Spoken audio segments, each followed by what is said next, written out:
Chapter 874. Su Fengnian stopped here. Su Xiao waved his hand and said with a smile, "Support from both inside and outside?" Daddy was more than happy for those rotten sores and pus to leak out on their own. It was disgusting to always hide them. Some people, after all, had been through life and death for half of their lives. Father could only turn a blind eye to them. In the early years, he had promised them that as long as they did not die on the battlefield, he would take all the women, money, and official hats.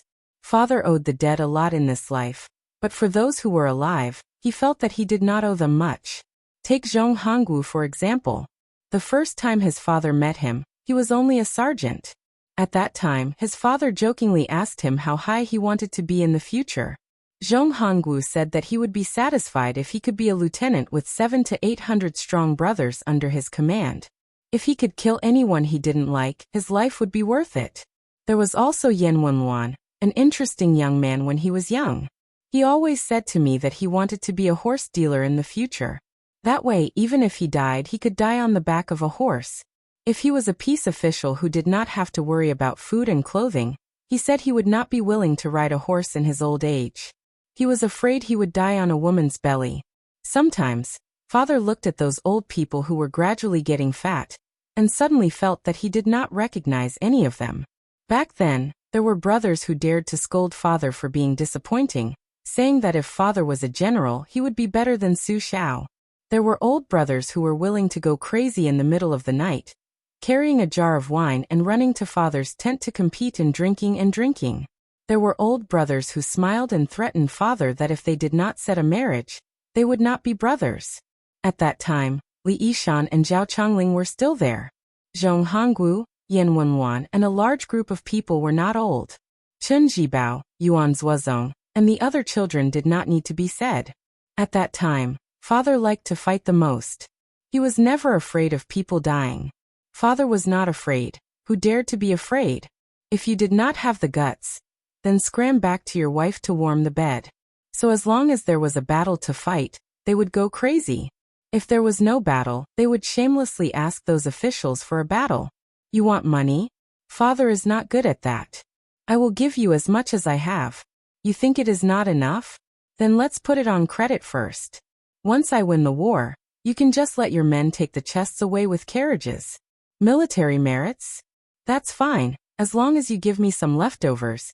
Don't treat the brothers who risked their lives too badly.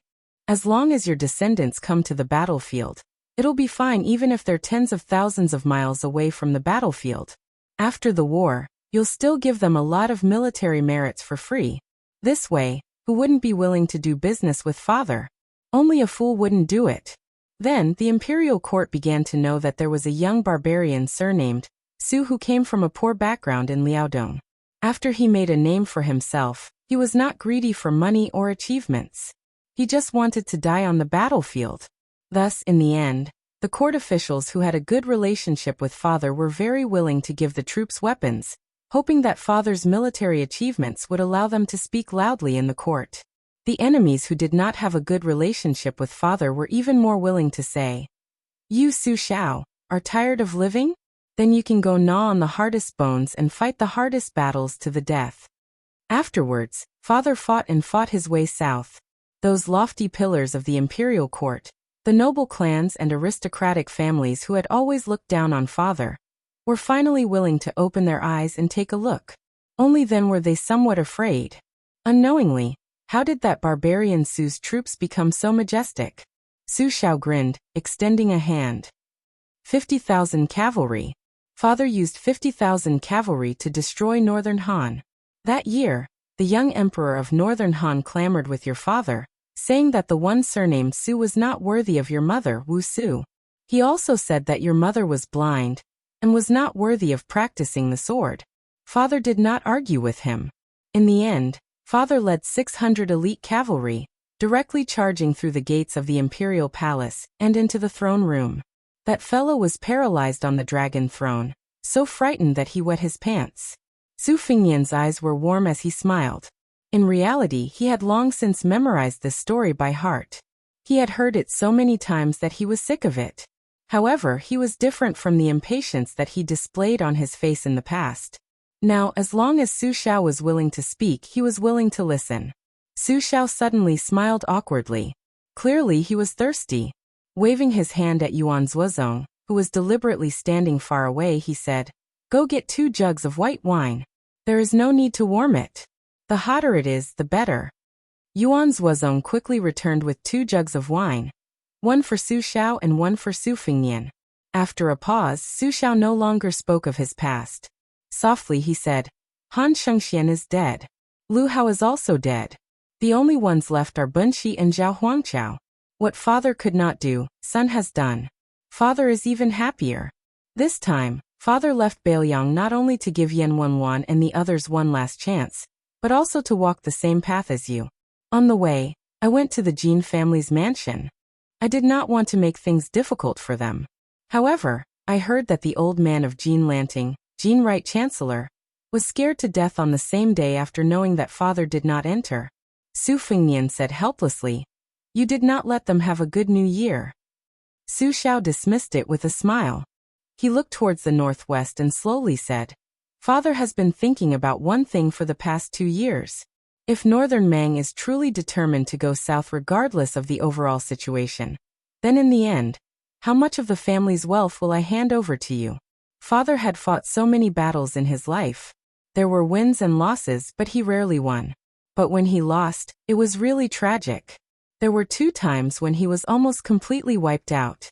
It was so tragic that no one thought that father could make a comeback. After losing the battle, I saw those young faces that were blackened by gunpowder. When they saw father, they could still smile. They did not feel that they followed the wrong person. Father was aggrieved. At that time, I swore that even if father was lucky enough to become a high-ranking official and have a son, I must let this kid go to the battlefield in the future.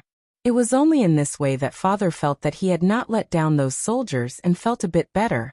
But when father really did have a son, it was like when the Zhao family wanted to invite you to the capital to be their son-in-law. In truth, father had thought of agreeing. At that time, father thought that if he had to feel guilty, he should feel guilty toward father alone. When father went to the underworld, father would apologize to old brothers. In his heart, father still selfishly hoped that his son would not suffer such a fate. Then, father took some wine to Tide Listening Pavilion to drink with Ishan. Did you know? Ishan directly threw the wine out of the room. It was only later when he heard that you had run off to roam the Jianghu that I went to drink with him to drown my sorrows that Ishan finally smiled. He drank so much that father could not stop him. So in the past few years, after many old generals took root in Beiliang, many fathers were heroes and their sons were cowards. When their sons caused many disasters, they had to clean up their messes. Some of them left some face and directly came to Mount Qingliang to beg for mercy. Some of them thought that I couldn't see and sneakily did even more wrong things. They killed people to silence them and eliminate them by the roots. Their methods were not inferior to those of the Spring and Autumn War. Some of them were even more direct. They thought that since father had risked his life to build his family business with Su Xiao, it was no big deal for his own son to kill a few people and bully a few women. Murder and arson became a matter of course. Why didn't they think about why they were willing to put their lives on the line to fight Su Xiao back then? Why did they not hesitate to kill officials? Su Xiao fiercely gulped down a mouthful of wine. He asked with a smile. Father originally wanted Ishan to do some things, but Ishan said that you would not let him do it no matter what. What were your thoughts? Su Fengnian calmly said, "You have a notorious reputation in this lifetime. Do you think you haven't been cursed enough? Only among the old generals and soldiers of Beiliang do you still have a good reputation.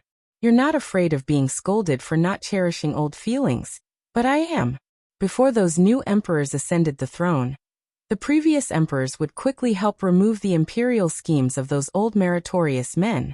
Don't use them on Beiliang. If it were me, you would more or less be at ease. And I would have even less of a burden. Zhong Hongwu was just killing the chicken to warn the monkey.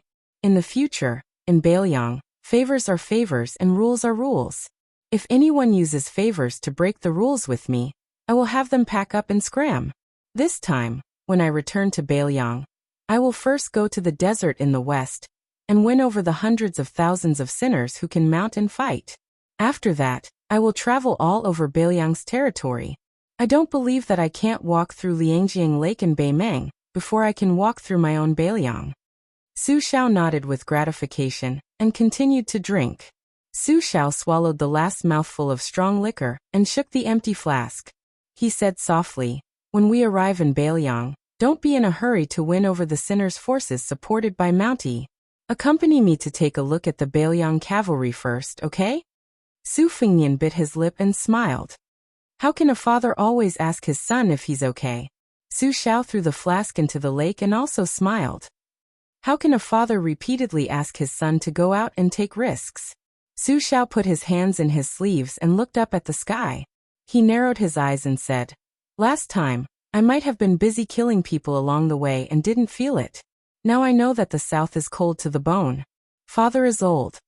Su Fengnian silently took off his red fox fur hat and pressed it on Su Xiao's head. He gently pulled it down and covered the old man's ears. The old man moved his lips and suddenly turned around. It was as if he didn't want his son to see his old tears and his heroic past. Chapter 875. That woman who had relied on her talent to enter second place on the Rouge commentary board, the young Dejia Wang, was second only to Su Weisheng in the commentary board. However, after she wrote The First Snow in the East Wing, there was no longer any news of her. She was like a clay ox that had sunk into the sea. She no longer had the grandeur that made all the scholars and beauties in the world avoid her. It had to be known that even the Nyang in Tian City had once read The First Snow in the East Wing, and Princess Consort Jin Gan, who had died for love in Xiangfan City, was the same. On the other hand, the rotten scholar of Liyang felt as if a huge rock had been lifted from his heart. This woman had probably finally stopped using words to harm the world. Only the Wang family on Mount Laoshan of the Spring God Lake knew that in the past 2 years, their young Mrs. Mind had not been on Mount Laoshan. No matter the wind or rain, no matter how heavy the snow was, she would go to the lakeside tea house to sit for a while. She would look to the east and the north without a fixed number. In the past, whenever their young miss was unhappy, she would play polo and play on the swing for a while. The swing could be as high as a 2-story building. Even the most daring men would be speechless when they saw it. But it was different now. She was reserved and always sat on the swing in a daze. Occasionally, when she realized that the swing was not moving, she would gently stand on her tiptoes. Many people in the world were looking forward to it, but Miss just ignored them.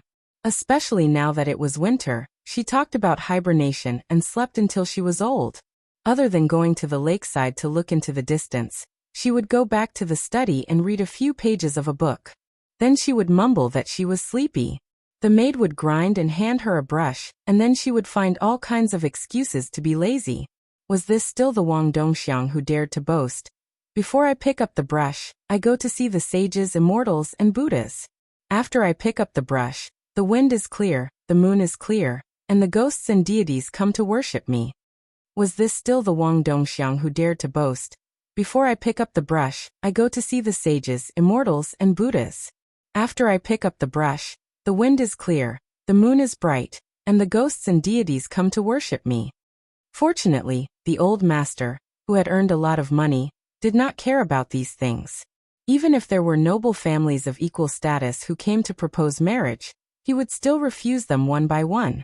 In the dusk of Mount Mao, some people went down the mountain while others went up the mountain. The one who went down the mountain and boarded the ship was the richest man in Qingzhou, Wang Lingquan, who had recently withdrawn from the salt and iron business behind the scenes. His eyes were brimming with tears and he was extremely excited. The one who left the ship and went up the mountain was a gray-haired young master. Unknowingly, he came to Wang Chudong's boudoir. When a maidservant saw the man with clear eyes, she did not know why her annoyance disappeared. However, it seemed that he was not like this in the past. At that time, he was wearing a white robe and a jade belt, elegant and elegant. That pair of red phoenix eyes gave people the feeling that they were filled with water. Any unmarried woman who saw him would tremble a few times. Now that she saw him again, this maidservant intuitively felt that he had changed a lot. As for what had changed, she did not know. It was just that the steward who led the way had told her that the young miss was still lazily hibernating. When the steward arrived at the gate of the courtyard, he respectfully turned back. He did not say much, but the maidservant clearly saw that when the steward was secretly sizing up the young master, the fear in his eyes was like a mouse seeing a cat. It was like a mouse seeing a tiger. When he arrived at the warm and comfortable hall, there were only 3 maidservants in the building. The other 2 also followed the sound with light footsteps. When they saw him, they were surprised to see him. He asked for a pot of spring spirit lake tea that did not have the smell of miscellaneous earth and wood. He brewed the tea himself and did not bother the maidservants.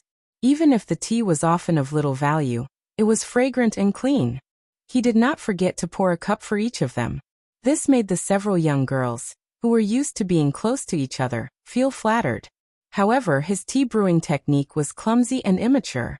Even if it was not bad, in the eyes of the 3 girls, they did not dare to point out. After drinking the tea, the young guest looked at the sky. A clever maidservant said that she was going to wake up the young miss. He asked if they could wait in the room. The 3 girls looked at each other, and then smiled knowingly and nodded. Chapter 876. Su Fingnian, who was passing by Mount Lao to rest, gently pushed open the door and entered. A servant girl helped to close the door, and then she quietly retreated. Su Fingnian sat by the window. The afterglow of the sun shone through the window screen. Unlike the splendor of Mount Lao, this woman's boudoir was very simple and elegant. Other than the 4 treasures of the study, there were not too many miscellaneous items on the table. There was a linglong carved from an old bamboo root. Large bamboo balls encased small bamboo balls. There were about 8 or 9 balls of varying sizes. Su Fingnian's finger pressed on the linglong and moved it a few cun on the table. The sound was not loud. There was a stack of small colored paper on the table. The colors were different. There were apricot red, goose yellow, and copper green. On the top of the colored paper were 3 crooked characters. Hui Huangji.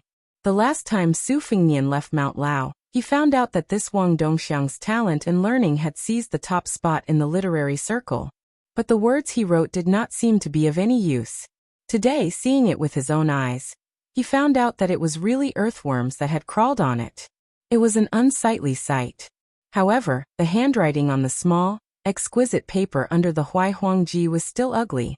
There were many broken lines and broken poems, all of which could not be underestimated. There were powerful military poems about the frontier fortress. There were also words about a hermit's bitter recitation. On the contrary, there were very few words of hidden bitterness in the boudoir. Yanji's official ranking was only based on the women's beauty. The men all had their own preferences. There were many objections to the 10 people on the ranking list. Many people said that the famous courtesan Li Baisher's ranking was too low. Others said that they had never seen that girl surnamed Nangong. So how could she have the qualifications to be ranked above Chenyu? Yanji's assistant ranking was a lot fairer. Baoyang's Junju Su Weisheng, Chunshin Lake's Wang Chudong, and the female scholar Yan Dongwu, who was already the crown prince's imperial concubine, could all be considered to be on the ranking list. There were not many objections. Su Fingnian flipped through the colored paper one by one. When he finished, the order was reversed. He flipped through it again, and the Hui Huangji returned to the front page. After folding more than 60 colored papers, Su Fingnian leaned back in his chair and looked out the window. On Chunshin Lake, Xianyuan Qingfeng was ruthless. In one day, he killed 6 martial artists in succession. They were all famous Jianghu seniors, and had almost become the common enemy of Jianghu. On the next day, no one went up the arena. On the 3rd day, 3 famous Jianghu masters went up the arena one after another. Again, their heads were smashed by Xianyuan Qingfeng. This kind of Wulin Alliance's chief made people's hair stand on end. He was definitely not the Wulin Alliance that Jianghu people admired. However, Mount Huishan's Niudagong became famous because of this. Strangely, the more ruthless Xianyuan Qingfeng's methods were, the more the Jianghu people's curses were not one-sided. The old and new Jianghu people's perceptions were completely different. The old Jianghu people were heartbroken, while the new Jianghu people were eager to give it a try. In private, undercurrents were surging. They all said that only such a cold-blooded woman, such a chief, could have the hope of leveling Mount Zhulu. Su Fingnian did not know what Jianghu would look like in the future. Su Fingnian's thoughts drifted away. He thought of the fox fur coat that he had taken from Beiliang to the south at Shangyin Academy. If she had made up her mind, she would never have left the fox fur coat behind. But since she was unwilling to be a caged bird, Su Fingnian could only pretend to be magnanimous and go with the flow for once. If he had the chance to meet her again in the future, he wondered if she would have already become an old woman. Su Fingnian also thought of the first time he walked the Jianghu. At that time, he was at the bottom of the Jianghu, looking up at the Jianghu. There was once an unforgettable figure by the Luo River, but now she had long since faded away. The second time, he was looking down at the Jianghu from above. Su Fingnian turned his head and looked at the bed. That year, when he accompanied her on the lake to ride a turtle, Su Fingnian had never thought that today's situation would occur. He really did go to Beimang and survived. In the future, he would follow the traditional order of succession and rule over Beiliang. He would take over Su Zhao's family property and continue to draw a circle around the prison, guarding the northwest gate. The afterglow of the sun dimmed, and the twilight gradually deepened. A slap came from the bed. The young woman slapped her face hard. Her eyes were drowsy, and her face was full of shame and anger. She sat up. It turned out that countless charcoal had been used to lay the floor of the boudoir. Although the room was as warm as spring in winter, it also gave the mosquitoes the ability to hibernate and survive the winter. It was extremely annoying. The woman was fond of sleeping, and every time she had to scheme against the winter mosquitoes.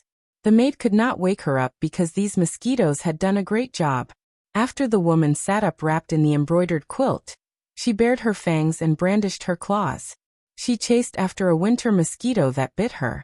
Resentfully, she returned without success. She could not bear the cold outside the quilt, and muttered that there was actually a mosquito in the world that could escape from this heroine's lynxy finger.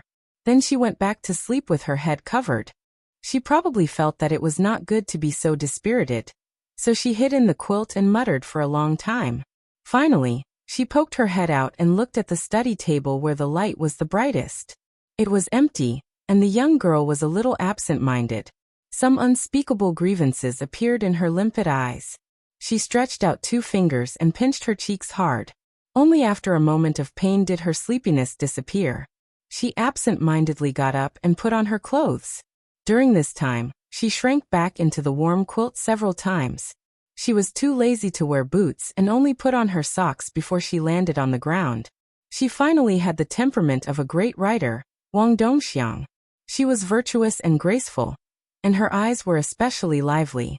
She sat cross-legged on the chair, holding her breath and concentrating, grinding and picking up the brush. However, after just one stroke, she was defeated by her own handwriting. She felt that it was really ugly. Her heroic spirit was suddenly gone and she sighed.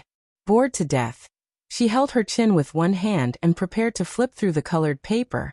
Suddenly her eyes widened. On the page of the Huaihuang collection, there was an additional line of small characters. In addition to the current year, month and date, there was also the 4 words, "Here is a tour." Compared to Wang Chudong's handwriting, it was naturally thousands of miles away. Wang Chudong knocked open the door. She did not bother to put on the necessary warm fur coat for going out, nor did she care about the calls of her personal maidservants. In one breath, she ran to the ferry by the lake at the foot of the mountain. Her pair of socks were covered in dirt. Wang Lingquan, who loved this only daughter the most, panicked and ran down the mountain, his face full of heartache. Wang Chudong looked at the old man and said with a crying voice, "I will never sleep in the future." Wang Lingquan grinned, contrary to common sense, and did not comfort her. Instead, he added insult to injury. "In the future, if you don't know how to manage the household, let's see who dares to marry you." Wang Chudong sniffled and wanted to cry but had no tears. Suddenly, she was pulled under the armpit by someone behind her. She turned around and stepped on the back of that person's shoes. That person smiled and said, "Only I would dare." Chapter 877. In the ink-black night, the 2 carriages drove into an inconspicuous alley. The luxurious and spacious carriage made the alley seem even narrower and narrower. As the base of the Green faction, Xiangfan City was clearly divided between wealth and nobility. Rich nobles like Wang Lingquan, because they did not have a family background or scholarly achievements, even if they had a residence in the city, they did not live there for long. Nobles like the Liu family, who had a pillar of the country as their family's mainstay, hid in the city with the other families. On the two sides of the alley, their residences were almost the same size as the residences of the imperial family. As for Wang Linquan's main gate on Mount Lao, no matter how imposing it was only the residence of a rich family, and could not be considered a residence. In this alley, which was called the Sheep Alley by the people of Qingzhou, there were many influential people. Other than the Liu family, the oldest of the 6 assistant ministers of the imperial court, the assistant minister of personnel, Wen Taiyi, and the Qingzhou general, Hong Lingshu, who held the military power of Qingzhou, lived next to each other. It was these 3 influential families of Qingzhou that supported the Green faction, which could compete with the Zhang and Gu factions in the imperial court. Unfortunately, success was due to 3 surnames, and failure was also due to 3 surnames. Following the dissension and discord of Lu Wenhong and the other 2 elders, the Green faction ceased to exist and scattered to other forces. The other influential families also scattered when the tree fell, and each of them found another branch to rely on. It was difficult to unite the people's hearts again. If someone could look closely, they would find that the threshold was in line with the status of the owner of the residence. It was much higher than that of an ordinary family. The rules here were insurmountable.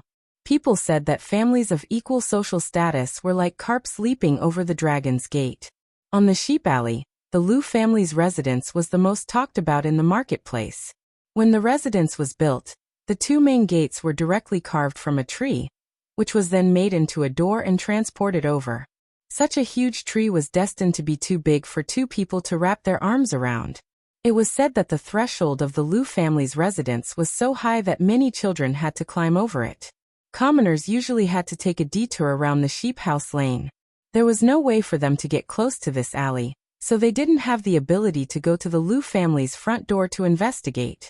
A kind old man with snow-white eyebrows stood at the foot of the steps of the mansion's entrance. He was holding a bamboo lantern, and the candlelight was swaying slightly, illuminating the old man's kind face.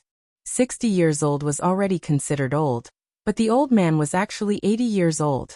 Beside him, the eldest legitimate grandson was also almost 40 years old. The man had an elegant appearance and wore a gorgeous 4th-rank brocade official's robe. He was originally an upright official with a good reputation. However, as the end of the year approached, there were many affairs to attend to. These days, in addition to sitting in the yamen, he also had to visit his superiors and entertain his colleagues in the prefecture. There were also young scholars who came to ask for advice. These were all trivial matters that could not be neglected. Originally, he was supposed to stay up all night to deal with a large pile of thin documents, but the mansion's servants informed the old ancestor at the last minute that he had to rush home. Lu Dongjiang, the governor of Taishi Prefecture, had no choice but to rush home without changing out of his official robe. The future head of the Liu family looked at the end of the alley, and turned his head to ask his grandfather in a low voice if he could help him carry the lantern. The old man, who used to be the backbone of the Green Party, shook his head. The old man did not tell his eldest legitimate grandson who was coming to visit in the middle of the night. Lu Dongjiang, who had been afraid of his grandfather since he was young, did not dare to say anything. This kind of reverence continued until Lu Dongjiang, who was known as Lu Jiankei, was 30 years old. It was only in these 2 years that he went to Taishi Prefecture to become the governor of the prefecture. He could barely be considered an outsider official. Only then did his attitude improve slightly. He no longer trembled every time the old man asked him face to face, afraid that the old man would look down on him. No wonder the famous scholar of Qingzhou, Lu Dongjiang, was so unmanly. It was really because his grandfather was too successful and famous.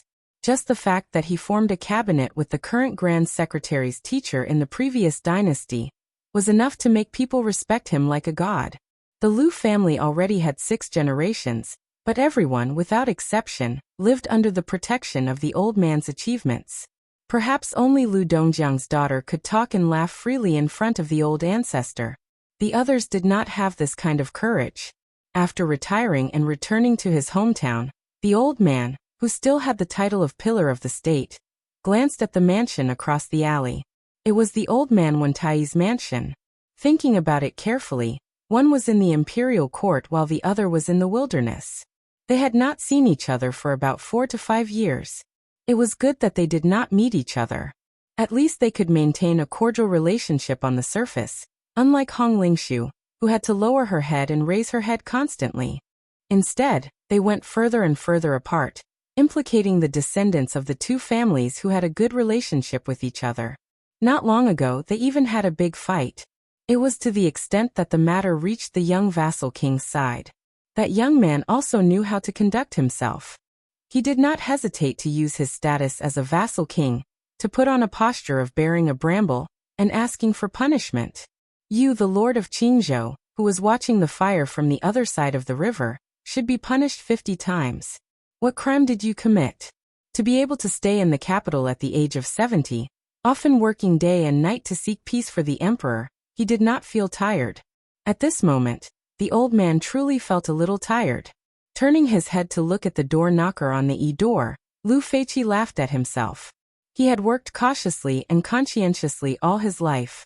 So many times, he had made fearful choices in exchange for this green tin knocker, which was not inferior to that of a duke or marquis. Chapter 878. Lu Dongjiang saw that his grandfather was in a rare state of decline, and became increasingly uneasy. In the past few years of governing Taishi County, he didn't dare to slack off. His interactions with people were flawless. Currently, the imperial court was bold and decisive, and the imperial examinations were being promoted. Many of the scholars who had been his teacher and student had passed the imperial examinations. While Lu Dongjiang was searching his heart, the old man suddenly raised the lantern in his hand and softly said, "There is a saying that the more you work, the more vulgar it becomes. It means that once the work is too complicated and loses its original flavor, going too far is as bad as falling short. Being a person is also a principle. No one loathes a smooth and slick person. But no one can sincerely become close friends with such a person, much less share trials and tribulations with them. If you want to get along well with someone, you have to know 1 or 2 embarrassing things about that person. Only then will you feel comfortable and at ease. In Taishi County, it's not that you didn't do well, it's that you did too well. You already outshone the trees in the forest. Our Lu family's eldest granddaughter-in-law isn't a bad person. Although she comes from a small family, after coming here, she was able to manage the household with integrity. She doesn't like you to be a womanizer, which is human nature. If you are willing to treat her with respect, that is a good thing. But because of this, you refuse to engage in social engagements, which is incompatible with the entire officialdom. Do you really think that with that little bit of reputation on the surface and 1 or 2 myriad people umbrellas when you leave office, you will be able to step on others and be promoted? You may believe that you are a good official and have a clear conscience, but your father left early. Your several uncles are also disappointing.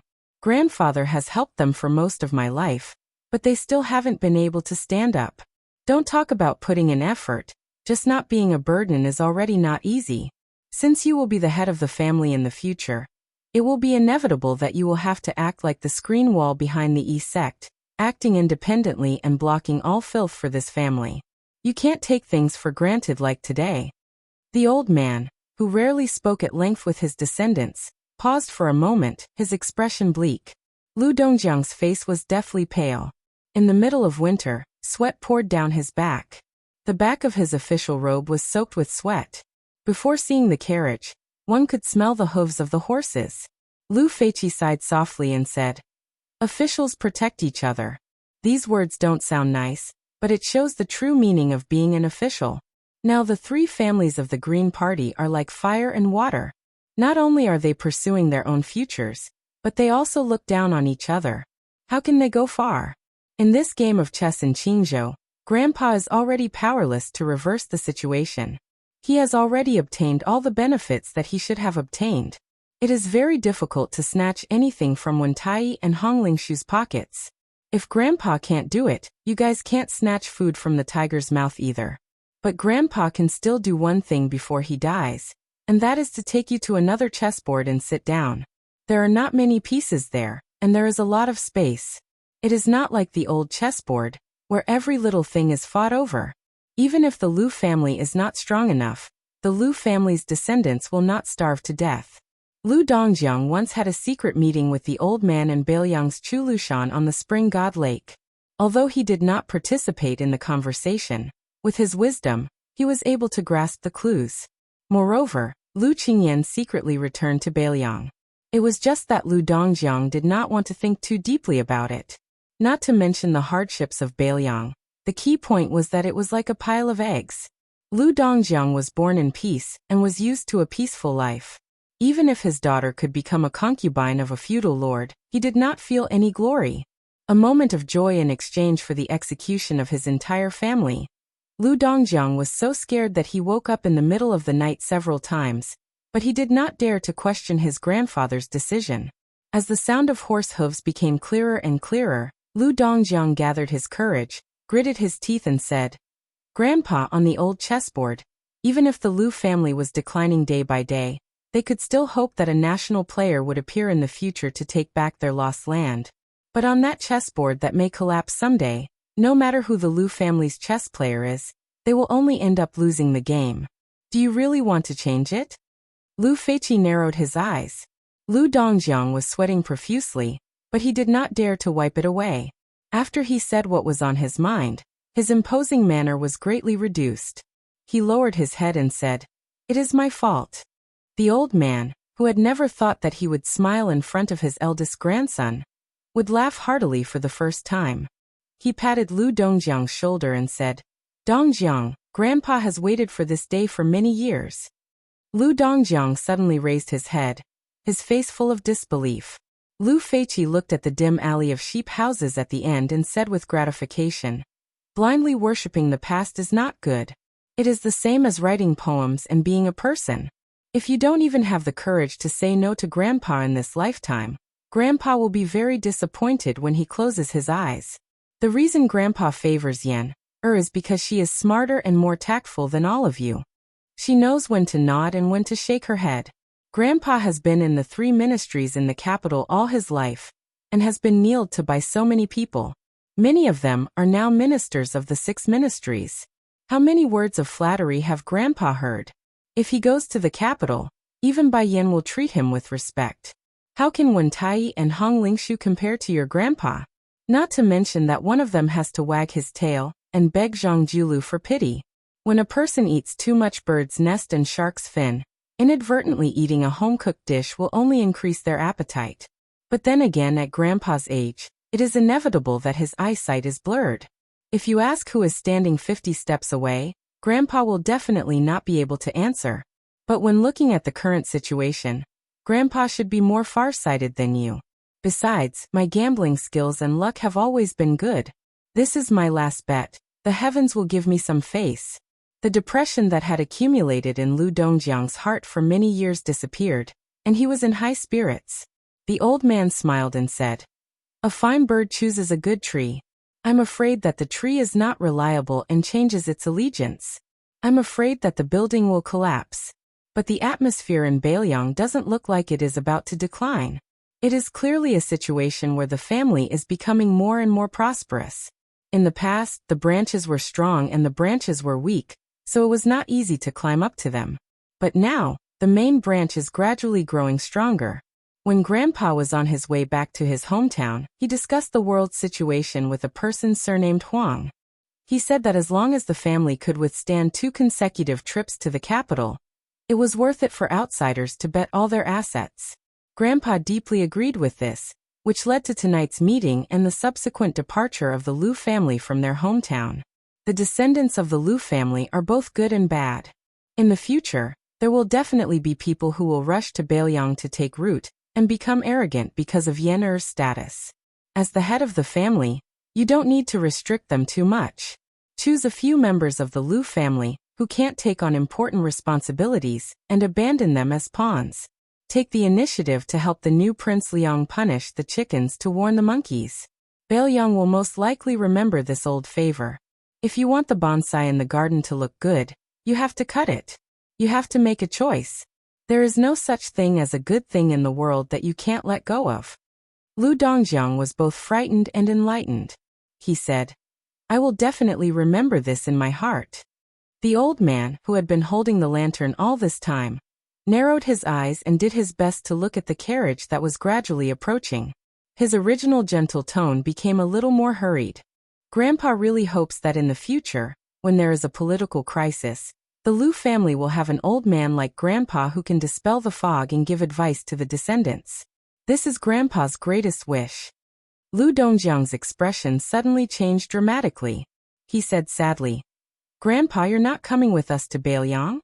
The old man sighed and finally slowly handed the lantern in his hand to his grandson. He smiled and said, "The Lu family has a new master, but someone has to give the old master an explanation. What is started must be finished. This is also a kind of sacrifice. Besides, it's the Qingming festival, and the tomb is empty. It's not right." Lu Dongjiang took the lantern, which was actually light, but it was as heavy as 10,000 caddies. After the old man handed the lantern over, he seemed to be both disappointed and relieved. He didn't turn his head. He just pointed at the eaves of the mansion behind him and said in a low voice, "Remember one thing. When you are under someone else's eaves, it is your duty to lower your head and do things. But don't forget to raise your head and do things. Because this is a duty that we can't abandon from the moment we were born." The old man quietly straightened his back and looked at the king of Beiliang, who was walking down from the carriage. Back then, the young general refused to admit defeat after he had used up all his capital. In order to make a comeback, he begged a group of high-ranking cabinet elders for soldiers and horses.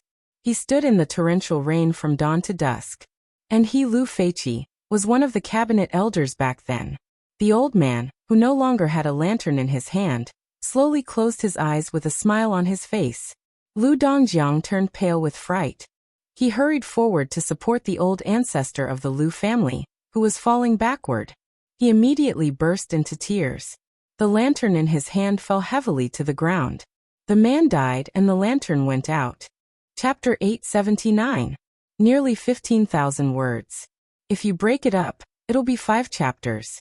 But I won't play this kind of pointless trick, so I still owe 5 chapters this month. I'll pay it back slowly. P.S. This chapter can be considered a major turning point between Jianghu and the imperial court. Su Fingyan didn't expect that as soon as he got off the carriage, he would be met with such a sudden grievous news. Fortunately, the eldest grandson of the Lu family, who was his future father-in-law, wasn't a pedantic, inflexible scholar. He quickly carried the ancestor on his back and led them secretly into the mansion through a side door. The Lu family's threshold was indeed much higher than that of an ordinary official's residence. The ground inside the mansion was also much higher than the alley outside. Bypassing the specially bestowed colored glazed screen wall, they didn't take the main road. Instead, they headed west and chose one of the 6 side roads. High and noble families had rules and regulations. Not only were the eaves of the side roads a few inches lower, the courtyard gates and the ground were also a full 3 feet lower than the main road. Usually, it was the servants who walked on these side roads. So many of the eldest sons and grandsons of the powerful families, from young to old, would never walk on this side road in their entire lives. Because of the meeting with Beiliang Su Xiao and his party tonight, the odd job workers were forbidden to go out after nightfall. They were even exempted from the duty of guarding the courtyard at night. However, there were many side rooms in the mansion and officials' aides who might not scrupulously abide by the rules. Xiangfan City also had an unusually large number of brothels. After Li Baisher, who was both beautiful and beautiful, left Qingzhou, the flock of phoenixes had no leader. In order to compete for the top courtesan, they spared no effort. Almost every night in Xiangfan City was filled with music and song. Fortunately, the Lu and Wen clans, which faced each other, were close to the end of the alley between the sheep houses. Many famous and debauchee, who didn't mind criticism, would enter the mansion from the other end. Old Assistant Minister Wen Tai, who held the power to promote and demote all the officials in the world, had returned home many years ago to visit his relatives and pay respects to the graves. He had cursed the foul atmosphere, and only then did the sheep house alleyway become peaceful for a period of time. When Assistant Minister Wen returned to the capital, his ignorant and incompetent great-grandson, who had not yet reached the age of 20, was the first to return home with 2 courtesans from the brothel. The alley immediately reverted to its old state and went out of control. Su Fengnian followed behind Lu Dongjiang. Although the county governor lived a life of having food and clothing at his beck and call, if he wanted to be a famous scholar, he had to be diligent. It was physically demanding work. It was not easy to eat, drink, talk, climb high, and write essays. However, the Lu family's mansion was deep. Lu Dongjiang walked in a hurry. Coupled with his absent-mindedness, he stumbled and fell to the ground. Su Fengnian picked up the lantern and followed behind him. He did not deliberately support Lu Dongjiang. Lu Dongjiang's nose was bruised and his face was swollen. He was sobbing and could not stand up. To live in this world, one had to have a certain amount of spirit to support them. Once the spirit was released, everything would come to an end. At that time outside the mansion, in order to not lose in front of Su Xiao, Shangzhuguo Lu Feiqi had to forcefully hold on to that last breath. Originally, he was at the end of his life. However, he might still be able to hold on for 1 or 2 spring and autumn. Like boiling oil, it was quickly gone. Su Xiao looked at the scholar whose head had hit the ground and sighed. Su Fengnian walked over and squatted down. He stuffed the bamboo lantern into Lu Dongjiang's hands and carried the old man's body on his back. Lu Dongjiang sat on the ground. His face was pale. He wiped his tears and stood up. He hesitated for a moment. In the end, he did not speak and walked forward silently. Lu Dongjiang said softly, "The old ancestor has left." Lu Qingyan stood at the door of the side courtyard. When she saw this scene, she covered her mouth and did not dare to cry out. In front of Su Xiao and Su Fengnian, Lu Dongjiang still had to do his best to maintain the bearing of an aristocratic son. His lips trembled when he saw his daughter's pitiful appearance. He leaned against the wall with one hand.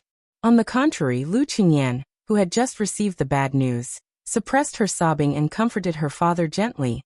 "Father, the old ancestor has died of old age." A few days ago, he told Yan, that he knew he did not have much time left. If the old ancestor's spirit in heaven saw us unable to recover from this setback, he would not be able to rest in peace. Lu Dongjiang nodded. He used his sleeve to wipe his face. He wiped it again and again. For a long time he did not turn his head to look at anyone. Su Xiao said calmly, "Minister Lu did not live a sullen life. There are only a few people in the entire imperial court who have the good fortune to be able to retire unscathed from a high official position. This king has always been critical of the ministers of the previous dynasty. After he became a general and was conferred the title of king, he would always criticize them whenever he met them. However, he did not have any complaints towards Minister Lu." After all, Lu Qingyan could still force a smile. She invited everyone into the yard. Hearing this, Lu Dongjiang secretly cried again. He looked down at the lantern and was a little confused. Originally, Lu Dongjiang thought that after his grandfather's advice, he was already a different person from the county chief of Taishi Commandery. After his grandfather left, he immediately returned to his original state. In addition to the father and son of the Su family, there was also Yuan Zuozong, the famous general of the Spring and Autumn Cavalry War, who was not unfamiliar to Lu Qingyan. There were also Han Laozhan and Su Yambing, the 2 close retinues of the king of Beiliang. However, there was one person that made Lu Qingyan's pupils shrink. She recognized the young woman. She was Wang Dongxiang of Laozhan Mountain. Her father, Wang Lingquan, was once a soldier of the general. At dawn the next day, Su Fengnian, who had not slept the whole night, quietly went out of the mansion from the back door. He took Yuan Zuozong to Yongzi Alley. The men of sacrifice secretly followed them as usual. Su Fengnian walked in the alley and smiled slowly. "Brother Yuan, letting Lu Qingyan be the concubine of Beiliang is to win over the Lu family and lay a foundation for the scholars to die in the cold.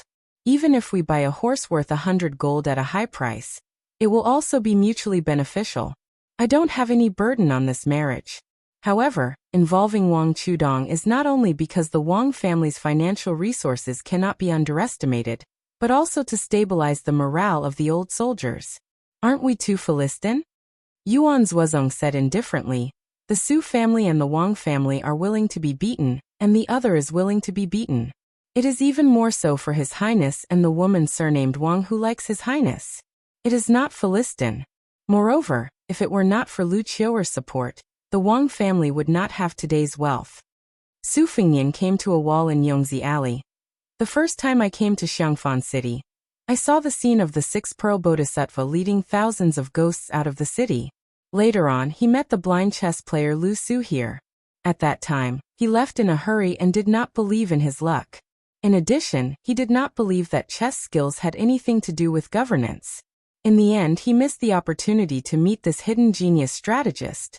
Now he regretted it so much. If I had known that this guy was a romantic figure, who could write the 2 essays and 14 strategies, I would have tied him up and brought him to Beiliang. Yuan Zuozong smiled. That's Philistin. Su Fengnian laughed involuntarily. Su Fengnian sighed. After Lu Feiqi's death, the Lu family has to delay for a while. That's nothing. I'm just worried that trouble will arise and things will get complicated. Yuan Zuozong said calmly. That's why Lu Qingyan kept the funeral a secret. She only said that the ancestor of the Lu family was sick. This woman is not simple. Su Fengnian smiled bitterly and said, seeing how she settled the Wang girl with just a few words, she vaguely has the demeanor of a first wife. Also, when she was in the Wutong courtyard, I knew that this woman was not simple. I don't know who can suppress her in the future. Yuan Zuozong nodded seriously.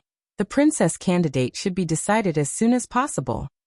Su Fengnian hugged his hands and exhaled a breath of mist. He squinted and smiled. Before going to Beimang, I talked with Su Xiao. At that time, I naively thought that it was not impossible to pinch my nose and marry Yan Wenwan's granddaughter. Now I finally feel relieved. She looks like her father, rougher than a strong man. That's not all. But her temper is very bad. Just thinking about it makes me scared. Yuan Zuozong smiled slightly. Su Fengnian walked slowly along the alley. I heard that Gu Daju's adopted son, Yuan Tingshan, killed a Vajra realm master in the north with Nanhua saber, the head of the talisman saber. Tuoba Chun, son of Beimang, also killed a Xianfinger realm master in Vajra realm. Every dog has its day. If you meet them now, you will be chased by them for 10 blocks. Yuan Zuozong said, Your Highness, Gu Jiantang became the Minister of War because of his saber skills. But because of his saber skills, he can't go further in the court. He is too arrogant. As a general, he is almost invincible in war. But as an official, he is barely satisfactory. The problem is that Gu Jiantang knows that he is not as good as his adoptive father, but he can't change his character. If he does, it will damage his cultivation. Su Fengnian turned his head and smiled. Brother Yuan, are you reminding me that I can't have the best of both worlds? If I want to be a good king of Beiliang, I shouldn't be obsessed with martial arts. Yuan Zuozong nodded solemnly. Su Fengnian was silent. When they were about to turn out of Yongzi Alley, he suddenly said, Brother Yuan, you probably know my temperament. Sometimes I can't change my mind. If I go the wrong way, no one will be willing to blame me. You must remind me. If you can't persuade me, you must hit me to wake me up. Yuan Zuozong still said meticulously, It's difficult. Your Highness will be the king of Beiliang in the future. Even if I dare to offend you, I'm afraid that your Highness will not let me kill the enemy. It's really a helpless thing. Brother Yuan, can you not be so serious when you tell a joke in the future? It's difficult. Brother Yuan, I'm helpless right now. When the two walked out of the alley, their sight suddenly became clear. There were many hawkers selling food along the street. They would not get up early if there was no profit. The king, the general, and the servants were all the same. Su Fengnian looked at the gradually bustling street and said softly, In fact, Lu Dongjiang and Lu Qingyan also know that if it weren't for the lieutenant who was humble under the eyes of the cabinet, Su Xiao, the king of Beiliang, whose power is far above the Lu family, the old ancestor of the Lu family had already used up his remaining energy and spirit, he wouldn't have died so hastily. If it's the Su family who forced Lu Feiqi to death, it's not wrong to put the blame on us. I'm afraid that Lu Qingyan can endure this resentment, but Lu Dongjiang may not be able to. It's difficult for an upright official to solve a family dispute. If there is a time when he puts righteousness before family, he will be in a difficult position. Chapter 880. Yuan Zuozong said with a smile. It's not a big deal for Chu Lushan to be the villain in the future. The Lu family will definitely not be convinced. Why not let Yuan Zuozong be the villain? Then they will be convinced. Su Fingnian shook his head. Su Fingnian rubbed his cheeks. Huang Longshi, Sun Ping, my master, Yuan Bunshi, Nalan Yusi, Zhang Julu, and Lu Feiqi, who passed away yesterday, have all added color to the scholars in the world. Brother Yuan, you probably don't count. I, Lu Su of Yongzi Alley, Qin Shiliang, and Su Beiji of aristocratic family, no matter if they have hatred or not, they can only watch the backs of these gentlemen go further and further away. I don't know if there will be younger scholars coming to see our backs in the future. Yuan Zuozong rarely showed his melancholy in front of others. At this moment he sighed undisguised. You said Chu Lushan is smart, but even the blind can't see his flattery to his highness. How smart can such a person be? But if you say Chu Lushan is stupid, he has the ability to make a rhyme. His poems and songs are natural. Only Chen Jibao can be better than Chu Lushan in terms of talent for generals and soldiers. I used to dislike Chu Lushan very much because I thought he was not popular. Now I am a little better, but I think I will not confide in him in my life. But Yuan Zuozong thinks that such a person can be called a teacher. I don't know what he and Chen Jibao want. Yuan Zuozong wanted to say something but stopped. When he was about to say something, Su Fingnian had trotted to buy a tray of steamed buns from the hawker. Yuan Zuozong smiled. Well, he was not used to flattering words. Yuan Zuozong wanted to say that although His Highness could not be a teacher, one day, his back will be the front of the Central Plains. All the people will look to the north. Wuxia's county in Ningzhou was a county. According to the law of Liyang, there could be 2 county officers. Wuxia's county was remote. The people there were tough and difficult to tame. If there was any trouble in the world, there would be refugees running around and living in the mountains and forests. Liyang attached great importance to the horse administration, which had been implemented in Lianhui and other places for many years. Ningzhou was barren and far inferior to other places, so it was originally not suitable to raise horses. However, as one of the 13 old provinces of Liyang, Ningzhou was selected from among the short ones, and was also included in the horse administration. During the spring and autumn period, almost the entire province raised horses, which could be considered to have made great contributions to the Zhao family. Most of the high officials at the prefecture level were promoted to become officials in the capital. However, the people in Ningzhou were in dire straits, leaving behind a mess that was riddled with holes. Until now, there were still thousands of horse bandits in Ningzhou.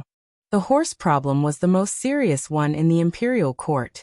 The year before last, a county governor was appointed, but his head was cut off by dozens of horse bandits in Yangchang Slope, which was the crossroads between the north and the south. His official uniform and official seal were scattered all over the ground, which shocked the imperial court. The emperor of Zhao family was furious. He sent a minister of the Ministry of War, who was a member of the imperial family, to lead 800 elite soldiers to suppress the bandits. They won one battle after another, and beheaded more than 100 bandits. Later, they were impeached by the imperial censor. Only then did the imperial court know that horse bandits were cunning. The minister could not find any trace of the bandits, so he had to collude with the local officials, and replace the bandits with prisoners on death row. Among them, there were 16 innocent people. The minister was executed on the spot. The 2 captains and the 800 elite soldiers were exiled to Liaodong. It's better to be a small official in another state than a high official in Ningzhou. The difficulty of Ningzhou's governance could be seen. There were many rules for a scholar to be an official. It was okay to be a county magistrate. Although his rank was low, he was still in charge of politics. There was hope for promotion. However, if he became a county governor, he would become a joke. As for being a county governor in Wuxia County, which was close to Yangchang Slope in Ningzhou, it was really a tragedy that would make the family sad and the enemy happy. One of the 2 county governors in Wuxia County had always been empty. The old county governor, Yan Huasheng, was from the county next to Wuxia County. He was addicted to alcohol. He was quite capable of flattering the county magistrate and the chief clerk, drinking and having fun together, and flattering the county governor. However, if he was asked to suppress bandits, it would be asking for his life. Yan Huasheng was not good in the county official evaluation every year, but he had always been a county governor. In Yan Huaxing's words, if anyone was willing to come to Wuxia County to replace this *T official, he would put the official hat on that person's head without saying anything. He would even give a thumbs up and praise that person for being a good man. However, at the end of the year, Yan Huaxing did not lose his position. Instead, a strange young man with the surname Song came to Wuxia County and became his colleague with the same rank, and salary. He brought a horse, a page, and a box of scriptures with him. Yan Huaxing discussed it with the county magistrate and the chief clerk. They felt that this young man did not look like an official who inherited his father's shadow. If he had a family background, who would be willing to come to Wuxia County to suffer? He should not be someone from the capital, or someone who passed the Jinshe exam. According to the usual practice, if an official outside the capital was not promoted, it would be tantamount to banishment. After thinking it over, the three old foxes in the officialdom all felt that this young man was a poor young man who started his career by relying on his poetry and literary talents. This was because the young man with the surname Song had a good hand in writing, which belonged to the style of the two masters in one family that was popular in Liang imperial court. Even a boorish man who did not know a single word would feel good when he saw it. Moreover, this young man was born white and clean, and his skin was even more tender than a woman's. Yan Huaxing did not think that this young man would be able to gain a foothold in Wuxia County, so he did not bother to ostracize him. As long as he could not bear the hardships, he would definitely be fired. However, Yan Huaxing soon complained incessantly. This young man with the surname Song was really addicted to being a county magistrate. As soon as he arrived at the county magistrate's office, he would bring out a pile of geographical maps that were heavier than books. Moreover, every few days, he would ask him about the distribution of horses in Wuxia County. If this young man did not know the ways of the world, humbly ask for advice and give him face every time, and did not forget to bring a pot of high-quality apricot blossom wine every time. The hot-tempered Yan Huaxing would have already glared and cursed at this young man. When winter came, even the small places were particular about the poverty of small places. County Magistrate Yan and the local nobles of Wuxia mostly wore fox fur robes, mink outerwear, and mink hats. The rich people of the county gathered here because they had no choice but to do so. Other than Wuxia County, there was no safe place. When outsiders first entered this place, most of them mistakenly thought that it was a peaceful and prosperous place. The county magistrate's grievance drum had long been worn out. Even if someone wanted to beat it, they could not find a drumstick, let alone make a sound. In the hall, there were two storehouses for East money and West grain. The weapons in the storehouse were rusty. The reason why the few spears were not rusty was because they were used by the soldiers of the county magistrate's office. When they saw a dog on the street, they would knock it out and drag it back to the magistrate's office to eat dog meat. Then they would raise money to buy a few pots of wine. The entire magistrate's office could smell the fragrance of the wine. Naturally, the few officials would not be interested in this kind of food that could not be eaten at a banquet. However, the young official who was given the nickname of Little Song County Magistrate once followed the fragrance and found a group of stunned shrimp soldiers and crab generals. Then he sat down calmly and did not stand on ceremony. He ate meat and wine with his subordinates.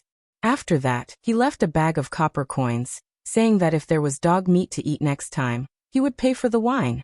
This made the group of miscellaneous officials immediately smile. This Little Song County Magistrate was a good person. It did not matter whether he was an honest official or not. They were too lazy to think about it. However, he would definitely be a good official who was easy to deal with. The magistrate and the registrar who lived in the back of the county magistrate's office had been watching coldly from the sidelines. After waiting for more than 10 days, they saw that the new county magistrate did not have the intention to touch the money and grain. He also did not want to make 3 rounds of fire for a new official. He did not want to make a mess in the county where there were so many rich playboys. The 2 officials were relieved and became closer to this new colleague who was unfortunately transferred to Wuxia. Although he was still somewhat reserved and arrogant, he would at least smile when they met and exchange a few words of greeting. There was originally a residence in the back of the county magistrate's office. The house and courtyard occupied a large area. However, it had long been occupied by the brother-in-law of the county magistrate and refused to move.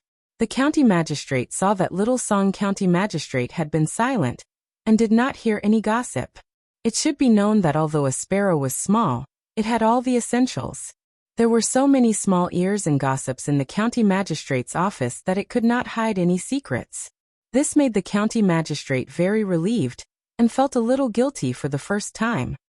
He took the initiative to set up a bridge and rented a house for Little Song County magistrate in a quiet place in the nearby county magistrate's office. The young man did not refuse, nor did he mention the rent. Instead, he carried the etiquette of a junior and paid a very grand visit. He called the county magistrate's wife, who was in her early 40s, sister-in-law. He called the woman who was known for being mean until her bones were lighter. He pulled the handsome young man's sleeve and asked about his well-being. The county magistrate, who was used to romance, did not care. In order to leave Ningzhou, Magistrate Liu of the neighboring county generously let his beautiful wife open her collar and let the county magistrate reach his hand in. It was called charcoal fire for warmth. How could it be compared with natural breast warmth? Unfortunately, the county magistrate was very impartial and still let another county magistrate go to the neighboring county. However, Magistrate Liu did not draw water with a bamboo basket. It was said that in the end-of-year political performance evaluation, a county magistrate who had been in the middle would have a high grade. There was also a postscript which said that the county magistrate had a strong character and integrity. The county magistrate of Wuxia was not surprised by this kind of thing. He only felt that this foreign boy was somewhat interesting. He was so experienced that he did not seem like a young official at this age. If the young man surnamed Song came to live a peaceful life, then everyone would gather firewood to give him a peaceful life. If he dared to stir up the water, then don't blame the local snake for biting the dragon that crossed the river to death. Fortunately, the young man surnamed Song and named Kelly was very clever, so Wuxia County was still a happy situation. Chapter 881. Commandant Xiaosong didn't seem to be particularly diligent in government affairs. He often took his delicate and pretty page to ride out of the city to admire the snow, leaving early in the morning and returning late at night. Most of the time he begged for food from the woodcutters and hunters in the countryside. He just had to make do with it. The military officers of the 6 branches of the county yamen all said that although Master Song was a scholar, he didn't have the finicky temperament of a scholar. After spending a month together, a few of the old ruffians who had no one to rely on discussed it with. They brought good wine, good meat, and a few new fox furs to the residence of the new commandant. Within a few days, these ruffians began to take a dozen or so of their trusted brothers to openly take up the job of guarding the largest brothel in the city. The ruffians, who had been taken over by a turtle dove, flew into a rage out of humiliation. Even the women in Wuxia County were valiant. Everyone had connections with the 7 or 8 ants in the mountains and forests, so there was no saying that the people didn't fight with the officials. The two sides fought on the street. If this kind of dispute was handled in the past, the county yamen would let the officials settle the matter, and then each of them would find their parents' backers to sit down and drink wine, eat meat, give gifts, and talk about friendship. Whoever's backer had more weight would win. However, it was true that Commandant Xiaosong was easy to talk to, and he was quite protective of his own people. He waved his hand and ordered the brothers of the torture chamber to hold spears and put on armor to support the barracks. Although these guys looked no different from bandits without their official skins, their helmets were crooked and their spears were rusty. When Commandant Xiaosong ordered them around, he didn't have the habit of moving his mouth or running his legs off like a military officer. Without another word, he took out the salary that he had just received and gave it to the torture chamber.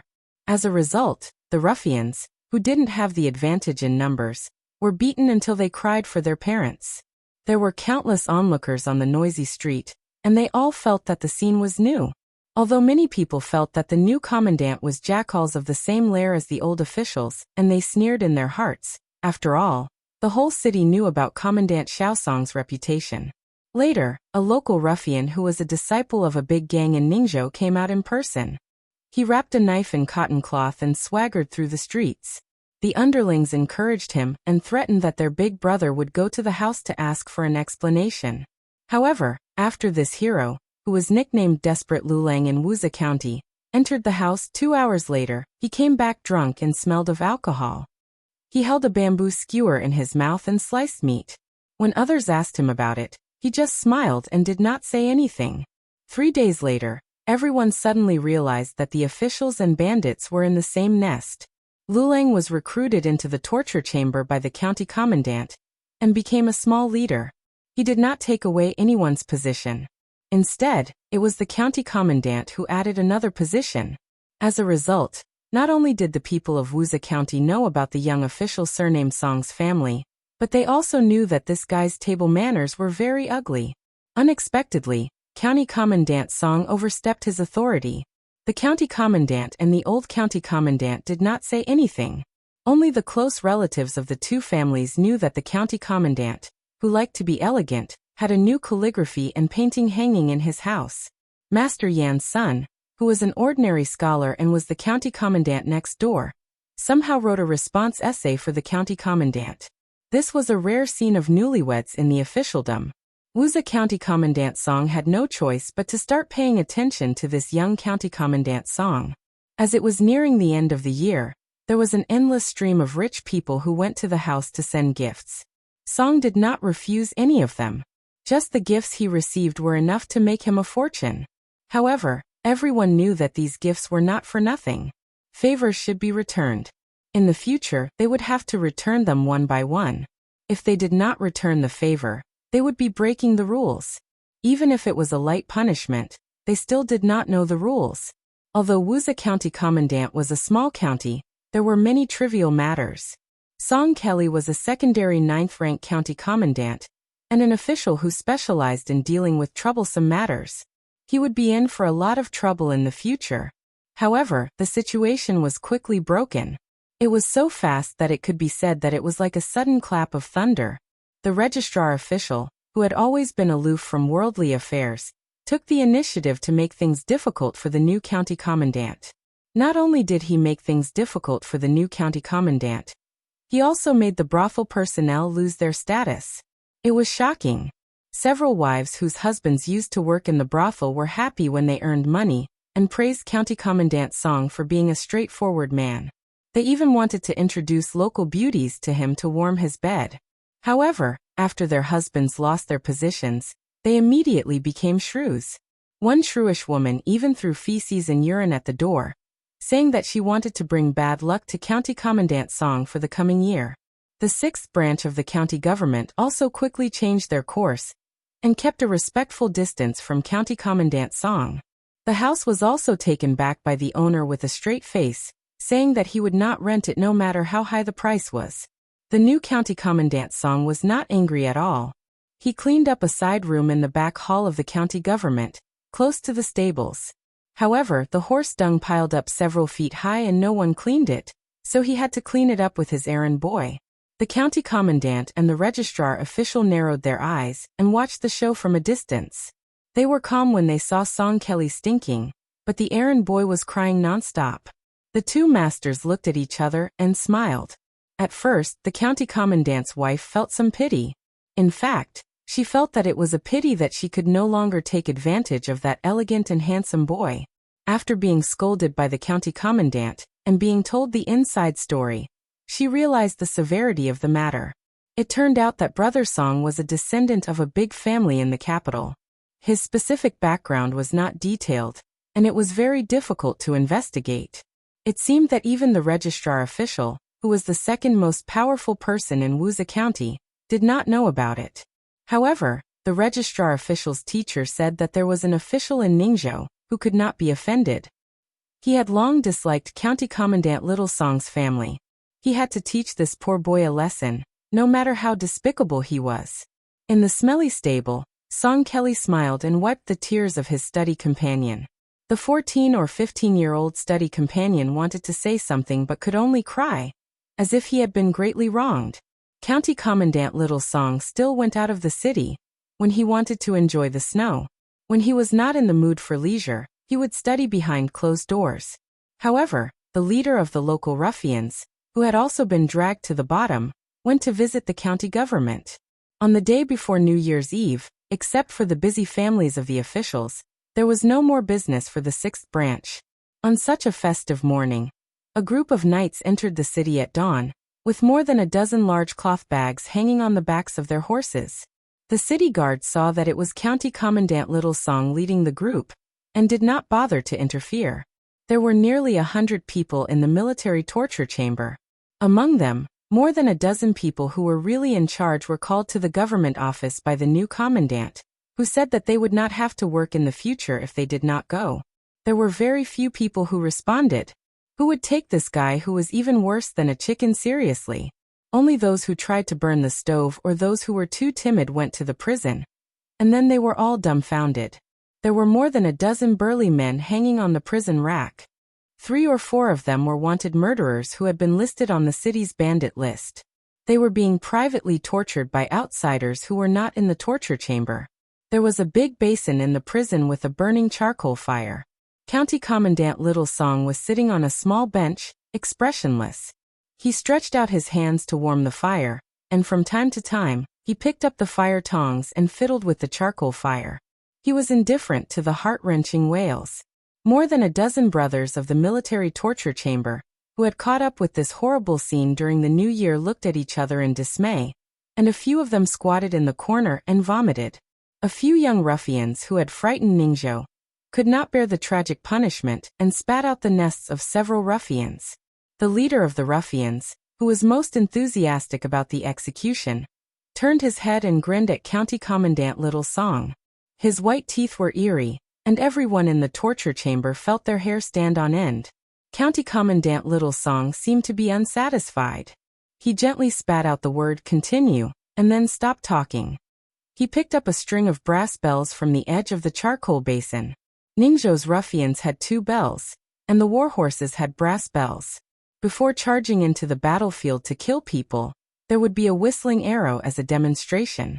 This elegant scholar, who should have gone to the brothel to listen to foxy women playing the zither and singing, lowered his head and narrowed his eyes, turning the brass bells with 2 fingers. The county government was not small, but the movement here was too big. Those families were disturbed by the wails and howls coming from the prison, especially the beautiful concubines and children, who were so scared that they hugged each other and cried. The old Commandant Yan Huaxing came aggressively to denounce County Commandant Little Song. As a result, he happened to see County Commandant Little Song's indifferent face, which suddenly seemed very strange. The old commandant, who had a lot of blood on his hands, was speechless for a moment. County Commandant Little Song ignored Yan Huaxing. He put down the string of brass bells, picked up a piece of hot charcoal with a pair of tongs, and slowly got up. He walked towards a famous and strong horse bandit. The man was already covered in blood, but his eyes were still cold and sharp. He looked fiercely at County Commandant Little Song. County Commandant Little Song chuckled and said, "At the end of the year, this year's debt will be paid back this year. The people who owe the debt will pass the new year's difficulty. That's why there is the saying of the end of the year. You didn't study, so you probably couldn't study even if you wanted to when you were young. Perhaps you don't understand this principle, and this can't be blamed on you. However, it's right and proper to pay with one's life for one's life. I'll give you one last chance. As long as you tell me the nest of any of the 14 ruffians in Ningzhou, I'll let you die more comfortably." The old commandant swallowed a mouthful of saliva. How could this kind of execution be reasonable?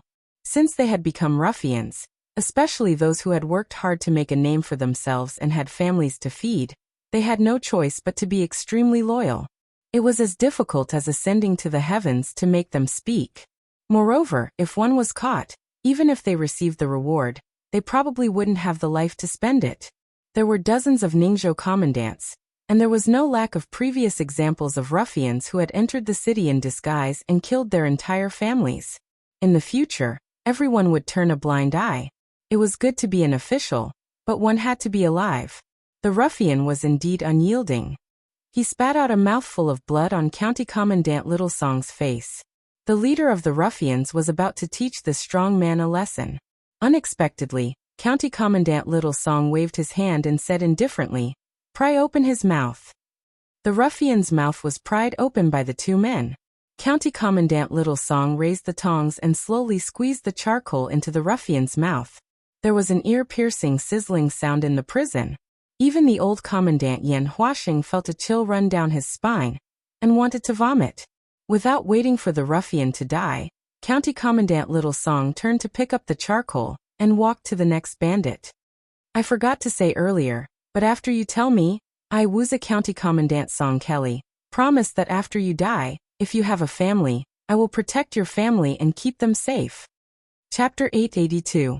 The horse-faced man hesitated, but he didn't have to pry open his mouth. Junior Commandant Song, who had always been a patient person, directly used the poker to poke the middle-aged man's mouth. There was no chance for him to speak. Pulling out the poker, Junior Commandant Song turned around to pick up the fire again. The third man, who was approached by this evil man, was scared out of his wits. He immediately said in a trembling voice, I'll tell you everything. Song Kelly frowned and then said softly, I suddenly don't want to hear anymore. I'll be able to find those lairs if I spend some time and effort. In fact, you deserve to die. Blame the world and the officialdom. You're nothing. The man who could still laugh sinisterly after enduring several tortures sobbed and said, Sir, I beg you. As long as you can protect my family, I will tell you everything I know about the two places that are the biggest names in the world. I'm begging you. Song Kelly threw away the poker. The page boy who had been crying in the stables had been silently taking notes. At this moment, he trotted over and squatted in front of the horse with the paper in his hand. He laid the paper flat on his knees. When he looked up, his eyes were cold and hard, showing no signs of weakness. Song Kelly sat back on the small stool next to the brazier and pointed at the leader of the ruffians who had only been violent in Wuxia County. He turned to Yan Huaxing and smiled.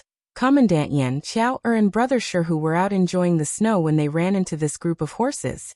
They were tied up and brought back to the county yamen. It's almost the new year. I didn't want to trouble the brothers in the torture chamber too much, but I was also afraid of being labeled as a criminal, so I asked you to come and take a look. But tomorrow, the bodies of these bandits will be hung on the city wall, so I'll have to trouble the torture chamber. Also, I'm guessing that many of the famous horses are actually in the city. Who knows, they might have some connections with some of the esteemed lords in the city. When the detailed list comes out later, I'm afraid that I'll need Commandant Yan's help to pass on the message that Song Kelly has just arrived in Wuxia County and is embarrassingly short of money. Therefore, he can only burn this list. Treat it as a gift for the villagers. Harmony breeds wealth, and everyone will have a good new year. Commandant Yan, will it trouble you? Yan Huaxing shook his head like a rattledrum. It's no trouble at all. Chief Song had returned to being a gentle and refined scholar. He said with a pleasant expression, I've also informed Chief Yan that Song Kelly will not be spending the new year at the county yamen. He has already asked Brother Shi to rent a small house on Taoran Street. Yan Huaxing, who originally thought that he was about to stir up trouble again, felt his heart tighten. However, when he heard that it was such a small matter, he felt relieved. He immediately squeezed out a smile and said, It's fine. I'll pay Commandant Song a visit later. If the New Year's Eve dinner isn't ready, I have a chef that I know. His culinary skills aren't bad, and he's ranked among the top in Wuxia County. I'll have him cook for Commandant Song tomorrow. With the horse gang's good start, the prison finally quieted down. The errand boy wrote quickly and finished recording. Without waiting for his master to say anything, he took out a piece of paper and wrote a relatively simple list. After he finished writing, he blew on the ink gently and handed it to the old commandant who had a complicated expression on his face. Commandant Xiao Song slowly stood up. Everyone in the torture chamber took a few steps back in fright. Chief Song said softly, Today's matter can be considered a confidential matter between the county yamen and the torture chamber. Brothers, just take it seriously. The group of people nodded vigorously. Only then did Chief Song look at Yan Huaxing. See Chief Yan off. Yan Huaxing hurriedly said, No need. However, Song Kelly still saw him off to the gate of the prison. When he turned back, there were only a few trusted brothers who had exchanged their lives with Brother Shi, as well as a handsome young errand boy who impressed Brother Shi. Brother Shi looked at him inquiringly. Song Kelly nodded. There was a burst of unwilling and hurried howls in the prison. After that, it was completely silent. Standing in the stinking room full of corpses, Song Kelly asked, Can you really find 40 or so clean bandits in Jianghu? Brother Shi rubbed his hands and chuckled. Don't worry, Chief Song. Although I don't have many connections in Ningzhou, they are very reliable. Those people were originally outlaws with similar moral integrity. Back then, I accidentally saved their leader, so they owe me. Besides, I don't want them to work for free. As long as they are paid well, they will even try to kill their way into the government office, let alone killing horse gang in the mountains for rewards. Other places would never dare to do this, but Ningzhou is different. Officials are not bosses, but bandits are. Song Kelly nodded and smiled. Don't worry. In the future, whether there is 1 or 2 commandants in Wuxia County, there will be a seat for you. Brother Sherhu shook his head and smiled. Getting an official position and showing off is another matter. The main thing is to work for you, Chief Song. In one word, it is delightful. Not long ago, a wandering fortune teller told me that the great benefactor in my life would be surnamed Song. Damn it, he didn't lie to me. At that time, I was not willing to give him a reward. Now I feel very guilty. Song Kelly did not comment. Tomorrow is New Year's Eve. Brother Sher, do you want to stay up late with me? Brother Sherhu said casually. That would be great. After Brother Sherhu and the others left, only Song Kelly and the young attendant were left in the prison. Song Kelly looked at a corpse and said to himself, there are many troublesome things that have to be dealt with at the root. It is difficult to do, but someone has to do it. If it is done well, the worst-case scenario is that no one in Ningzhou will be willing to be a horse gang in the future. You have to die. Someone has to do it, and someone has to die. The attendant asked softly, Young master, with your skills, why would you need to use the grassy stone tiger to deal with these dozen or so bandits? Even if you go to a horse gang's nest, you can kill your way in and out a few times. Song Kelly smiled gently. Rules are the most important. If you don't follow the rules in everything and try to take shortcuts, you will provoke opponents who are even more unruly than you. There is an old saying that it is difficult to not get your shoes wet if you walk by the river. This is the reason. If you do things in the martial world, your shoes will get wet sooner or later. A rank 3 expert was killed by a rank 2 master. A master was killed by a rank 1. A Vajra was killed by a Xian finger. And a Xian finger was killed by a heavenly elephant. Everything has its weakness. No one can escape. Since I am an official, it is like watching the martial world on a boat. The difficult part is that I can't rely on luck. The difficult part is that I can't get off the boat and walk by the river. For example, the Chief Minister Liang Luan is targeting me because he is an official. He didn't break any rules, so I, Song Kelly, will accept it. If I can't, it means that my cultivation is not good enough. I can only endure it. If I can accept it, it means that I have a firm foothold in Wuxia County. I can slowly work my way up. Killing bandits is the duty of a captain. Because I didn't break any rules, my path to promotion will not be narrowed. The errand boy pouted inside. Young master, but you are only at the 9th level of secondary class now. How many years will it take for you to become an important official of the 3rd level of secondary class like your master? Song Kelly knocked on the young man's head. His eyes were warm as he scolded. I just told you the word accumulation, and you already forgot? The young man nodded and smiled. The young man suddenly said softly, That Sherhu is so stupid. He didn't see that the fortune teller was young master in disguise. Song Kelly, who had already started a series of meticulous plans in Wuxia County, laughed it off.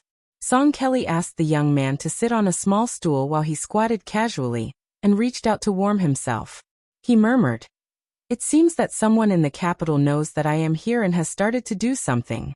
It is strange that no one has helped the Song family in their hour of need. However, the Song family is already in such dire straits. Why would someone still care about a mere captain?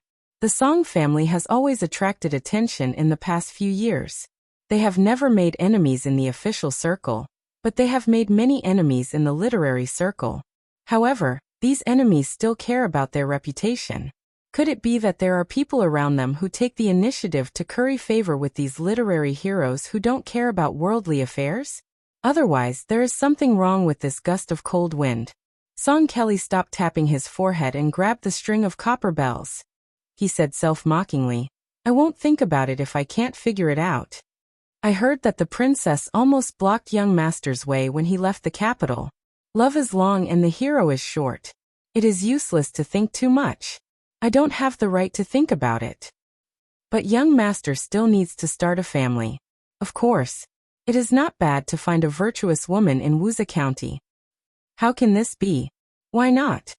How can they be good enough for young master? After saying this, the attendant's eyes turned red. He sobbed and said, Young master is the young phoenix of the Song family. He was supposed to be the leader of the scholars in the world. Song Kelly smiled gently and wiped the young man's tears. Chapter 883. Jean Sanlang, whose every movement could affect the capital's view, began to grow a beard. In reality, with his age, which had just crossed the threshold of 30, unless he wanted to imitate Grand Secretary Zhang and become that beautiful bearded duke, there was originally no need for him to grow a beard. However, after he became the Imperial College's Right Chancellor and was able to work together with the current great scholar of Confucianism, Yao Baifeng, Jean Lanting felt that there was a need to grow a beard to show his ambition. Madame Su, whose wife relied on her husband's noble orders, had to help her husband trim his beard almost every day, striving for perfection. Jean Lanting rose up from the small counties and counties within Bailiang's jurisdiction.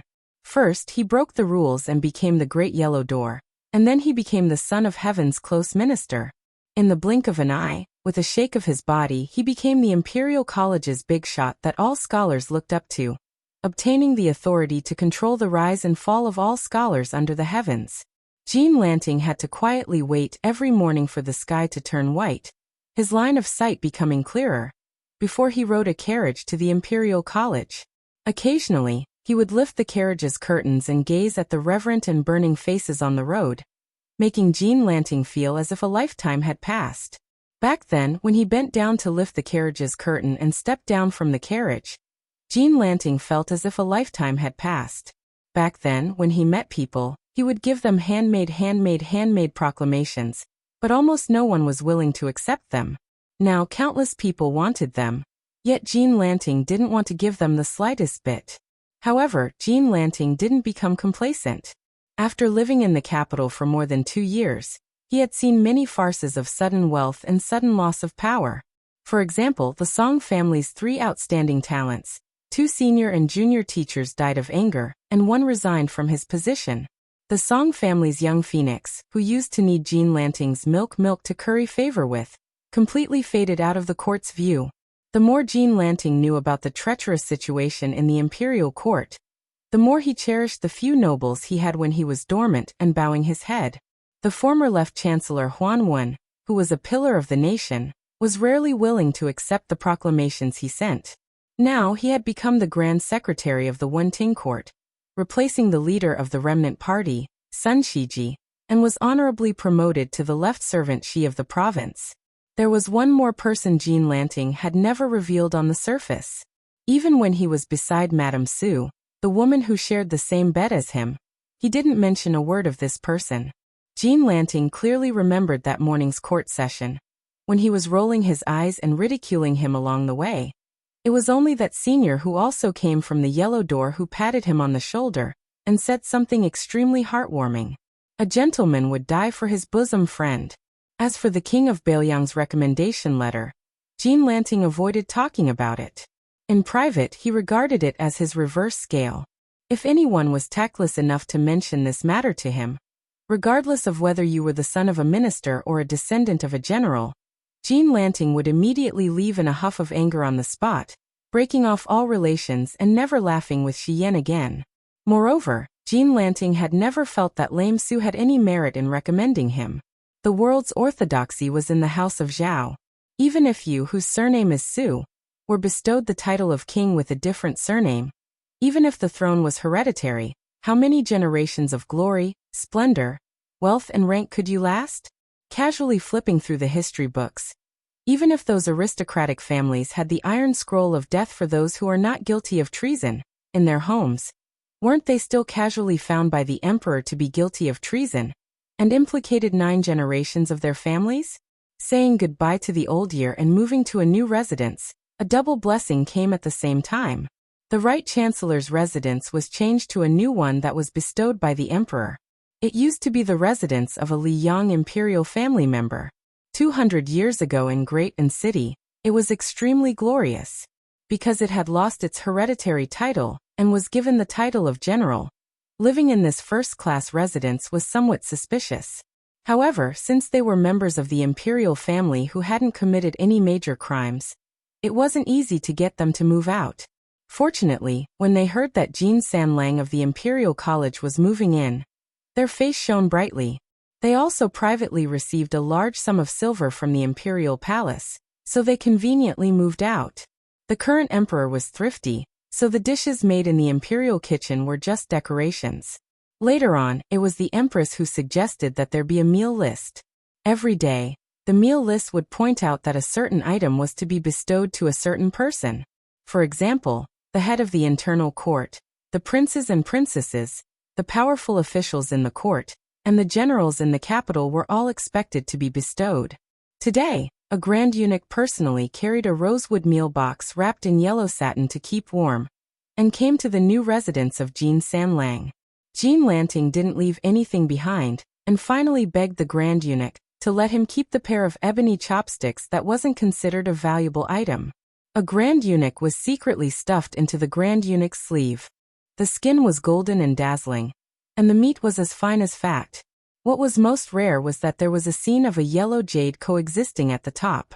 Without needing to look at it closely, just by casually playing with it, one would know that it wasn't an ordinary item. The grand eunuch leaving a pair of chopsticks behind wasn't something that overstepped his boundaries. However, if the news of Jin Sanlang gifting an item that he liked spread out, not only would it not attract the stain of corruption, but it would also greatly improve his reputation. How could the grand eunuch not smile from ear to ear? She felt more comfortable looking at this right chancellor who was nearing 30 and had the potential to enter the ranks of cabinet elders. Giving away a piece of ancestral jade pendant, and leaving behind a pair of ebony chopsticks that were only worth a few taels of silver, Madame Su's heart hurt. In the past in the county, she relied on the power of her paternal family, and had to pull on the ears and scold people. Now she did not dare to do so. After growing a beard, Jin Lanting looked slightly older. Madame Su carefully asked, "San Lang, why not go visit the Grand Secretary at the end of the year? San Lang is close to Tantanon, and this left servant Shidaran and the Grand Secretary came from the same sect. They have been close friends for most of their lives. If San Lang goes to visit, no one will say anything." Jin Lanting said impatiently, "Women, what are you talking about?" Madame Su smiled angrily. She gathered her courage and did not dare to talk back in the end. In the past, when father and mother saw this husband of a little sure family, they did not have good expressions. Now that the family had moved to Great Peace City, which was right under the sun of heaven's feet, they could only bow and bend their knees. Madame Su also tried to curry favor on the bed, but San Lang's arrogance grew. Madame Su always felt that the way he looked at her was no different from how he looked at a servant or a servant girl. In this era where women were as cheap as grass, after a man became famous, it was not hard to treat women as women. What was hard was to treat women as people. Chapter 884. Madame Su suddenly remembered something. Her parents were worried when they talked about it, which made her feel very uneasy. She had just gotten her hands on the riches and honor, but she didn't want to lose it just like that. Madame Su gritted her teeth and sat next to Jin Lanting. Her delicate body leaned close to him, especially her chest, which intentionally or unintentionally rubbed against his arm. Then she said softly, "San Lang, I heard that you're in the Imperial College." Jin Lanting quietly pushed her away and sneered. "Why? Are you scared by my husband's words? The people are the most important, and the country is the second most important. What do you know? We're not on the same page. Your parents are shallow, so tell them not to bother me in the future." Madame Su lowered her head and said timidly, "I know." Madame Su got up and left, feeling sad. Jin Lanting didn't care at all. He stared at the pair of ebony chopsticks and the corner of his mouth curled up. A scholar was conferred the title of Marquis, and presided over half of the country. There were thousands of beauties, but only one country. Jin Lanting, who was alone, grabbed the pair of chopsticks and made a gesture of putting food into his mouth. He laughed crazily. During this year's New Year's Eve dinner, Mr. Liu of Jing'an Palace, who didn't drink much, was heavily drunk by the young lord. If he didn't drink, the lord would be so shameless that he would roll on the ground. Mr. Lu couldn't stand his master's tantrum, and had to drink too much. When he finally got away, he was full of the smell of alcohol. He squatted at the foot of the courtyard and vomited again and again. The only maid beside him, Xinghua, gently patted his back. Although Mr. Lu suffered a lot, he was obviously in a good mood. He said that he would take Xinghua, whose real name was Lu Lingbao, to see the former residence. In fact, Xinghua often went to the dilapidated house in her spare time. The house was already bought by the Jing'an Palace. Whenever Xinghua went there, she would carefully clean it until it was spotless. She was already familiar with the place. The blind Lu Su didn't enter the house. He just stood at the door and didn't know what he wanted to see. Then he took Xinghua to Yongzi Alley, where he used to make a living by gambling. He squatted on the ground and leaned against the wall quietly. It was as if there was a chess game in front of him. He used 2 fingers to play the game gently. Xinghua did not say anything, but her eyes were gentle. The young blind man did not stop placing his chess pieces. He laughed and said, "When our green party was defeated, I also added a handful of firewood. If I don't do this, Jing'an Palace will become nothing more than a decorative vase. I'm a snobbish person, and I'm bound to the prince's mansion for glory and disgrace. How can I just stand by and watch His Royal Highness not be able to display its power?" Xinghua knew that in private, King of Jing'an, Zhao Sun, liked to address him as young Master Lu or Mr. Lu. When they were happy or joking, they would even affectionately call him Little Six. And the latter had always disrespectfully referred to him as His Royal Highness instead of King of Jing'an. If the Lu family wants to leave, Xiangfan City can't stop them. But it's not difficult to trip them up. Although it's not beneficial to the big picture, since His Royal Highness is not happy and insists on making trouble for that Bailiang. As a chess gambler, I can only do my best to gamble and bury some hidden troubles for the Lu family. If the wise Grand Secretary Lu was still alive, these little tricks might not work. But now that he's gone, it's hard to say. Xinghua, tell me, a treacherous person like me is not even worthy of a scholar, let alone a distinguished scholar. Xinghua changed her position to shield young Master Lu from the cold wind blowing into the alley. She said softly, "Young master, you're a person who does big things. You don't care about trifles." Lu Swan smiled and said, "There's a saying that if you don't sweep a house, how can you sweep the world? And there's another saying that a person who does big things doesn't care about trifles." The ancient books and ancient sayings really make the later generations confused. But I'm a blind man, so I can only rely on you to sweep the house. Xinghua rolled her eyes. "I'd be happy to." Lu Swan reached out his hand, as if the wine had boosted his courage. He wanted to touch Lu Lingbao's smooth cheek. But when Lu Lingbao moved closer, he had already retracted his hand.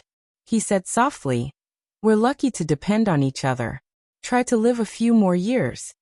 Lu Su leaned his head back against the wall. "You blind man." Xinghua suddenly lowered her voice and said, "Young Master Lu, if you want to go to Bailiang, Lu Lingbao will protect you even at the cost of her life." Lu Su was stunned. He shook his head and smiled. "I have my own plans. It's good here." At the tide-listening lake in Bailiang, Chen Xilyang was sitting in a pavilion by the lake. Su Beiji, the grandson of Su Huainan, the former king of the northern courtyard, and Su Weisheng, the second commandery princess, who was sitting in a wheelchair, were also there. These 3 people with different identities formed a tripartite balance of forces. Su Weisheng, who was in charge of half of the intelligence agents in Bailiang, said calmly, "I have a message for you. The Empress of Beimang has only brought 1 person to the border of Bailiang." Su Beiji said and soon revealed the secret. "It must be Tuoba." Chen Xilyang frowned and asked, "We can't kill him?" Su Beiji smiled. "Of course we can kill him. It's just that we can't kill him." Chen Xilyang said indifferently. Su Weisheng turned to the south and said with a smile, "Let's plan a little more. After all, they're the ones doing the work." Although Su Beiji had already been appointed as a local official, he rarely had the opportunity to come to Qingliang Mountain, and there were often rumors of him toasting with scholars, unlike Chen Xilyang, who from beginning to end lived in the deep recesses of the prince's mansion, racking his brain. Su Beiji didn't feel restrained even when facing Su Weisheng. He even dared to make a few harmless jokes. For example, he said lazily, "I heard that His Royal Highness has tried his best to abduct many important people to come to Bailiang to work as coolies. He's really capable. If I were to say with His Highness's looks, it's not difficult to deceive some ladies. I didn't expect him to be so good at deceiving men." Chen Shiliang was expressionless. He turned to look at the tide-listening lake with its thousands of koi carps. Su Weisheng pointed at Su Beiji and Chen Shiliang and said bluntly with a smile, "Su Beiji, it's fine if you scold yourself. You even brought Chen Shiliang along. What's the point of killing 1,000 enemies and losing 1,000 of your own men?" Su Beiji laughed. "Princess, you don't know. I'm born with a black heart and thick skin. That's why I'm less injured than young Master Chen." Chen Shiliang shook his head helplessly. It was impossible to be friends with this guy, but even if he was an opponent, he still couldn't bring himself to hate him. Su Weisheng muttered to himself, "New year, new cool, new atmosphere." Chapter 885. The next chapter will be published very late in the morning, so don't wait for the update. The gates of northern Liangdao and Liangling prefectures were opened wide. Almost at the same time, the gates of the cities were loosened. Not only were scholars able to enter northern Liang in a single file, there were also people from all walks of life, crooks mixed in with honest folk, who all headed towards northern Liang. A troop of cavalrymen quietly entered Lingzhou from the Mitsang Mountain Road, which was adjacent to the Kuei Gate and the Sword Pavilion. There were only 5 or 6 people in the troop, and they were all men. The horse and courier routes were gradually shrinking, and were no longer as prosperous as they were during the spring and autumn period. However, the Mitsang Mountain Road between Shu and Liang still cost a lot of money every year, and it was perfectly repaired, even better than during the spring and autumn period. To the merchants of both places, this was nothing but a great fortune. However, in the eyes of some people, the difference between the Bailiang cavalry going south and the elite Shu army going north was only a thin line. The troop stopped on a mountain with a broad view and looked south. The old man in the lead pointed at the Sword Pavilion and smiled. Originally, according to Yishan's plan, thousands of light cavalrymen would be under the control of Wang family's father and son. Added with the 6,000 elite warriors hidden in Mount Qingsheng, if we really wanted to annex the Central Plains, or if the imperial court pushed us too hard, not to mention anything else, the western line of western Shu and southern Zhao would be under our control within 3 months. However, since Chen Jibao went to Shu alone, even though he hasn't been crowned as the king of Shu and is still the minister of war, as long as he goes to Shu for a few years in the future, this break, Bailiang will be like a man with a sore under his armpit. We can't catch it, but we can't not catch it either. It's so uncomfortable. Other than the hunchbacked old man, there was also Crown Prince Su Fengnian, Northern Liang's new cavalry commander Yuan Zuozong, and Han Laozhan and Su Yambing, who were about to become Lingzhou's deputy general. They stopped side by side and looked towards western Shu. Su Xiao rode his horse to the peak of the mountain road in the Mitsang Ridge.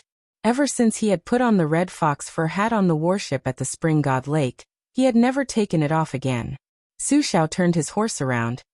Previously, when Lu Qiu introduced me, I also met the fascinating old general of southern Tang, great ancestor Gu.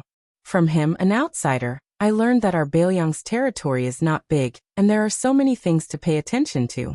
According to great ancestor Gu, the roads of Bailiang can be divided into 3 regions and 14 terrains. According to great ancestor Gu's teachings, Bailiang occupies the upper reaches of the world, and is connected with the aura of all places. It can control the fate of the world. In the past, I only heard from Yishan that after Bailiang was unified by the Great Qin, there were a total of 1,281 wars in history. However, Yishan doesn't believe in the supernatural. Moreover, I also know that Yishan doesn't approve of Bailiang invading the Central Plains with the momentum of a lion hunting a rabbit, and causing the Central Plains to be filled with smoke. Therefore, in these years, he has not lived happily. Su Fengnian, who wore a Bailiang saber at his waist, smiled and said, "Master always said that the talents of the world must be controlled by knowledge. Only then can one's heroic spirit be restrained, and one can take advantage of the situation to achieve great things. This is a genuine effort." Not to mention your notoriety in the Spring and Autumn War. Just the background of our Su family alone is enough to make it useless even if that old faker Huang Sanjia comes up with some auspicious omens. The scholars and the people's hearts will not lean towards the Su family. Nowadays, scholars, especially those who have failed to achieve their goals, are flocking to Bailiang. This is also because Bailiang has raised the banner of guarding the northwest for the Central Plains, giving them a way out. Otherwise, who would be willing to become an official in Bailiang? Su Xiao raised his hand and used the horsewhip to push up his leather hat. He chuckled and said, "Who asked father to be born a few hundred years earlier?" Ishan said that he was born a few hundred years later, allowing the scholars of the world to gain power, and completely destroying the foundation of the great and powerful clans. They would no longer be as demanding as they are now regarding the legitimacy of the emperor's orders.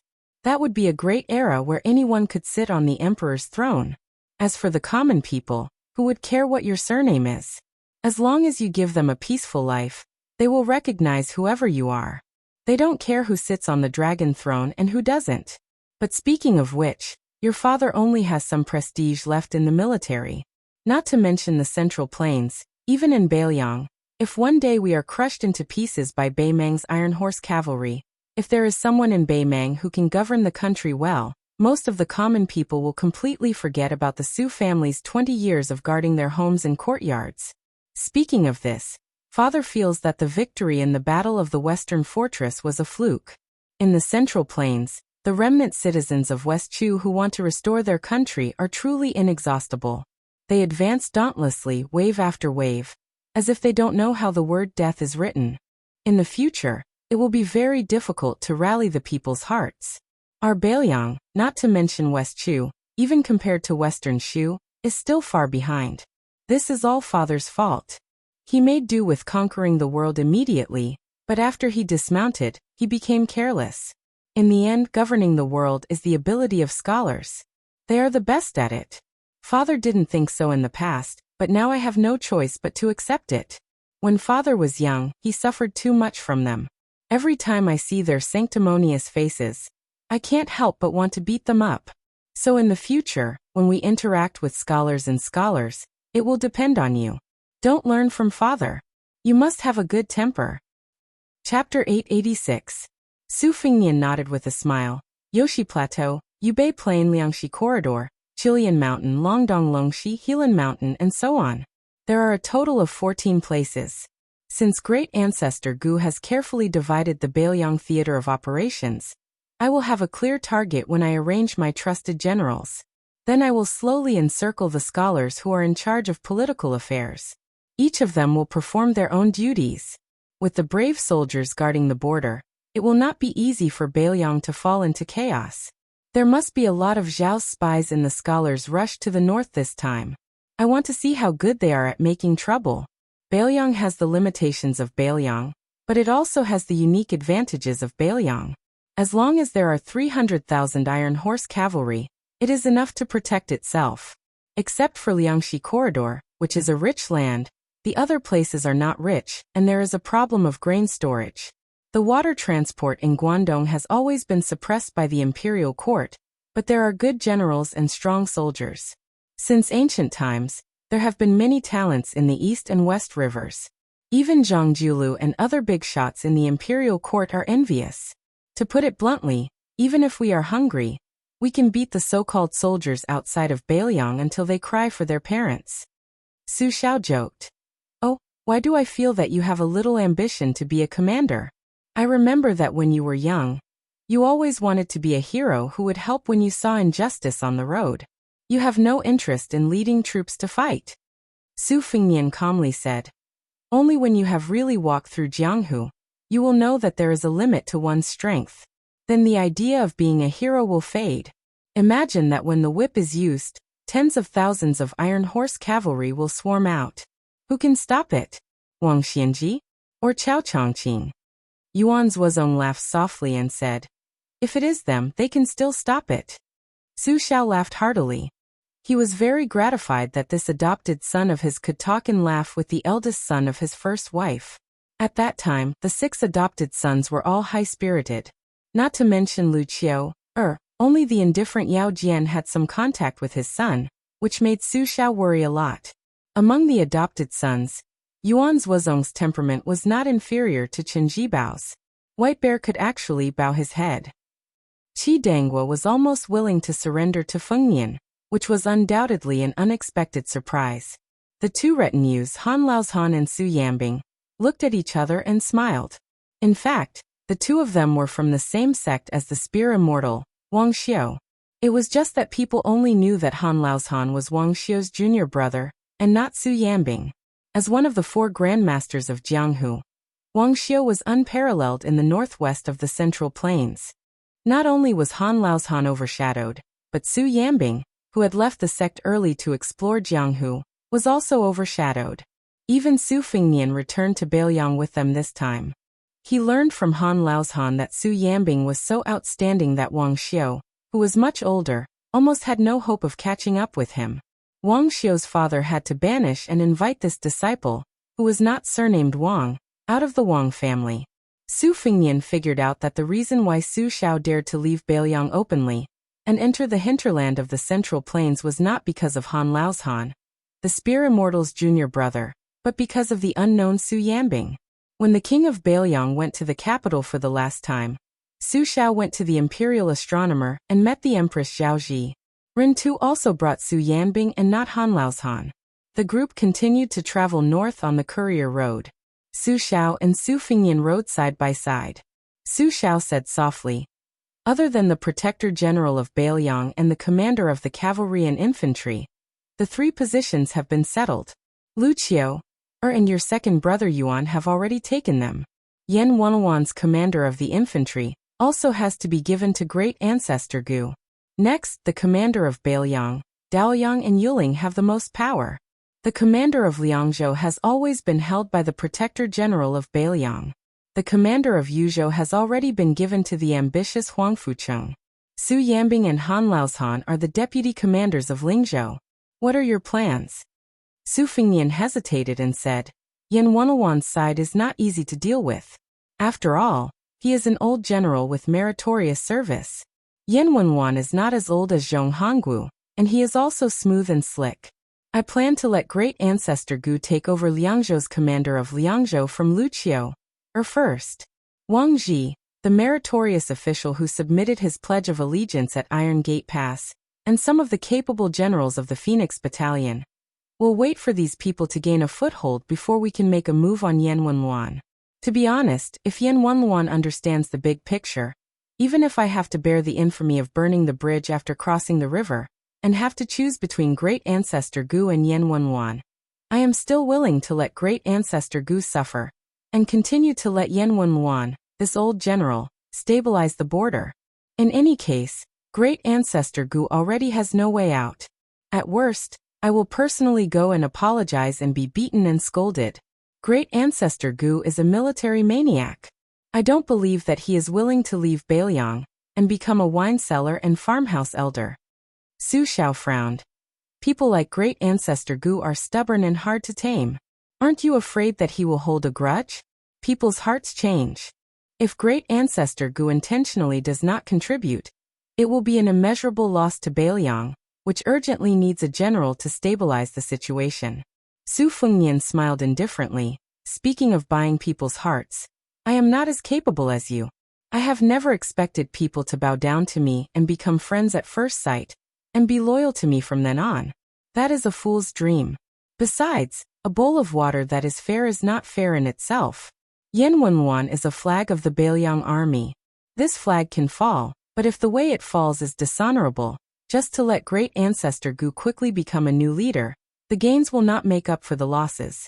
If Great Ancestor Gu does not even wait for this little time, then he is only destined to be a general, not a commander." Su Xiao pointed at Su Fengnian and smiled without saying anything. Su Fengnian was confused. Su Xiao could not hide anything from his son, so he spoke frankly. "The last time I drank and chatted with Great Ancestor Gu, the two of us did not sleep for the whole night. In the end, Great Ancestor Gu told me that after he arrived at Beiliang, he himself did not want to rise to the top in one step and cause unnecessary turmoil for the new master, Beiliang. But he must get one of the generals of the 3 provinces, at least the general of Lingzhou, and best the general of Liangzhou. As long as you agree to this, he will serve you with his life. Oh, great ancestor Gu is such a courageous and fearless person. But now he has learned to weigh the pros and cons, and coincides with you. You 2 big and small foxes, have you been colluding since long ago? Su Fengnian laughed and said, Great ancestor Gu is so considerate. It would not be right if I did not give him an infantry commander position in the future. Su Xiao sighed and said, Father is completely convinced of my old age. Su Fengnian said with a smile, I am just a little clever, not good enough to be on the stage. I am far inferior to you. Su Xiao shook his head and narrowed his eyes as if he was drunk. He said, Don't comfort me. As a father, it is never a sad thing to admit that I am old because of my son. There is nothing happier than this in the world. Su Fengnian said helplessly, At noon, we drank and ate meat at the inn at the foot of the mountain, but I did not see you admit that you are old. You are already so old, and you still want to drink with me? How many times did you secretly go to the toilet? Twice or thrice? The old man looked embarrassed. The old man then said with a smile, When we go back to the border and meet that old woman who is protected by Tuoba, I will rely on you to keep up appearances. Su Fengnian said calmly, Okay. Chapter 887. Ever since the miser Li Gongda became the administrator, his ability to make peace was top-notch. He tried to persuade everyone to make peace and not break up. Thus, Lingzhou became more and more harmonious. Other than the Zhong family, whose roots were in Longqing County, which was a little unhappy, the rest of the families were still doing well. Moreover, old General Zhong's eldest son, Zhong Qingxin, was still the governor of Longqing County. The new noble of northern Liang, Su Beiji, was just a small soldier who was promoted 3 ranks. His position was not that high, but he continued to work for Sir Zhong. It could be seen that the Zhong family and the Su family were not at the point of falling out. However, there was a piece of news that quickly spread in the Lingzhou officialdom. The 2 retainers of the great general, Han Laozhan and Su Yanbing, had both become Lingzhou's deputy generals. His Royal Highness, who had returned to Beiliang after causing a ruckus in the capital, actually became Lingzhou's general. This made people feel that it was a bit inconceivable. Many retired generals were silently cursing why the crown prince did not just sit on the chair of Beiliang's protector general. Why did he extend his hand into the Lingzhou officialdom? This was not very proper. Anyways, after the new year at the border of Yuzhou, there would be a martial arts examination that was held once every 3 years. Everyone knew that the great general had already started to make arrangements for his death. According to the whispers in the Lingzhou officialdom, rather than Crown Prince Su Fengnian not being liked in Lingzhou, it was better to let Chu Lushan and Yuan Zuozong's 2 foster sons help him to become the commander at the border. Whether it was showing off or hiding in the abyss, it was fine if everyone did not see it and did not feel annoyed. No matter what, it was better than taking over the hot potato that was Lingzhou's general. The mansion of the administrator was decorated with lanterns and colored banners. The doors were wide open to welcome the guest. Sir Li, who was already a rank 2 border official, was grinning from ear to ear. He treated the great general, who suddenly came to the Li mansion like a bodhisattva. After obtaining the inside information that His Highness was going to become Lingzhou's general, Li Gongda talked until his mouth was dry. He finally got an old neighbor on the same street to vacate a beautiful mansion. He temporarily hung a plaque and turned it into the Lingzhou general's mansion. Lingzhou's capital had a beautiful Jinu lake. There were only a few mansions that had the qualifications to draw water into the mansion. The old owner who occupied this place used to be an old general under Beiliang cavalry commander Zhong Honggu. Later on, he got closer to Dian Xiongzong and the other young generals under Qin Jibao. Li Gongda took advantage of this weakness and used both kindness and power to make the old general leave with his many beautiful wives and concubines. At this moment, Su Fengnian, who had just become a standard 4th-rank general, was taking a leisurely stroll in the general's mansion. Previously, he had gone to the Li mansion to show his face before leaving. He really couldn't resist the administrator's attentiveness, so he left behind Su Xiao and Yuan Zuozong, Han Laozhan, to accompany him. He brought along one of Lingzhou's deputy generals, Su Yanbing, to walk through the corridors and corridors. Of Wang Xiu's two junior brothers, Han Laozhan could be considered familiar with the art of war, but the martial arts maniac beside him, Su Yanbing, was just barely passable.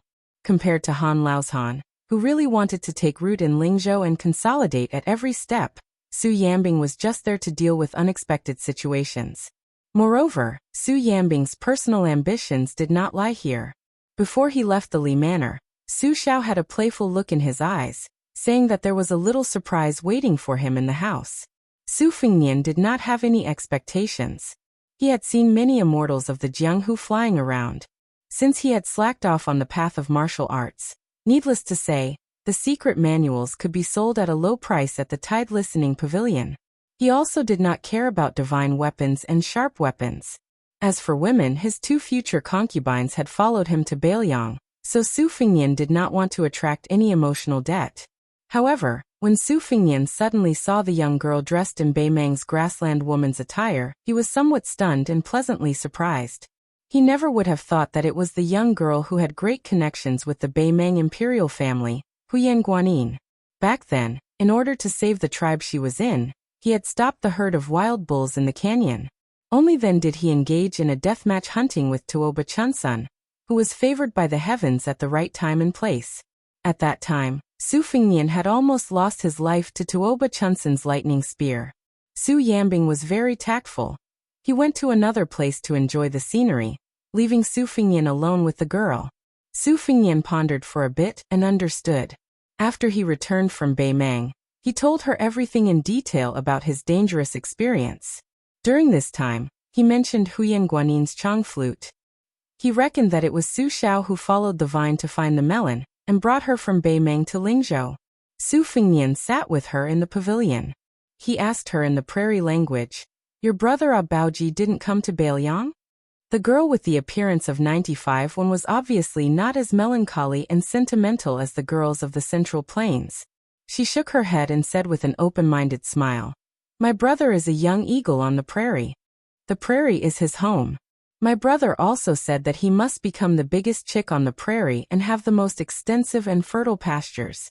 In the future, he will bring our benefactor to gallop on a horse and snatch the most beautiful girl, the fiercest warhorse, and the best wine for our benefactor." Su Fengnian remembered the strong-headed child who liked to roll around in the sheepfold. He had the boldness to pick up a lamb and throw it around. He smiled and said, "He's much more ambitious than me." The young girl, whose style was between a young girl and a married woman, had a curious look on her face. She couldn't help but gently smile and ask, "Our benefactor always said that he was a scholar from Gusai Prefecture. How did he become the son of a prominent family in Beimang, the arch-enemy of Beiliang?"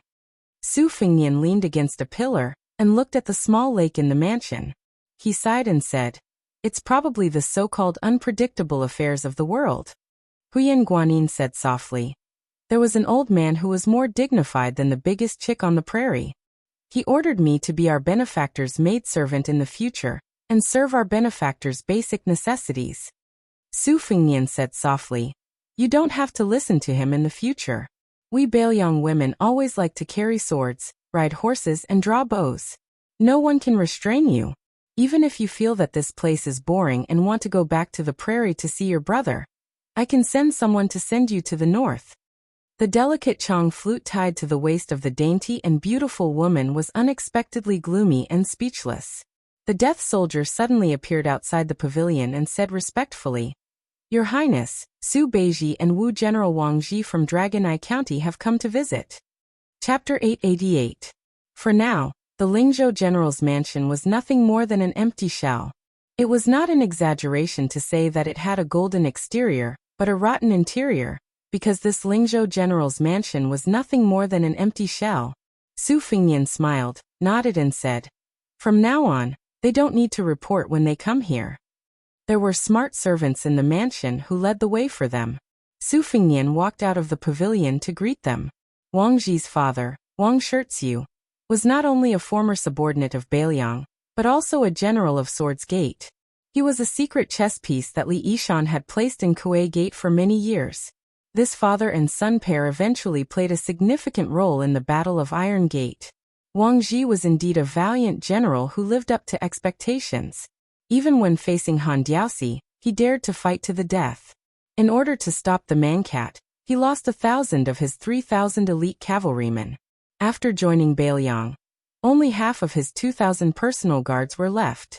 Last time, his performance in Longqing County was also very eye-catching. Therefore, Su Fengnian had a very good impression of him. Su Beiji was quick to adapt to the local customs. He was dressed like a scholar, even more so than the famous scholars of Jiangnan. He was elegant and graceful. Wang Ji was escorting him from the side. One was a scholar and the other was a warrior. Huyan Guanyin stood alone and timidly in the pavilion. She seemed to be out of place. Most women were like that. They were just the icing on the cake. Su Fengnian put his arm around Su Beiji's shoulder, smiled to Wang Ji and said, "This time, General Wang, you didn't become the Deputy General of Lingzhou. Do you feel angry? If you do, just say it. But I still can't give you the Deputy General position." Wang Ji didn't talk about stage fright. Instead, he grinned and said, "Your Highness, we are all rough men. We know that we shouldn't take things that we didn't do. We don't have any achievements now, so we don't feel angry. If we do something great in the future, not to mention the Deputy General position, we can even fight for the position of Lingzhou General. We won't hesitate." Su Fengnian smiled and nodded. He pointed at Su Yambing, who had quietly returned to the pavilion. He introduced, "The new Deputy General of Lingzhou, Su Yambing. Wang Ji, you should interact with him more in the future. General Su is one of the top martial arts masters in Bailiang. He is much more useful than hanging around me, who has no real power."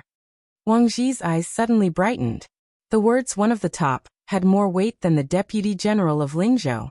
Yuan Zuozong was the third master in the Liang army after Gu Jiantang and Chen Jibao. If Su Yambing was one of the top martial artists, he would most likely be a fierce general on the same level as the unparalleled cavalry warrior Yuan Baixiong. Wang Ji didn't dare to underestimate him. He immediately cupped his fist to the deputy general. Su Yambing only nodded slightly in return. Su Fengnian looked at Su Beiji and asked with a smile, "Zhu Zi, are you getting along well with young Master Zhong? I heard that those beautiful concubines of his admire your talent, and took turns to recommend themselves to you. They even almost fought with Lingzhou's courtesan Belle for your affections. Now Bailiang is spreading the news that there is a Beimang aristocrat called Su Beiji. He is even more carefree than an immortal." Su Beiji smiled faintly. "More than enough, but far from enough. With His Highness in front of me, this little romance is nothing." Wang Ji was speechless. It was rumored that Su Beiji, who didn't have any strength of character as an official, had a close relationship with His Royal Highness. It seemed that the rumors were true. If it were someone else, they would have been drenched in sweat. Wang Ji didn't dare to treat the Crown Prince of Bailiang, who dared to kill the Western Region Prince with a bottle, as a hedonistic son. Normally, when faced with Zhong Hongguo and the other elders who had fought alongside their fathers in the military, they would try their best to curry favor with them. Su Fengnian and Su Beiji sat in the pavilion. Wang Ji naturally followed Su Yambing to guard outside the pavilion. Su Fengnian glanced at Wang Ji's burly back and retracted his gaze. He smiled and said, "This time there are hundreds of people from the Lu family and Shangyin Academy in Qingzhou. They are all crying piteously for food. Lingzhou's officialdom is bloated and has the most fat meat. The administrator is the peacemaker in Bailiang. He claims to be second, but no one claims to be first. He definitely can't be the bad guy. Chen Xiaoliang is also busy with the salt and iron industry. Why don't you take over? We can use this opportunity to streamline the positions of the generals and get rid of a large number of idle generals. We can also learn from Bailiang so that we can live up to our name in the future." Su Beiji didn't make a sound. He was quite arrogant. Wang Ji, who was listening attentively, was a bit worried. Bailiang was like living with a tiger. Otherwise, the great general wouldn't have been privately called the second emperor by the imperial court. His Royal Highness was actually no different from the crown prince of a country. Although Wang Ji was careless in front of Su Fengnian, he was also meticulous and meticulous. Those seemingly crude and simple-minded generals in the historical novels were all meticulous people in the official history books. If one wanted to stay by the side of the monarch and not cut off their good fortune, they would have to be very knowledgeable. It was almost like a bottomless pit. Earlier, Wang Ji and Su Beiji had been drinking. At the time, His Royal Highness didn't kneel to the Emperor in Tian City. Su Beiji was drunk to his heart's content and drank happily. He revealed the tip of the iceberg of his knowledge. When they talked about the matter of planning for the future, just the classification of the officials, Su Beiji gave 19 types. Solitary official, governing official, capable official, toad official, cat official, and corpse official. It was much more complicated than the 9 ranks of martial artists. When Wang Ji heard this, he was both dumbfounded and benefited greatly. He thought that this young Master Su had really cultivated to immortality in the government. Even Wang Ji, who had extremely high horizons, was full of admiration. Su Fengnian continued to ask, Bailiang officials have the custom of awarding mink hats at the end of the year. Then from the end of winter to the beginning of spring, how about you, Su Beiji? Give out a few hundred new mink hats of all sizes in Lingzhou. Su Beiji asked back, You, the general of Lingzhou, don't care, but can the administrator not care? Su Fengnian nodded and said, Otherwise, why would I be a general? Isn't it because I'm determined to help you block the fierce criticism? I promise you, no matter what words or people, everything will stop when it comes to me. You don't have to look or listen. Su Beiji said calmly, Lingzhou's provincial governor is currently still held by the administrator. Can your highness give me this hat first? Wang Ji clicked his tongue in wonder. Su Beiji was really bold. He wanted the hat of a 4th-rank official as soon as he opened his mouth, and he wanted it so righteously. If this got out, wouldn't the Liang officials who had been stuck at this threshold their entire lives be angered half to death? Huyen Guanyin, who had learned some of the language of Liang in this mansion, heard every word and roughly understood the meaning of this conversation. Her mouth fell open slightly as she looked at the gray-haired man. Her eyes were a little dazed and dazed. Su Fengnian stood up and smiled. I'll give it to you now. Chapter 889. The next chapter will be in the wee hours of the morning, so it will still be rather late. Su Fengnian went alone to the mansion of the administrator in Bailiang, whose standard was only lower than that of Mount Qingliang. Now that he was familiar with the Li mansion, he didn't even need the steward to lead him to the back garden where Su Xiao and Li Gongda rested. In the courtyard there was a shady locust tree. The officialdom in Bailiang knew that Li Gongda was fond of planting locust trees in recent years. So many locust trees from other provinces had been moved into the mansion. Planting locust trees in front of the mansion was a sign of good fortune. Li Gongda's talent and learning were not obvious. Nowadays, most of the imperial examinations were in the autumn locust tree season, and the month was also known as the locust tree yellow. It could be seen that official Li was still brooding over the fact that he had failed the imperial examinations many times in the past. Su Fengnian walked along a secluded path lined with hollyhock trees. He saw a long sandalwood couch placed under a tree. Su Xiao was drinking green ant wine alone. Li Gongda used to kneel more than sit in front of the king of Bailiang. Now that he was the administrator, he stood to the side, holding a wine jug and helping to pour wine. In other vassal states, the administrator was a first-class official with the same rank as the minister of the 6 ministries. There was no one like Li Gongda who bowed and bent his knees. Not to mention the administrator of West Chu, Sun Shiji, even the prince of Guangling, Zhao Yi, had personally visited him several times, but he had been refused the door. Just like Dai Yuzhen, the administrator of the 2 Huaidao, she had openly bullied the prince of Huainan Zhao Yi until he couldn't breathe. From this, one could see the weight of the administrator's authority. As soon as Su Xiao saw Su Fengnian, he immediately wanted to give up the sandalwood couch. However, Su Fengnian ignored him and asked Yuan Zuozong to ask for 2 chairs from the steward of the mansion. He sat down with Li Gongda. The afternoon sun shone on his body, making him feel warm. After drinking a few cups of green ant wine, he knew that His Royal Highness had come back. However, he found that this young man who always called him uncle was not in a hurry to expose him. Therefore, Li Gongda had to sit with him and drink with him. He talked about some interesting anecdotes of Lingzhou, jesting and flattering him. He talked about how His Royal Highness had won the hearts of the people in the capital city. Whether Su Xiao believed it or not was another matter. However, it was comfortable to listen to it and he showed a genial smile. Su Fengnian smiled and looked at it with mixed feelings.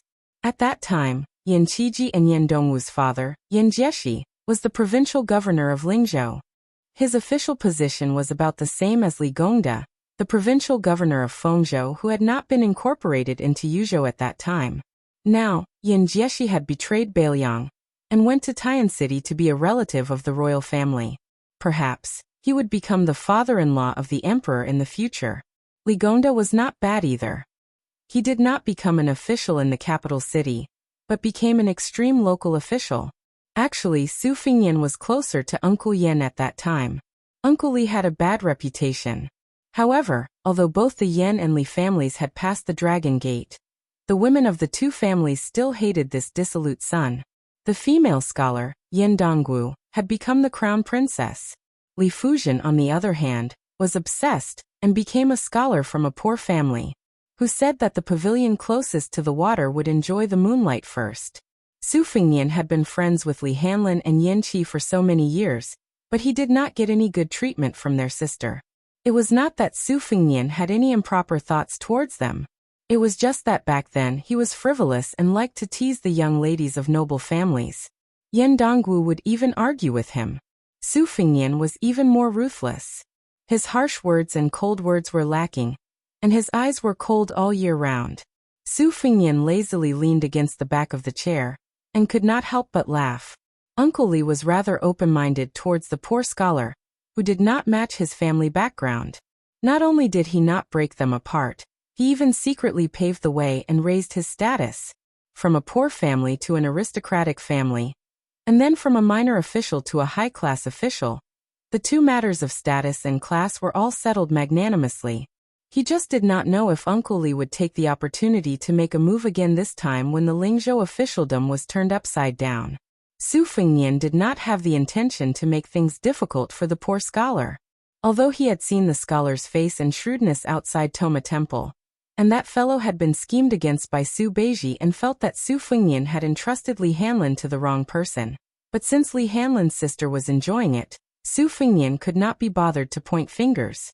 If that poor scholar really had the ability to become an official, Su Fengnian would not mind giving him a slightly bigger mink hat. To the Bailiang, whether or not he was an honest official was not important. Whether or not he was a capable official was the key. Furthermore, that scholar might become the second Bailiang. Who dared to say that Li Fujian must have made a mistake? If a woman was foolish, perhaps she would have foolish fortune. When Su Fengnian saw that he had drunk to his heart's content, he looked at Li Gongda in a half-drunk state and said with a smile, "Uncle Li, do you know that there is a young man called Su Beiji in Longqing County?" Although Su Beiji's official position is not high, only a secretary, subordinate to Longqing Junju, Uncle Li knows that even Longqing County's governor Zhong Qingxin is extremely respectful towards Su Beiji. Because this person is extremely knowledgeable, what is even more difficult is that he can learn and use it for himself. He is familiar with governance and is not a self-proclaimed lofty bookworm. Many times, Zhong Qingxin did not hesitate to part with his love, and did his best to recommend this person to Uncle Li. If your highness did not mention it, Uncle Li would have already decided that after the beginning of spring next year, Su Beiji would be promoted to the position of Lingzhou's Minister of Education, to serve as a province's Minister of Education, so that he can make the best use of his talent. The corners of Su Fengnian's mouth curled up, and he nodded. He turned to look at the old man who had been smiling, and did not interrupt. Su Xiao, which official position is higher between the Counselor of Learning and Classics? Su Xiao insisted on being a hands-off boss. He raised his cup and pointed at Li Gongda. "Don't ask the blind. Father is also a layman. You have to ask your Uncle Li." Li Gongda quickly said with a smile. "Their ranks are similar. However, the Classics is in charge of a prefectural's governance, so the salary is slightly higher than the Counselor of Learning." Li Gongda slapped his forehead, and the sound was very crisp. This slap was definitely not light, and he had a look of realization. Look at Uncle Li's memory. Lingzhou's Classics, young Qianli, is not young anymore. Not long ago, he was complaining to Uncle Li that his physical strength was not good, and he had the idea of retiring and returning to his hometown. Coincidentally, Uncle Li feels that Su Beiji should not be a Counselor of Learning. Being a Classics is very good. Lingzhou's governance can only be managed by Su Beiji, so that Uncle Li can be at ease. Su Fengnian poured a full cup of wine for Li Gongda and himself. After drinking it in one gulp, he said with hazy drunk eyes, "Uncle Li, you don't know. When Su Beiji was tricked by me to come to Bailiang, I promised him that he would become a high-ranking official. However, as for how high is considered a high-ranking official, I don't know anything about it. What counselor of learning? I estimate that he would only be around 6th or 7th rank. Isn't that the same as being a county magistrate in a lower prefecture? Even if Su Beiji does not mind being a low-ranking official, since nephew had boasted, I am afraid that I will break my promise. Furthermore, I shamelessly begged Su Xiao to be Lingzhou's general to show off. If Su Beiji becomes a classics administrator, we will see each other all the time, and I will be embarrassed to drink wine with him. Uncle Li, don't you think so?" Chapter 890. Liang officials, according to the law below grade 3, were not only split into main and secondary grades, but also into upper and lower grades. For example, although they were both grade 4, there were actually 4 grades: capital officials and local officials, main officials, secondary officials, and lower officials. There were many mysteries hidden within. To become an official, entering the lower grade was the first dragon gate. Regardless of whether one was a lower grade 9 official or not, the difference between the grades was like a chasm. The next grade 4 was the second dragon gate that was even harder to cross. Currently, most of the so-called nobles and ministers were above grade 4. To climb to this position, one had to rely on one's family background, luck, and ability. For example, the Song family's old and young masters, the father and son, had dominated the literary world for over 20 years. Among them, the young master was only a lower grade 3 Imperial College's right chancellor. Thus, even though Li Gongda was gentle and humble in front of Su Xiao, a sneeze from him in Lingzhou was enough to make those county governors tremble in fear. At this moment, Li Gongda still did not have the aura of a main grade 2 official. He nodded his head like a chicken pecking rice. Yes, that makes sense. Your Highness is a man of your words, so how can you go back on your words? If you want to blame someone, blame Uncle Li for not thinking it through. Currently, there are still Lingzhou Huangnam County's county governor and Fengyu County's county governor, both of which are suitable for Su Beiji. Fengyu County is the biggest county in Bailiang. It has a special rank and is comparable to a county governor. It is also not far from our Lingzhou city. Su Fengnian suddenly yawned and put down his wine cup. He stood up and said with a lazy expression, Huangnam County's county governor Song Yan is in his prime and has a good reputation. As for the county governor, although Fengyu County is the biggest county in Bailiang, it doesn't sound good. Forget it, it will be the new year in a few days, so Uncle Li doesn't need to worry about this. I'm just a general in Lingzhou. If I keep talking about Lingzhou's government affairs, I'm afraid that the next time I visit, Uncle Li won't let me eat and drink. Li Gongda slapped his thigh heavily. Su Xiao and Su Fengnian both stood up. He did not dare to sit there arrogantly, so he quickly stood up and said softly, Your Highness, since Su Beiji was Longqing County Governor Chao, why don't you let him be the Lingzhou County Governor? Su Fengnian smiled. Let's talk about it later. As an important advisor to the head of a province, when the provincial governor was patrolling the territory, he could bring his own horse and carriage to accompany him. That was why he was called Bi Wei. And it could be said that he lived up to his name. As long as the county governor did not make a big mistake, half of the officials would be able to successfully become the county governor. Liang had 30 provinces under the Taoism. As the county governor's candidate, county governor was also an important official with a lot of power. No one would look down on them. Su Beiji jumped from a county governor to a county governor, which was equivalent to easily crossing the second dragon gate in the officialdom. Even the entire Bailiang Taoism would have to raise their eyebrows. But what made Li Gongda uneasy was that His Royal Highness was still in low spirits. He looked absent-minded and easy to talk to, but this made Li Gongda, who had always been in control of the situation, feel uncertain. Su Xiao did not let Li Gongda see him off. The governor knew the essence of flattery, so he did not disturb the peace of father and son leaving the manor together. After Su Xiao went around the screen wall, he smiled. Is it your appetite or Su Beiji's appetite that is big? Is he eyeing the position of county governor that Li Gongda is unwilling to let go? Normally, Ligongda would not be so reluctant, but now that there were less than 1,000 scholars pouring into Beiliang, most of them would stay in Lingzhou. There were many things that the governor could not say, but there were many things that were more convenient for the county governor to do. This is called a county official is not as good as the one in charge. Even if Ligongda had not realized what was going on, with his eyesight, he would be able to quickly guess what you want. Father, let me say something more. Snakes have their ways, rats have their ways. In terms of military affairs in Beiliang, even if you make a fuss about a Huaihua general who has taken off his armor and returned to the fields, it is not a big deal. You can also be a Lingzhou general, but the circle of civil officials is big and small. They are all interconnected and even more intertwined. Just relying on fists cannot solve all the troublesome matters. This is also the root of why father has never liked to pay attention to local politics. Officialdom is jianghu. Everyone has no choice. Officialdom is also not jianghu. You can't just use force to convince people. Su Fingnian laughed softly. I know the severity of the matter. Actually, the governor of Huangnam County, Song Yan, is Ligongda's favorite student. This official position is very sincere. If Su Beiji goes to Huangnan, even if Ligongda's student does not support him, they will not cause trouble. However, Lingzhou is a joke. I know better than anyone that the governor is waiting for Hanlin to return home in glory. This position is simply tailor-made for my son. It is reasonable for him to become the county governor of Lingzhou in the future.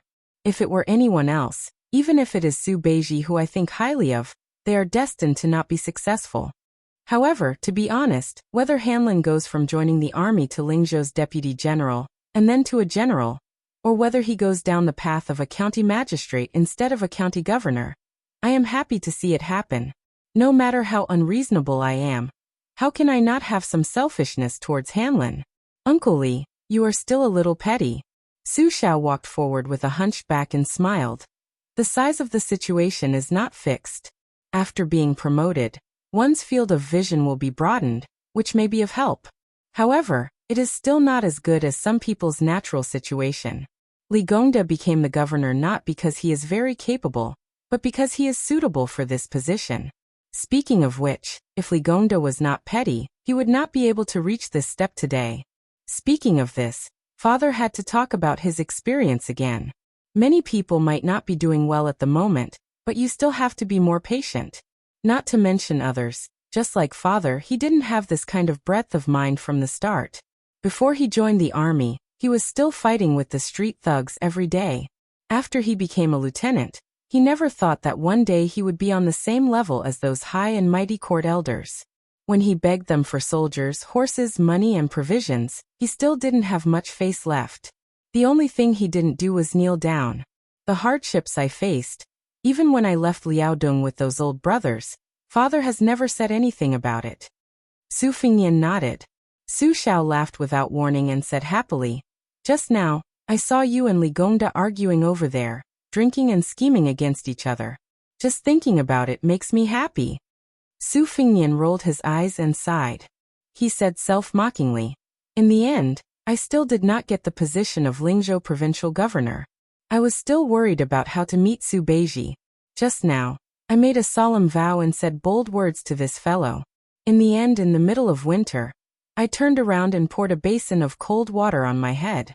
Su Xiao laughed even more happily. Why don't father go to Su Beiji's place to support you? Su Fingnian shook his head. Forget it. You go back to Liangzhou first. I will definitely rush back to eat New Year's Eve dinner. After the New Year, and before the military exam at the border, I will obediently be the Lingzhou general who scares people. When Lingzhou is over, I will return to Qingliang Mountain. It should not take long. Su Xiao nodded and walked out of the Li residence. Su Xiao said with a playful smile, because of you, Li Fujian, that girl, is hiding behind the projector wall. She doesn't even greet me when she sees me. Won't you turn around to take a look? Su Fingnian did not turn around. He sent Su Xiao to the carriage outside the residence and glared at him. Yuan Zuozong was riding a horse to protect him. Su Fingnian looked up and said, Second brother Yuan, don't let Su Xiao drink too much. If he really wants to, let him drink 1 cup at most. It was rare for Yuan Zuozong to have the leisure to joke with a straight face. Wei Mei smiled and looked at the carriage. Father, who should I listen to? The old man in the carriage laughed. You will listen to him in the future. Chapter 891.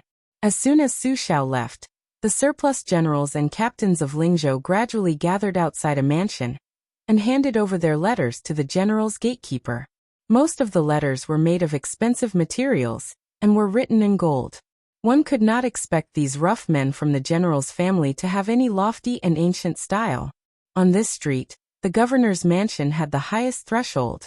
Logically speaking, it should have the most visitors, but the Lingzhou general's new mansion was full of people, which made people gasp in amazement. Inside the mansion, Su Fingyan was chatting with Su Beiji. Unexpectedly, when Su Beiji heard that he could not get an official position on Li Gongda's side, not only did he not find it strange, he even said that this was reasonable. Su Fingyan could not tell whether this fellow was praising him for being slippery, or mocking him for being a fox relying on the tiger's might to get things done. However, since Su Beiji was not in a rush to become an official of the provincial governor, Su Fingyan took advantage of the situation and waited for the news happily. The housekeeper of the mansion, Zheng Fulu, was an old member of the prince's mansion that had been transferred from Mount Qingliang to Lingzhou. He was middle-aged and had a dignified appearance. In the past, His Royal Highness had spent a lot of money to buy poetry and literature.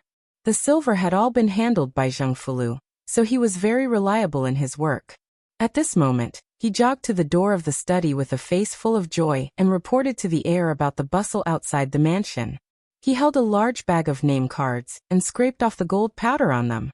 It was probably enough for him to go to Lingzhou's Tiger Hill restaurant to eat and drink. Su Fingyan waved his hand at Zheng Fulu and said, "Reject all of them. Just say that I won't see a single one of them." Zheng Fulu bowed and made a sound of acknowledgement. He did not have any doubts and went back the way he came. He said that the Lingzhou general would not be seeing any guests today, and then directly closed the gate of the mansion. He did not even let the side gate go. It was clear that there was no room for negotiation, and this made everyone give up completely. These martial artists who were tyrannical in Lingzhou were not very dejected when the gate was closed. They had originally called their friends and came in groups to join in on the fun. Who would really hope that the Lingzhou general who had only been there for a few days would give them a promotion? In the end, it was the identity of Beiliang's heir that made them have no choice but to lower themselves and drink the northwest wind this time. Furthermore, there was an unwritten rule in Beiliang's officialdom. Yuzhou was mostly Yan Wanwan's while most of Lingzhou was Zhong Hongwu's private backyard. The two sides had never interfered with each other. This group of people were mostly the old subordinates of General Huaihua. Some of the direct subordinates who were deeply indebted to General Zhong were not even willing to show their faces. For example, a few captains with real power under the deputy general all gathered around the stove to boil wine. They secretly cursed that this heir was too vicious. He had just destroyed General Zhong's face, and he actually did not want to stop while he was ahead. He swaggered into Lingzhou and stepped on the old general's face that had already fallen to the ground. There were no young people who were as unparticular as him. They were all filled with righteous indignation, fighting for the old general's justice. One or two captains with bad tempers immediately slammed the table and stood up. A few of the more shrewd ones also had a dark expression as they drank wine. If they were asked to rebel against the Su family, they would not dare to even if they had 100 guts. However, after being immersed in the officialdom for the past few years, they had learned a lot of tricks. They slacked off when they encountered something, and were able to do it easily. Furthermore, not only were they a group of martial artists, everyone present was also related to the civil officials of Lingzhou's officialdom by marriage. These old foxes who sat behind the official's desk were well aware of the rules and regulations. They did not even need to say anything angrily for the Lingzhou officialdom to operate properly. Most importantly, no one could find fault with it. Didn't you scholars from other places come to Lingzhou to steal rice bowls? The hatred of stealing someone's official hat was far greater than the hatred of stealing someone's love. After these military officers discussed and weighed the pros and cons, they all left with sinister smiles on their faces. Beiliang had a small number of scholars, so most of them were officials from humble backgrounds. This group of people actually did not lack intelligence, naturally keen on currying favor. If the high officials could be said to be the awe-inspiring king of hell on the stage, then this group of people were the even more difficult to deal with little ghosts guarding the door. If some of these officials had brilliant methods, they could even make the officials into mere figureheads, controlling the officialdom, making their superiors become mere decorations. When Zhang Jiulu governed the imperial court, one of his policies was to target the shortcomings of the officials, directly viewing them as a disaster that harmed the country's throne. However, Grand Secretary Zhang was publicly acknowledged to be good at governing the country, but when it came to dealing with the officials, there was no improvement. There were also many important officials in the imperial court who criticized and ridiculed him. In particular, some of the pillars of the imperial court, who came from humble backgrounds, even chose to watch from the sidelines. If the imperial court, where scholars made up the majority, was still in such a state, Bailiang naturally would not be able to escape this fate. As a result, Lingzhou, which was right at the end of the year, was quickly thrown into chaos. Documents gradually piled up. Gangs fought in the streets. Criminals killed each other in prison. The granaries of the government either caught fire for no reason, or became moldy by a few inches. All kinds of trivial matters sprung up like bamboo shoots after the rain.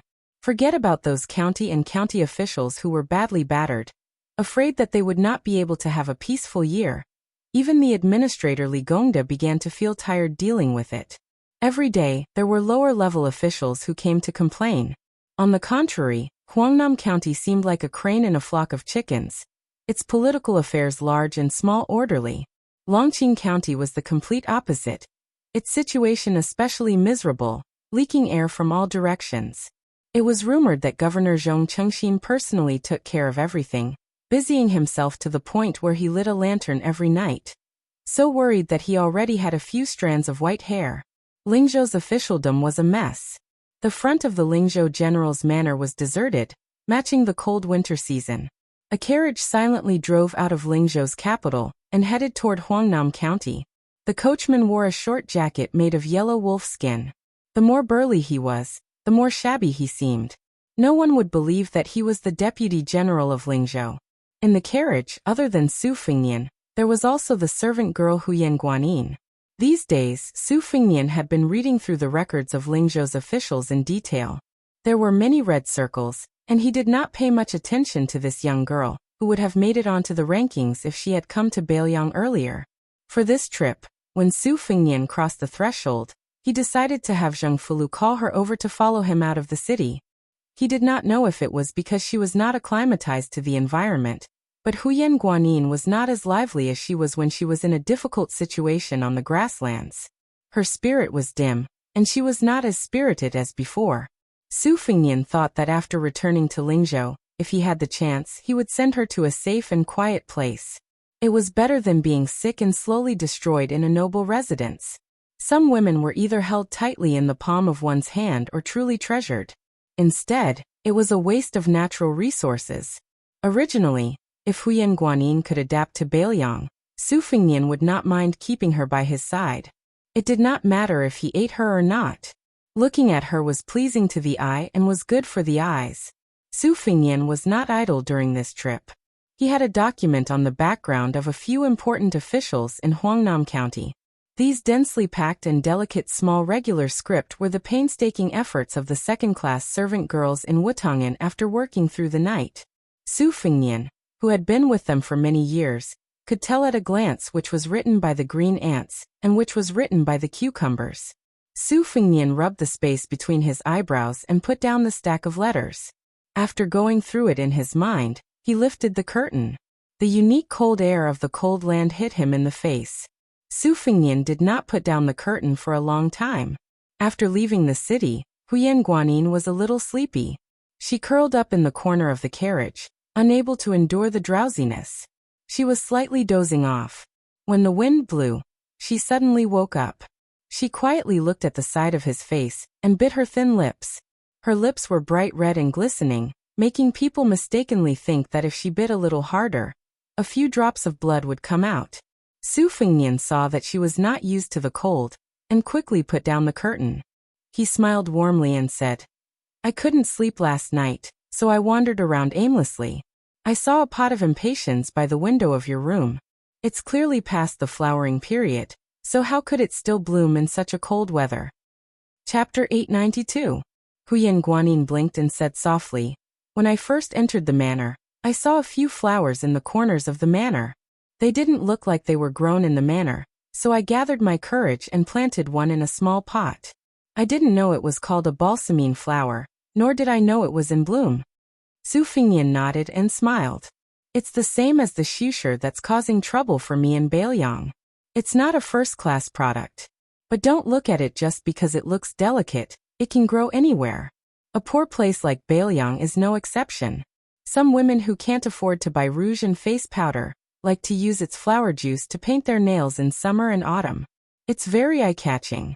Although this kind of thing has been criticized as a cheap product by famous scholars in Jiangnan who worship chrysanthemums and peonies, and has been given the harsh nickname of a chrysanthemum maid, I feel that regardless of whether or not she's a chrysanthemum maid, she can be used for people to admire and paint their nails. That's already the best use of her. There are a lot of them in my house. They grow all over the ground. Other famous flowers can't even be stopped by trees. However, I've never seen them bloom in winter. Presumably, it's because no one was willing to plant them in a pot and bring them back to the house that you accidentally delayed the flowering. That's right, this balsamine flower is very sturdy. My second sister gave it a nickname, hot-tempered. Under the scorching sun, when the wind blows, or when you pinch it with your fingernails, the seeds will bounce far away. When I was young, every time I made my second sister angry, she would give me a black face and not say a word for days. I always liked to use my hot-tempered nature to flick her face. I'd rather have her scold me than ignore me." In the end, Su Fingyan saw Huyen Guanyin staring straight at him. Su Fingyan said awkwardly, "You didn't do anything wrong.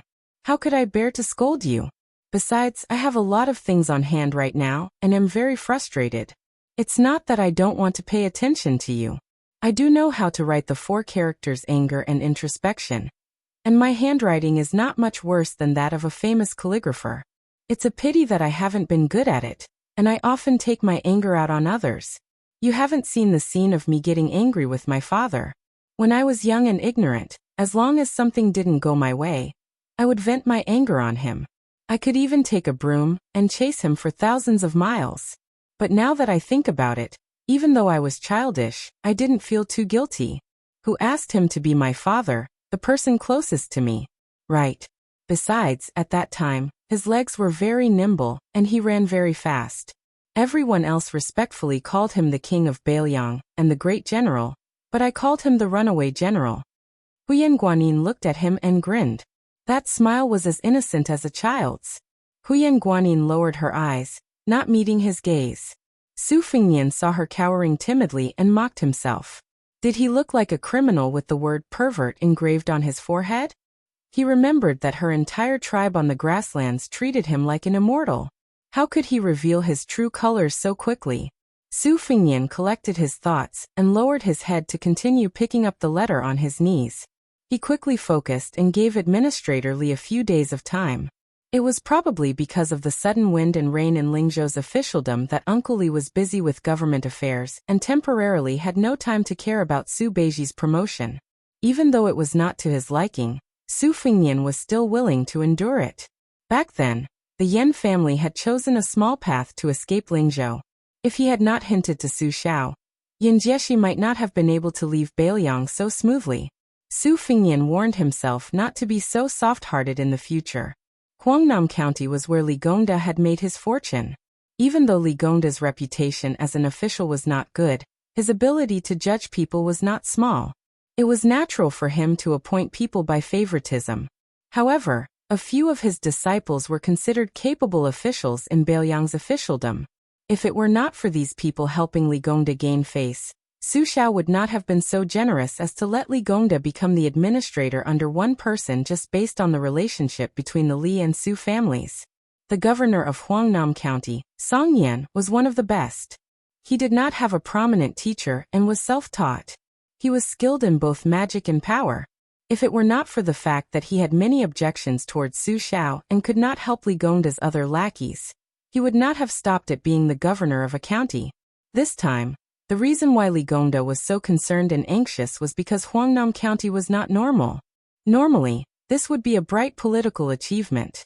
However, with the new Lingzhou general in a quagmire, wouldn't Huangnam County become a dazzling bird out of the forest? His Royal Highness was not moving forward in the quagmire.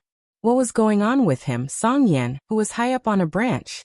Even if he did not make a sound, it would make people feel that he was being noisy. Li Gongda's heart ached for the Lingzhou provincial governor. He just had to act dumb. It was not a crime. He was just afraid that because of Huangnam County, he would be hated by His Royal Highness, who had walked in front of Beiliang for the first time. Su Fingyan let out a breath and narrowed his eyes in deep thought. If nothing unexpected happened, Song Yan must have received 1 or 2 well-meaning secret letters from the administrator, telling this disciple to quickly tarnish his reputation. The people under him were too good at conducting themselves. As officials, they did not even care about doing things. What a headache! Now, with Zhong Hongwu as an example, no one would be stupid enough to go head-to-head with him, the Lingzhou general. As a result, they would all use soft methods to avoid the sharp edge, which would make people feel even more disgusted. Su Beiji was also not loyal. He did not get the Lingzhou provincial governor position, and returned to Longqing Prefecture to watch the show. A copper coin that was no longer in circulation in the marketplace was slowly rolling between Su Fingyan's 5 fingers. Huyan Guanyin stared at the copper coin as it rolled back and forth, tediously, but she watched with great interest. It was to the point that when Su Fingyan raised his head to look at her, she did not notice. Su Fingyan put away the copper coin that the Crown Prince of Yanqi had returned to him and said softly, "Before New Year's Eve, I need to go back to Liangzhou. At that time, you can leave Lingzhou with me. Do you want to go back to the Beimeng grasslands or go to Jiangnan to take a look?" Huyan Guanyin seemed to have realized something and asked, "With you?" Su Fingyan could not help but laugh. "Of course it's you alone. How can I leave?" She blinked her eyes and lowered her head again. Su Fingyan stretched out his finger and knocked her head. He laughed angrily. "The entire officialdom in Lingzhou is working together to play dirty with me. What? Are you using what you have learned? Do you believe that I will chase you off the carriage?" She raised her head. She was still silent.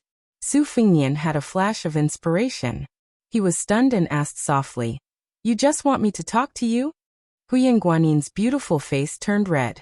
Su Fingyan held his stomach and laughed. He stretched out his hand and pinched her delicate cheeks. He then said helplessly, "Should I say that you are stupid or stupid? You are so quiet. Of course, I thought that you were not happy by my side. That's why I wanted you to go to a place where you can be happy. You have to know that on the grasslands, you dared to take the initiative to enter the tiger's mouth and ride on my body. Look at now, you are so lifeless." She was shy and wanted to say something. Su Fingyan sighed and let her sit sideways on his lap.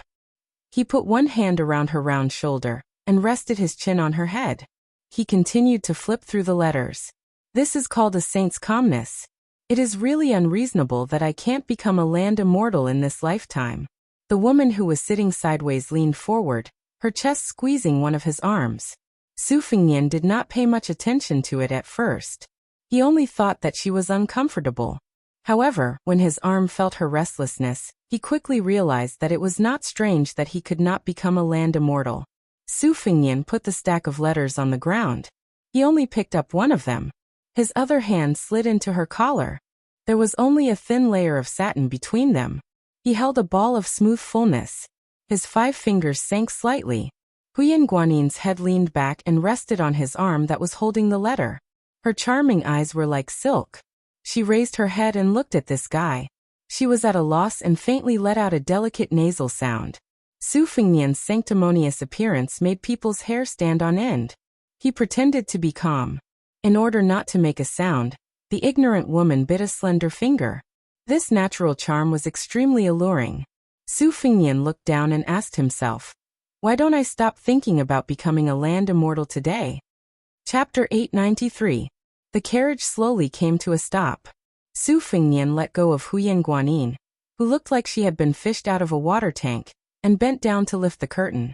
He saw 3 riders stop by the side of the road. They did not wear any armor and were dressed in Jianghu martial arts attire. They were very clean and neat. However, unlike Jianghu martial artists, they all had a Bailiang saber at their waists. One of the young riders was particularly outstanding.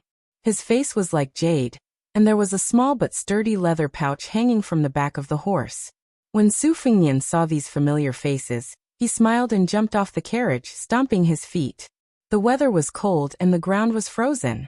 The road was hard and the ground was hard. When the three riders saw His Royal Highness get off the carriage, they hurriedly flipped over and dismounted. Su Fengnian waved his hand, indicating that they did not need to bother with these complicated formalities. The three riders were all from the White Horse Righteous faction of the Phoenix Battalion. In Bailiang, they had vaguely become a small group of people with the most upright roots.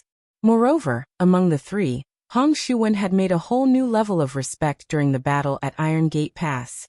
Wielding 2 sabers, he had killed 6 Imperial Guards and a golden saber Imperial bodyguard. The young rider, nicknamed His Royal Highness, was now Wang Ji's deputy general.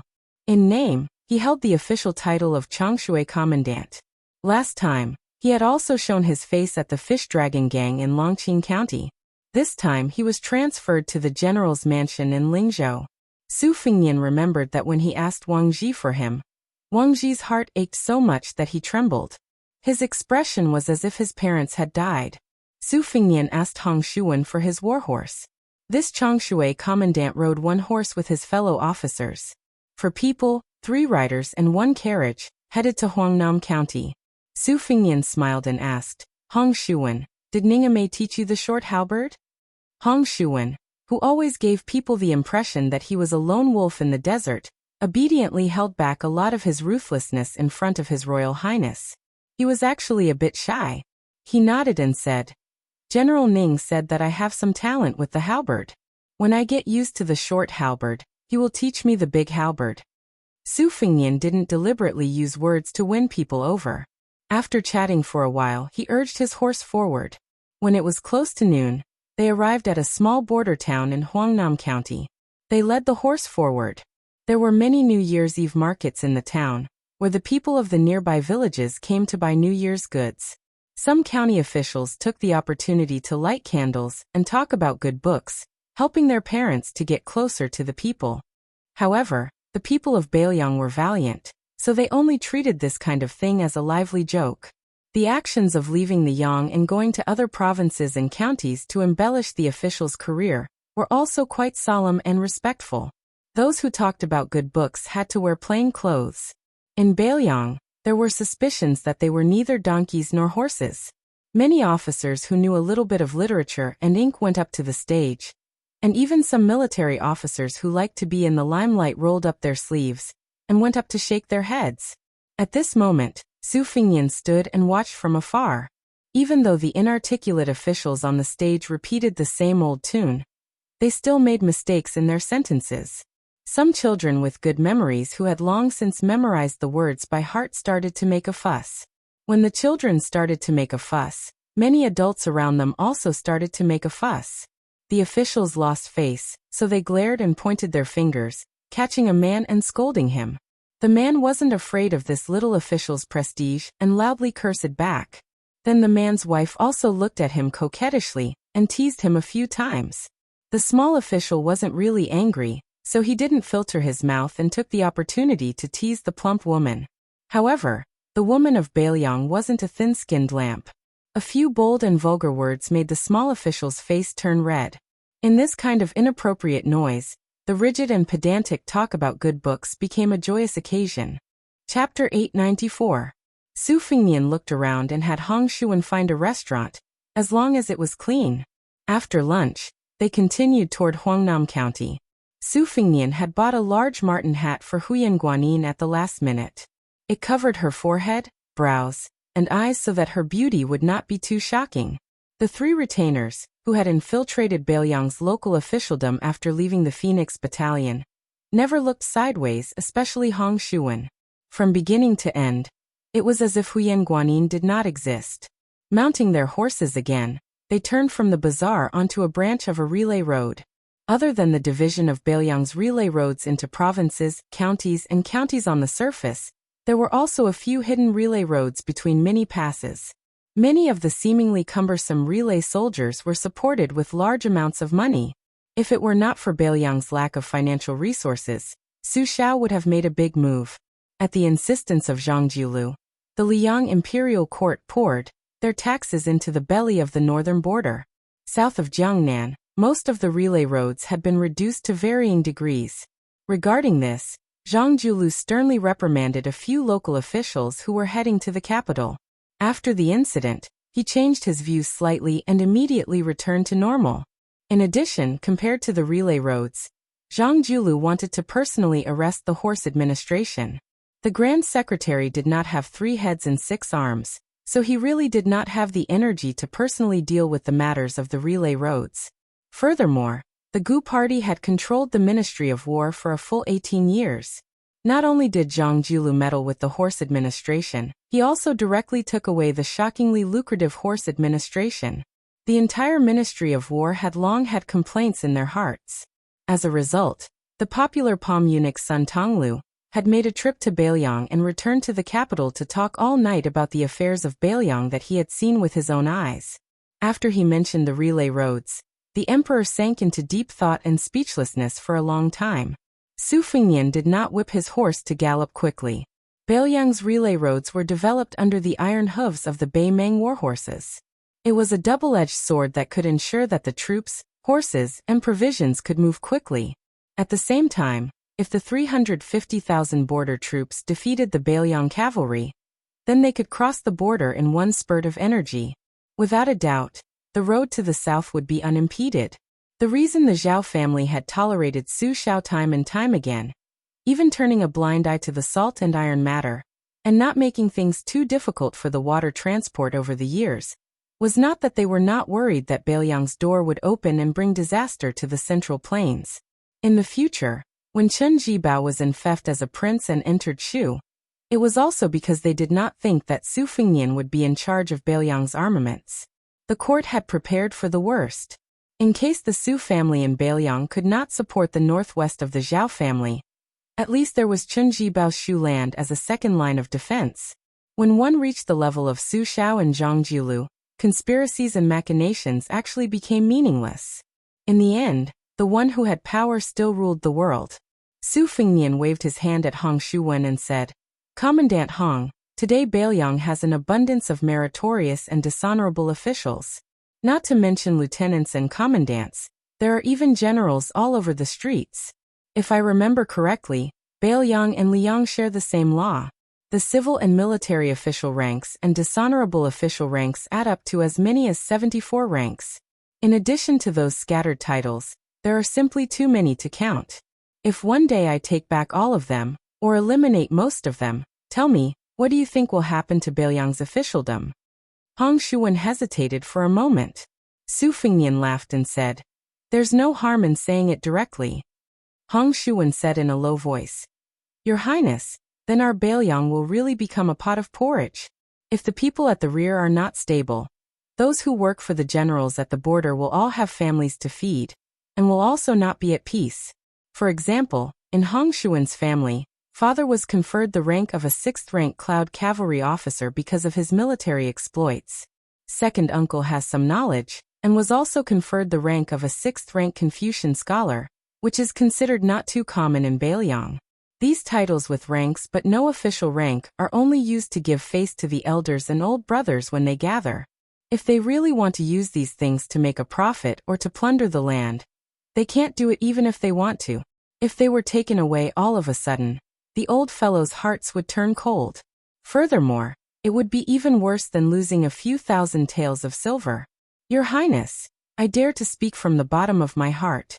This time, I heard from the elders in my family that a few thousand scholars from other places have come. They are all here to steal the old Beiliang's rice bowl. This time, when I went to the Lingzhou General's manor from Longqing County, I also heard a lot of rumors. They are all unfavorable to your Highness." Su Fengnian nodded and said with a smile, "Many people are working together to fan the flames of evil and make the stove that is Lingzhou's officialdom very warm. I'm afraid there are still a lot of people who are conscientiously adding firewood to the stove. This year's end in Bailiang is very different from previous years. It really isn't cold at all. Hong Shuwen was a bit puzzled. His Royal Highness could still smile? Because Hong Shuwen was His Highness' close official, the local prestige of the Hong family did not join the crowd this time. They closed their doors and refused to receive guests. They did not care about disputes and were already isolated and alienated by many families who were originally on good terms with them. If he wanted Hong Shuwen to go into battle to kill the enemy, he would definitely not hesitate. Hong Shuwen always felt that men should shed their blood on the battlefield. Before he became a general that brought glory to his ancestors, he had already thought about where he would die on the battlefield. However, if he wanted to criticize the current situation, it would really be asking for his life.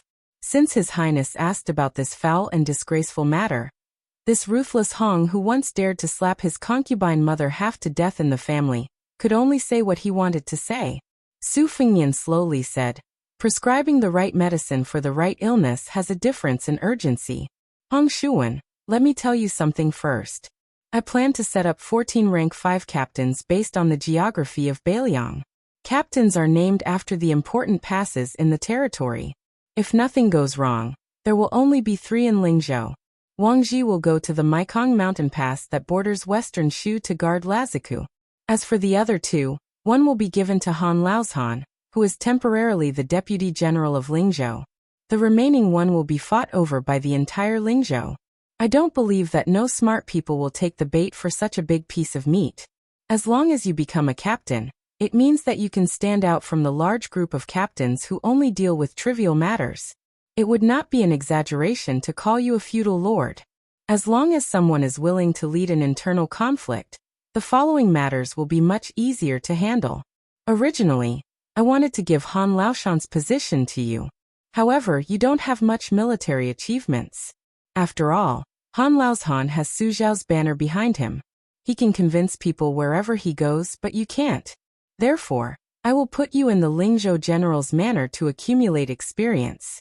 Although I can't use a quick and decisive method to deal with the Lingzhou officialdom, if I don't see blood at all, it won't make sense. When the time comes, I will need you. Bailiang's local captains don't have many chances to kill people, so don't treat it lightly. In the future, when I leave Lingzhou, you will most likely have to help the new provincial governor Su Beiji. I believe you know my relationship with provincial governor Su Beiji. I believe you know about my relationship with provincial governor Su. I'll say the ugly words first. If anything happens to him, you Hong Shuwen won't be able to compensate for that head on your shoulder. Hong Shuwen subconsciously wiped his neck and chuckled. Anyway, I will do whatever your highness says without any objections. However, can I ask your highness for a favor? Su Fengnian laughed and scolded. Why are you the same as Wang Ji? If you have something to say it quickly. Hong Shuwen said softly. Your highness, in the future, if there is a war at the border, you can't forget about Hong Shuwen. Su Fengnian asked, 20 years ago, so many people joined the army because there was no peaceful life anywhere. They were all aiming for glory and wealth. If they took a gamble, they might be able to get an official position. However, it's different now. Why did you, Hong Shuwen, give up being a stable official and insist on risking your life at the border? Is it very impressive to have your head tied to your belt? Or do you think that you can't be a high-ranking official on the ground? As long as Hong Shuwen grinned, he was naturally sinister. Hong Shuwen is different from others. I just can't get used to living a leisurely and happy life. Especially after hanging out with your highness, I feel uncomfortable if I don't kill people for a day. I would go to the brothel to find soft and tender women to have fun with. After I'm satisfied, I would feel sick of it and couldn't help but want to break their necks. I don't think this illness can be cured, so I can only go to the border and kill people. Su Fengnian smiled and didn't comment. In a time of peace, the people slept. When they woke up, their homes were still there and people were still alive. They worked hard every day. If there were 1 or 2 good thoughts, then this was a good world. In the eyes of the people, Hong Shuwen was definitely not a good person.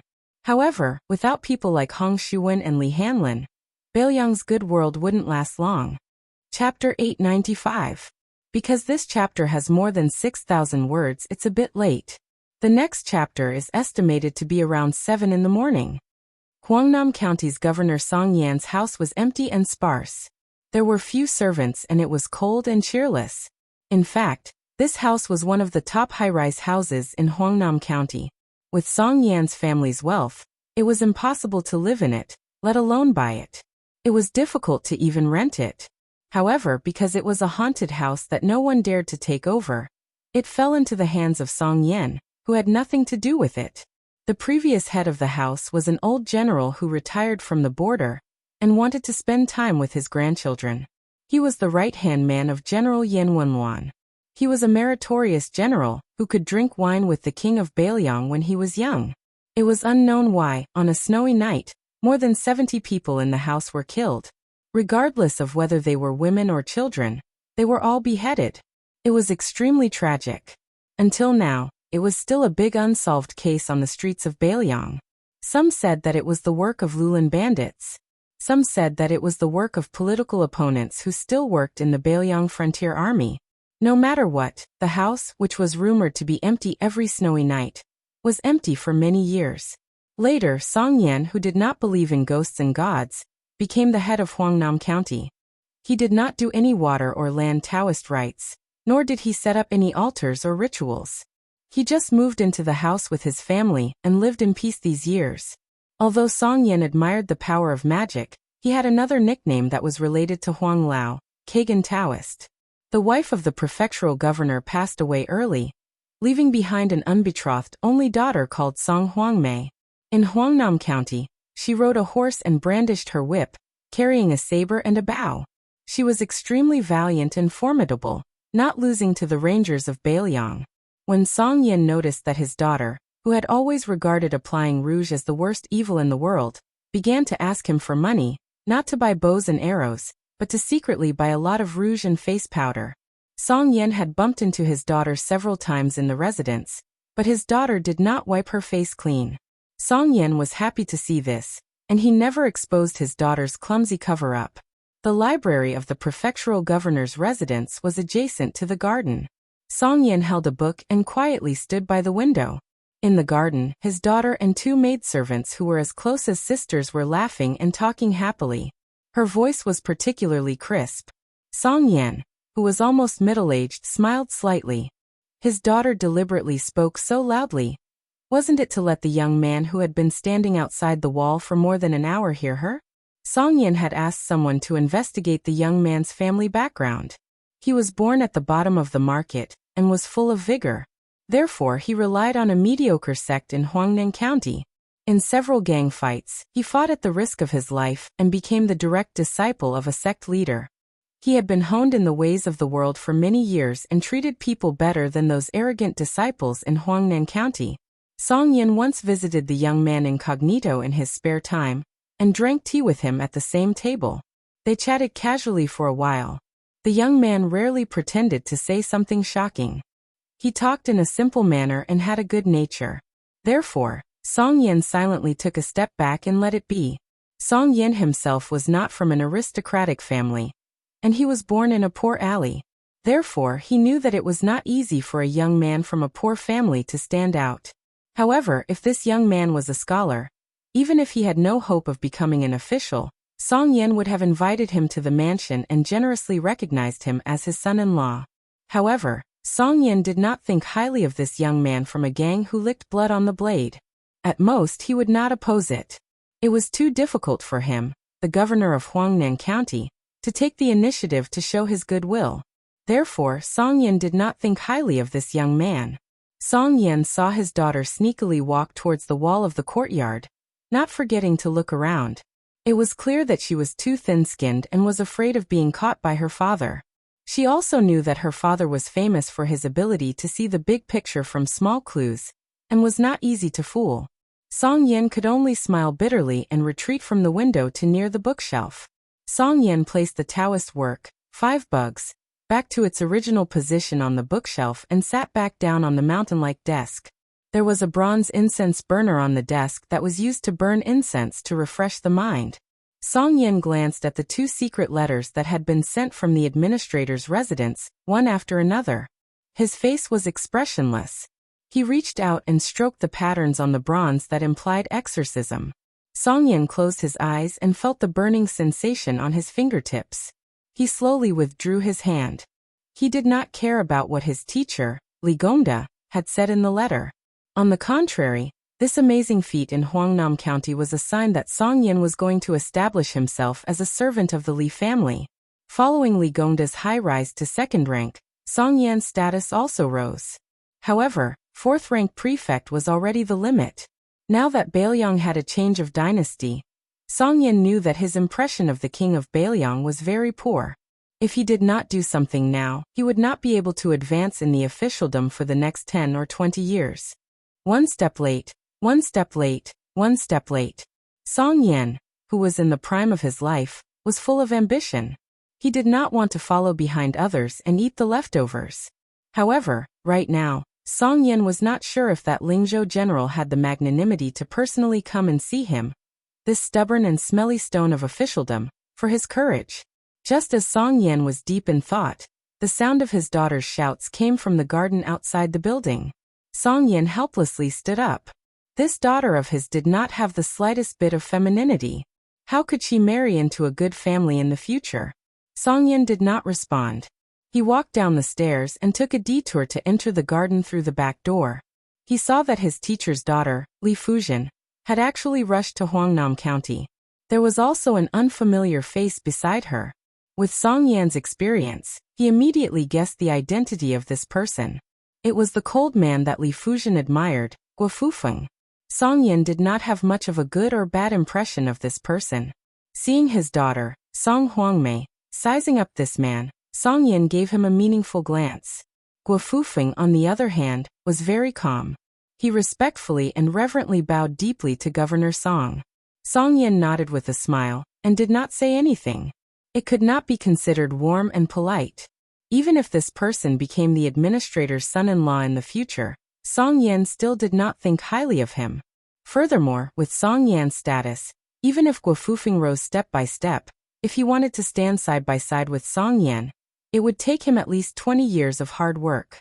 Li Fuzhen held on to Song Huangmei, who was a few years younger than her, but her expression was nervous. This was the first time she had brought Guo Fufeng to appear in front of her father's students.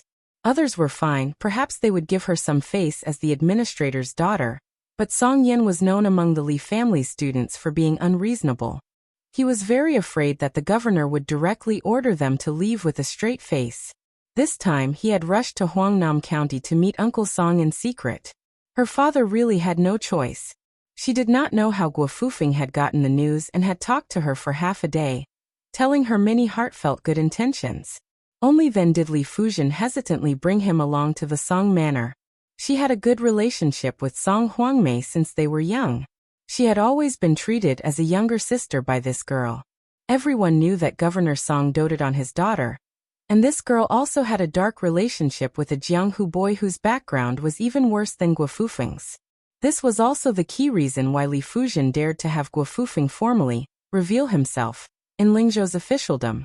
However, thinking of this, Li Fuzhen had an indescribable sorrow that she had no one to talk to. When did she have to be so scheming? However, seeing that Uncle Song's expression was tranquil, and at the very least he did not speak ill of Guo Fufeng, Li Fuzhen was slightly relieved. The heartless Song Huangmei did not know why the fearless sister Li's palms were sweaty. The group of people went inside the house to sit around the stove. Song Huangmei used the excuse that she needed to scoop some charcoal, and ran out of the house like a wisp of smoke. How could Song Yin not know that she was going to say goodbye to her sweetheart? He could not help but make a commotion of folding a chair and standing on top of the wall. Song Yin had just sat down when he received a few name cards from the steward. They were all scholars from Huangnam County, who came to ask for advice on how to help the people. In reality, they were just here to pay their respects to the prefect so that they could get familiar with him. Song Yin let the steward return the letters, and also gave back a few books from the library. These people did not get to see the books, but they came in high spirits and returned in high spirits. It was not uncommon for them to show off to their peers. Song Yin casually dealt with this small matter, and looked at Li Fuzhen with a smile. Uncle Song's salary has been used to buy books. The house is almost full. It will be difficult to eat fish and meat here. Li Fuzhen had never been good at socializing, so she just smiled.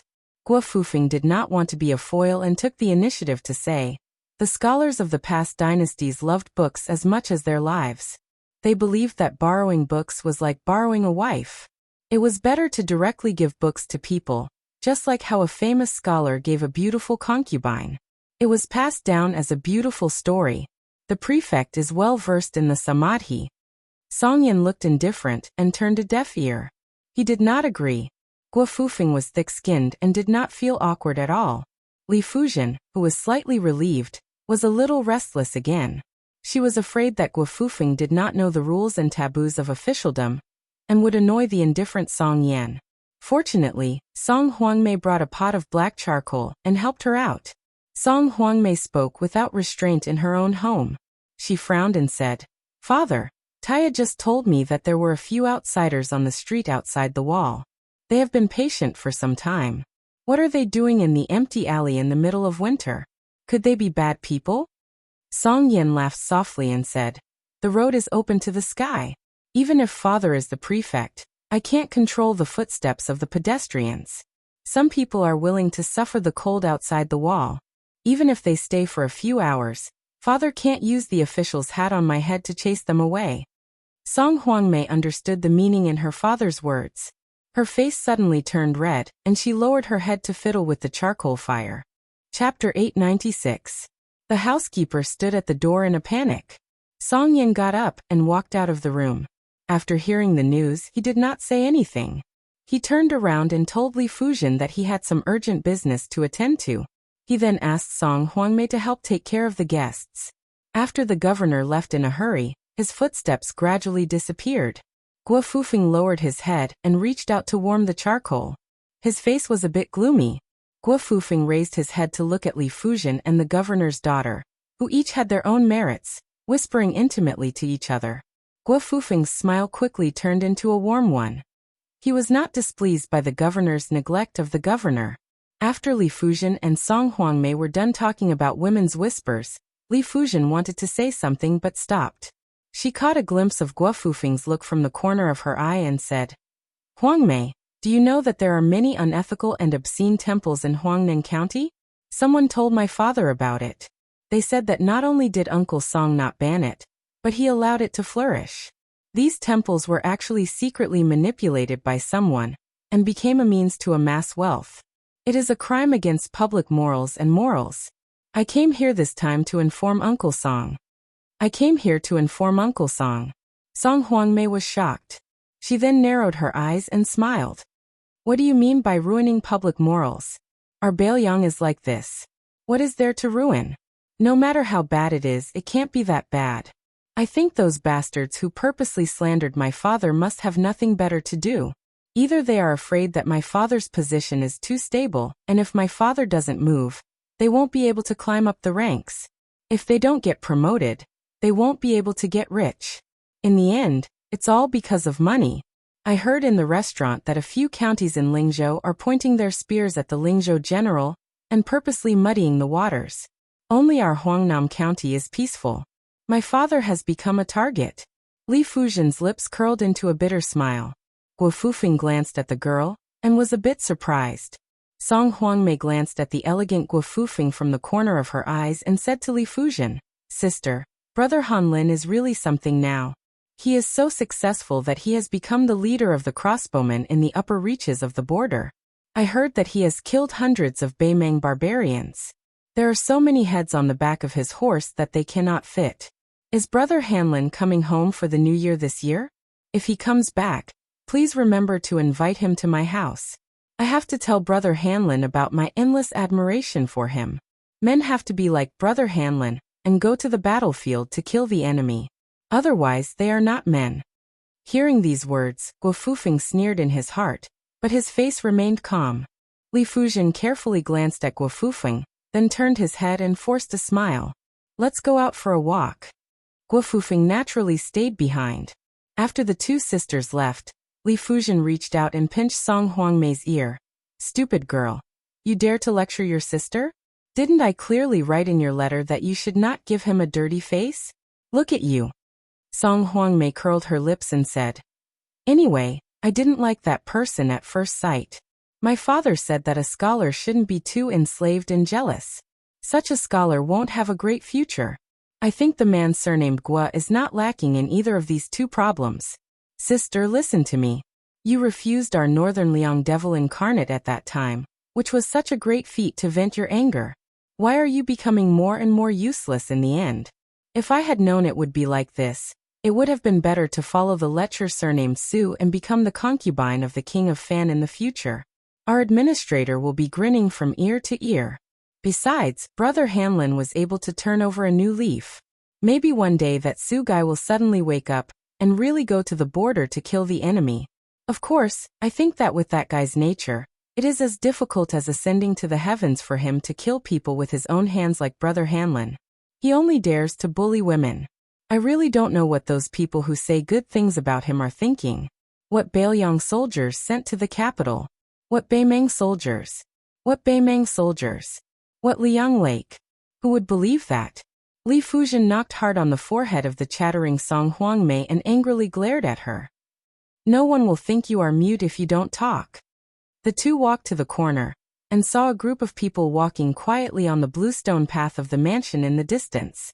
Except for the prefect Song Yen, who was wearing official uniform without a sword.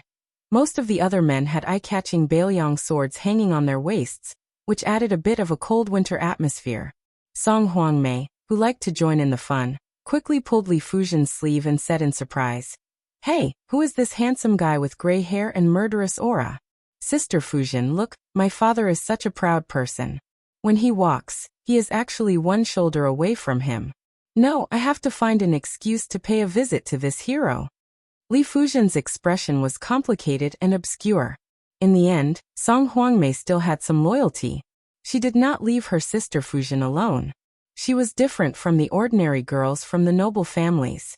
Since young, she was obsessed with playing with guns and sticks. In order to secretly keep a Bailiang sword, she had been nagging her father for many years. In the end, Song Yin had to agree to give her one when she got married. This was because there was an iron law in Bailiang.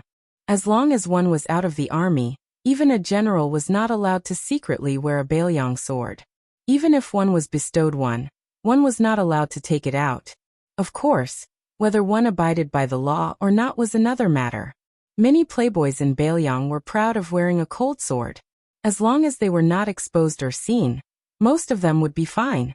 However, there was a world of difference between carrying a sword privately and carrying one openly. So far, no civil official in Bailiang was qualified to carry a Bailiang sword. This was like the honor of carrying a sword in the palace in the capital. Even though Song Huangmei was the daughter of the prefect, she still admired those soldiers who relied on their own ability to carry a northern cold saber. The disciple of the gang that she fell in love with also swore to her that in the future, before he married her, he would carry a northern cold saber and visit his father-in-law's house to propose marriage. Chapter 897. Song Yen led these uninvited guests into the meeting room at the back of the house. He dismissed the servants and personally poured tea for them. He was very polite, but there was not a hint of fear on his face. Even if the young man sitting in front of him was His Royal Highness of Bailiang, and was the new Lingzhou general who had appeared out of nowhere. Su Fingyan took the teacup and said calmly, "Back then, Beimeng's Jiang who wanted to infiltrate Bailiang under the orders of Spiderweb Li Mibi. They specifically targeted the weak civil servants and used this to disrupt Bailiang's foundation. In the end, before they could even enter the country, they were all killed at the border. However, there were still some who managed to slip through the net and sneak into Yu and Liang provinces. At that time, to appease the people, many of the incidents were covered up. Lingzhou was relatively better, but the tragedy in this mansion still happened. Over the years, Bailiang's spies have mostly focused on Beimeng's men of sacrifice. Every now and then, there would be a seemingly random murder case, but the people did not know about it." Song Yen smiled. "Last year there was a murder case in Huangnam County. It startled a group of cavalry from another county to cross the border to kill. They uprooted a gang and almost killed the entire family. At that time, I did not know the secret behind it, and almost wanted to personally stop it, and demand an explanation from that famous school's commander. Later, A spy under General Chu sent me a military order. Only then did I know the danger. Su Fengnian said. Huangnam County is known as Jiangnan beyond the Great Wall. It is where Bailiang's granary is located. As the granary of our Lingzhou, Sir Song must have a heavy responsibility on your shoulders. Song Yan's tone was calm as he replied. It is my duty. Su Fengnian sneered and said. It is also the duty of the prefectural governor to forbid all unsuitable offerings in the county. Lord Song has always been known to be swift and decisive in Lingzhou. How is he neglecting his duty? There were 3 ghost temples in Huangnam County, and the memorial tablets enshrined there were neither the souls of Bailiang heroes, nor the gods conferred titles by the imperial court. It was obvious that this was against the etiquette system. However, one of the couplets was written by Lord Song. Could it be that Lord Song was relying on the protection of the administrator to knowingly violate the rules? I've heard that Lord Song is fond of collecting books. You've collected more than 60 unique ancient books, and they're quite expensive. I wonder how many incense offerings did that illegal temple give to Lord Song this year? Song Yin drank a mouthful of tea and said, It's only 500 taels, not worth mentioning. There were many rare books that were coveted, but they were not able to get them. It is a pity. Su Fengnian smiled. Excessive offerings in the territory, embezzling more than 300 taels. The punishment for these 2 crimes is the death penalty. Does Lord Song want to use your head to help me establish my prestige in Lingzhou? Song Yan was indeed the smelly and hard rock in the latrine pit of Lingzhou. He actually smiled. Since your highness has brought a knife and I have admitted my crimes, then it's just a matter of 1 knife. Su Fengnian put down the teacup. You and I both know that you have disobeyed the wishes of the administrator. You want to come out of the Lingzhou officialdom so that I can take note of you, the person who once angered Su Xiao. As long as you're willing to start an uprising in Huangnan County, and let outsiders misunderstand that the administrator has made up his mind to lower his head to the general of Lingzhou, many officials would tactfully restrain their petty actions. After all, if they were really dealt with later, those who came up with the idea would clean their hands and feet while those who did the dirty work themselves would have to bear the consequences. Although the law did not punish the majority, who did not know how to punish the majority? After all, there would always be a few unlucky chickens that would be picked out. In fact, these crafty and slippery petty officials were also afraid of the consequences from the bottom of their hearts. Song Yan, do you think that without your Huangnam County, I will be stuck in the mud? Even if I go ashore, I will be covered in mud, and can only run to Liangzhou to complain to Su Xiao? Song Yan shook his head. Your Highness does not lack methods to break out of the situation. You just lack time. After all, even if your Highness kills randomly, you will be able to kill until they are not convinced.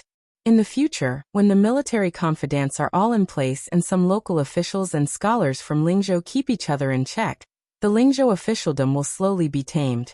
However, your Highness does not seem to have such ruthlessness and decisiveness, and you cannot wait. On this point, after your Highness personally came to Huangnam County to find me, Song Yan was even more certain. Seeing that Su Fengnian did not speak, Song Yan continued to speak slowly.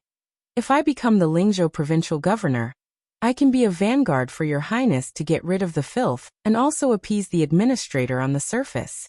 Both sides will have a way out and I can secretly weaken Sir Li's control in Lingzhou. Su Fengnian smiled and planned on what the prefectural governor would say. Prefectural governor, you overestimate yourself. The provincial governor of Lingzhou can only be Su Beiji, not you Song Yan. At most, you can only be the governor of Lingzhou. However, I can tell you something straightforward. When Su Beiji becomes the administrator of Bailiang, you have hopes of becoming the Lingzhou provincial governor.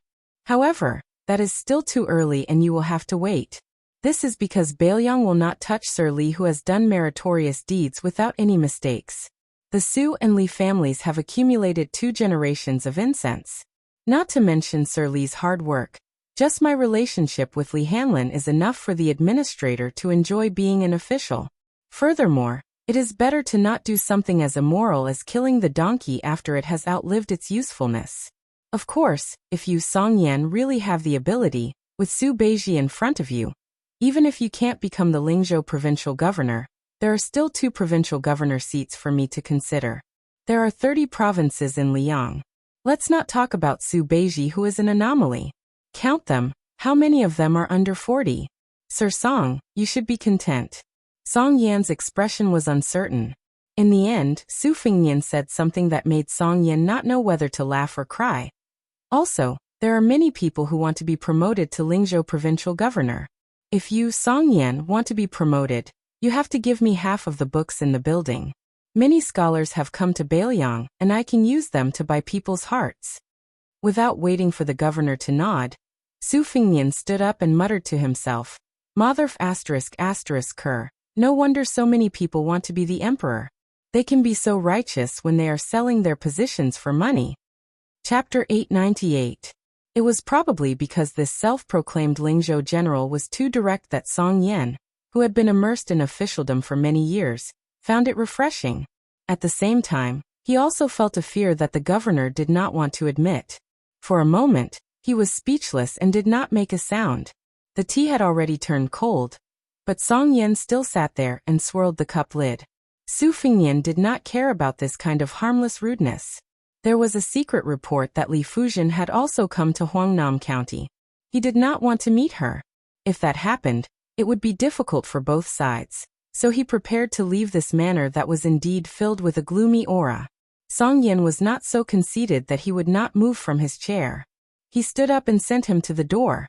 Su Fingyan told him that he would stay in the county capital until tomorrow morning. Song Yan nodded his head and stood in place for a long time before walking back to the chair with heavy steps. He gently pressed one hand on the armrest of the iron pearwood chair. The steward who had been rejected by the honored guest of the manor carefully stood at the door. He could not help but be worried. Everyone knew that the heir of Bailiang was a strange and absurd person. Now that he had placed the title of Lingzhou general on his head, who knew if he was going to openly attack Lingzhou? His master had better not be the first. Song Yan patted the armrest and turned around to say, Go to Wild Ape House and organize 2,000 books. Then have General Tao send them to the Lingzhou general's manor today. The steward could not help but ask, Master, how will you divide them? Song Yan's face was filled with helplessness, as if salt had been poured onto his wound. He sighed and said, Other than the 40 or so rare books that are kept in yellow rosewood boxes, choose the best ones and move them out of Wild Ape House. The steward made a sound of acknowledgement and quickly left. Song Yan rubbed his forehead and said with a bitter smile, It really is more painful than marrying off a daughter. Su Fingyan brought Su Yambing and Hong Shuwen along the small path of the Song Manor. Huyan Guanyin did not enter the manor and remained in the carriage outside the manor. The reason why Su Fingyan chose Huangnam County's Song Yan was mainly because this prefect was quite knowledgeable, but he did not have the temperament of an old scholar. Back then, Song Yan had purposely criticized Su Zhao's unclear rewards and punishments in public. It was just a ploy in the officialdom to attract Su Zhao's attention. It was not really Song Yan who did not understand the rules of the officialdom. It was a pity that he met Su Xiao, the king of Bailiang, who did not know how to read the customs. Of course, Su Fingyan also began to suspect that Su Xiao had intentionally left this stubborn Lingzhou rock for him to subdue. While Su Fingyan was thinking, he raised his head and saw a tall servant girl from the manor. She was dressed simply and strangely had a long sword at her waist. She had an unfriendly expression towards them. After she blocked their path, she pressed down on the hilt of her sword and asked sternly, Who are you? You had bad intentions on the street outside earlier. Why did you barge into the backyard without permission? Young people who did not wear armor, but carried cold swords in Lingzhou were definitely those hedonistic sons who did not know the immensity of heaven and earth. She had followed the young miss and taught them a lesson countless times. These wastrels who only knew how to rely on their parents' achievements to do evil did not have any memory at all. This time, they actually dared to barge into the prefectural governor's manor to show off. Su Fingyan glanced at her. Hong Shuwen behind him was eager to try. His eyes were dark and cold, and he was about to use the scabbard to knock this girl unconscious. Su Fingyan threw a look at Hong Shuwen, indicating that he should not cause trouble. He smiled and explained to her, I am a guest of your manor. The carriage is parked at the back door, and I am about to leave. It is not what you think. Barging into an official's manor is not a small crime. I do not have the courage to come to the prefectural governor's manor to cause trouble. Su Fingnian finished speaking, and was about to walk around her. He did not expect her to take 2 steps to the side and block his path again. Hong Shuwen rolled his eyes. This girl really did not know how the word death was written. The maidservant said stiffly, "No, you have to tell me your name. I'll ask the steward, and only after I confirm that there's no mistake will I let you go. Otherwise, if you're a daring book thief or a bandit who intends to commit murder." Hong Shuwen could not help but scold, "Scram." The maidservant, whose temper was not much better than Hong Shuwen's, was furious and wanted to draw her sword. However, what scared her out of her wits was that no matter how much strength she used, her sword could not leave the scabbard. It was as if it was nailed to the scabbard. Su Fingnian knew that Hong Shuwen did not have this ability, but to Su Yambing, who had once suppressed Wang Xiao, it was just a small trick. Su Fingnian directly brushed past her. Su Yambing, who was as calm as an ancient well, followed closely behind. Hong Shuwen had a mischievous expression on his face as he swaggered past her. The maidservant, who had practiced swordsmanship for many years, only thought that she had seen a ghost in broad daylight. She did not dare to be rash and turned her head to look at the 3 people in a daze. Only when she found that they had shadows did she breathe a sigh of relief. She was really afraid that they were the wandering ghosts who had died tragically in this mansion. The maidservant no longer dared to move, but there was someone in the mansion who was still lingering around. His sword was like a rainbow as it flew straight towards them. Su Fingnian frowned. Hong Shuwen was happy that someone had bumped into his blade. However, with His Highness present, he did not act too ruthlessly. He quickly took out his blade and used the scabbard to stab the assassin's chest. Then he kicked the man's abdomen. Hong Shuwen seemed to feel that he had let the man off easy. He quickly walked over and was about to fiercely step on the assassin's face when Su Fingnian spoke. "That's enough." Hong Shuwen took back his boots that were only an inch away from the man's face. He put on his Bailiang blade again, and turned around to walk towards His Royal Highness, who had a bodhisattva's heart. The maidservant, who had previously failed to draw her sword, cried out with a sobbing tone, "Miss!" The maidservant, who had been poked and stepped on by Hong Shuwen, struggled to sit up. She pointed at the fallen sword to the maidservant. Then she shouted towards the backs of the 3 people with difficulty, "Hey, hey, hey, the one with gray hair, don't be in a hurry to leave. I have something to ask you." Chapter 899. But to Song Huangmei's disappointment, that guy just left without looking back. She didn't know if he was afraid that her father would help her vent her anger, or he just didn't want to talk to her.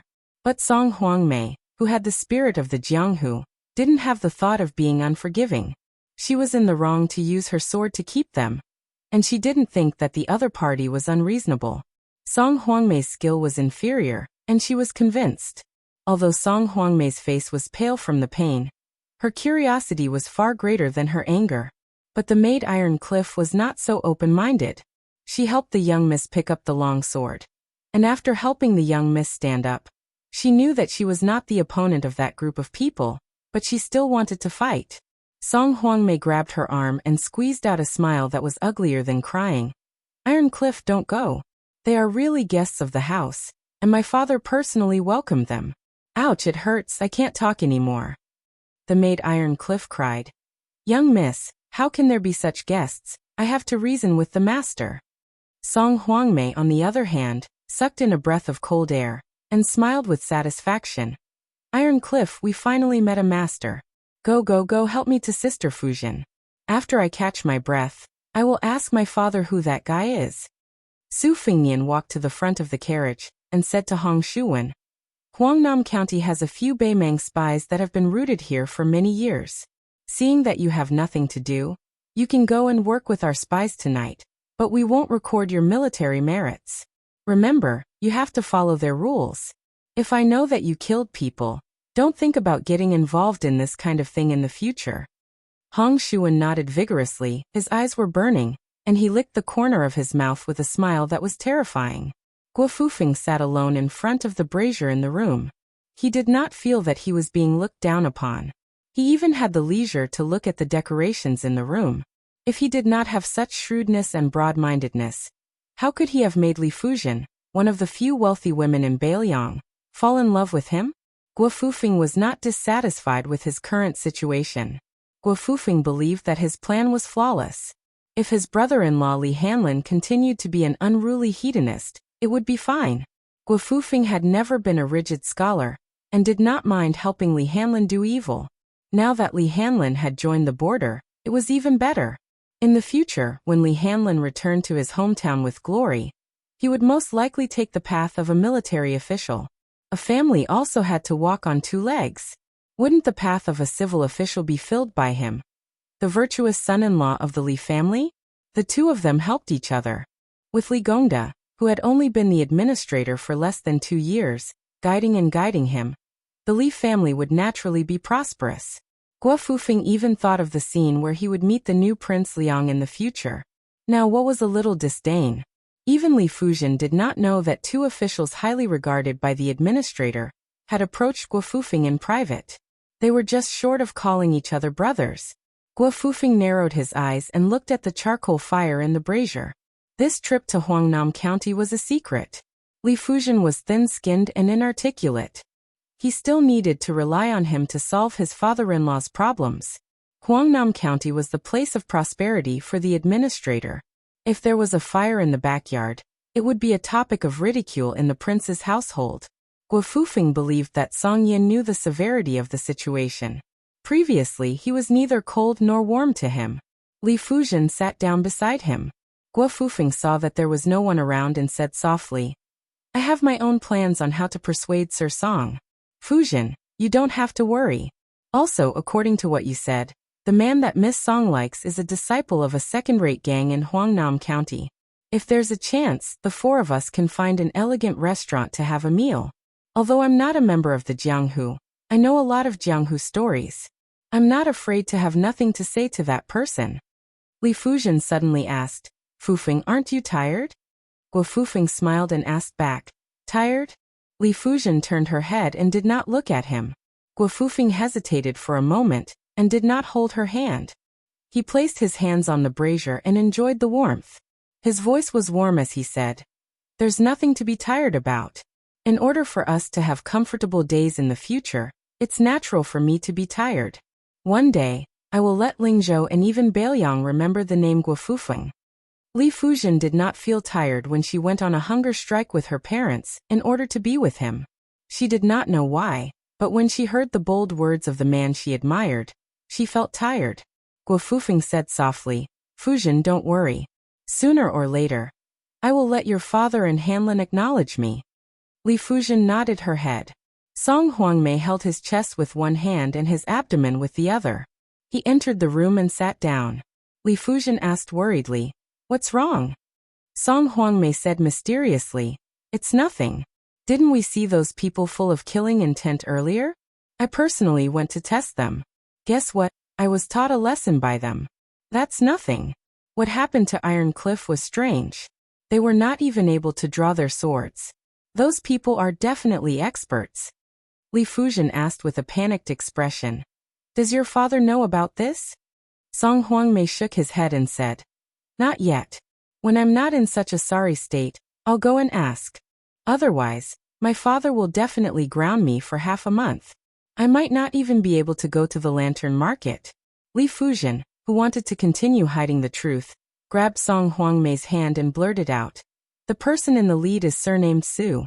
He's the current general of Lingzhou." Song Huangmei was dumbfounded. He then shook his head and smiled. "No way. Where did Su get his killing intent from? Him. Even if he wears a Bailiang sword, he's just an embroidered pillow. Impossible. If that person is Su Fengnian, then I'm a female sword immortal." Song Yan stood behind the three of them and inadvertently heard this. For the first time, he was furious at his daughter. He said angrily, "Song Huangmei, fine. You're a female sword immortal, right? You'll be grounded for a year. If you dare to go out, I'll break your legs. This time, I'll do what I say." Song Huangmei shrunk her neck and asked softly, "Father, is it really that Su guy?" Song Yan said sternly, "What Su guy?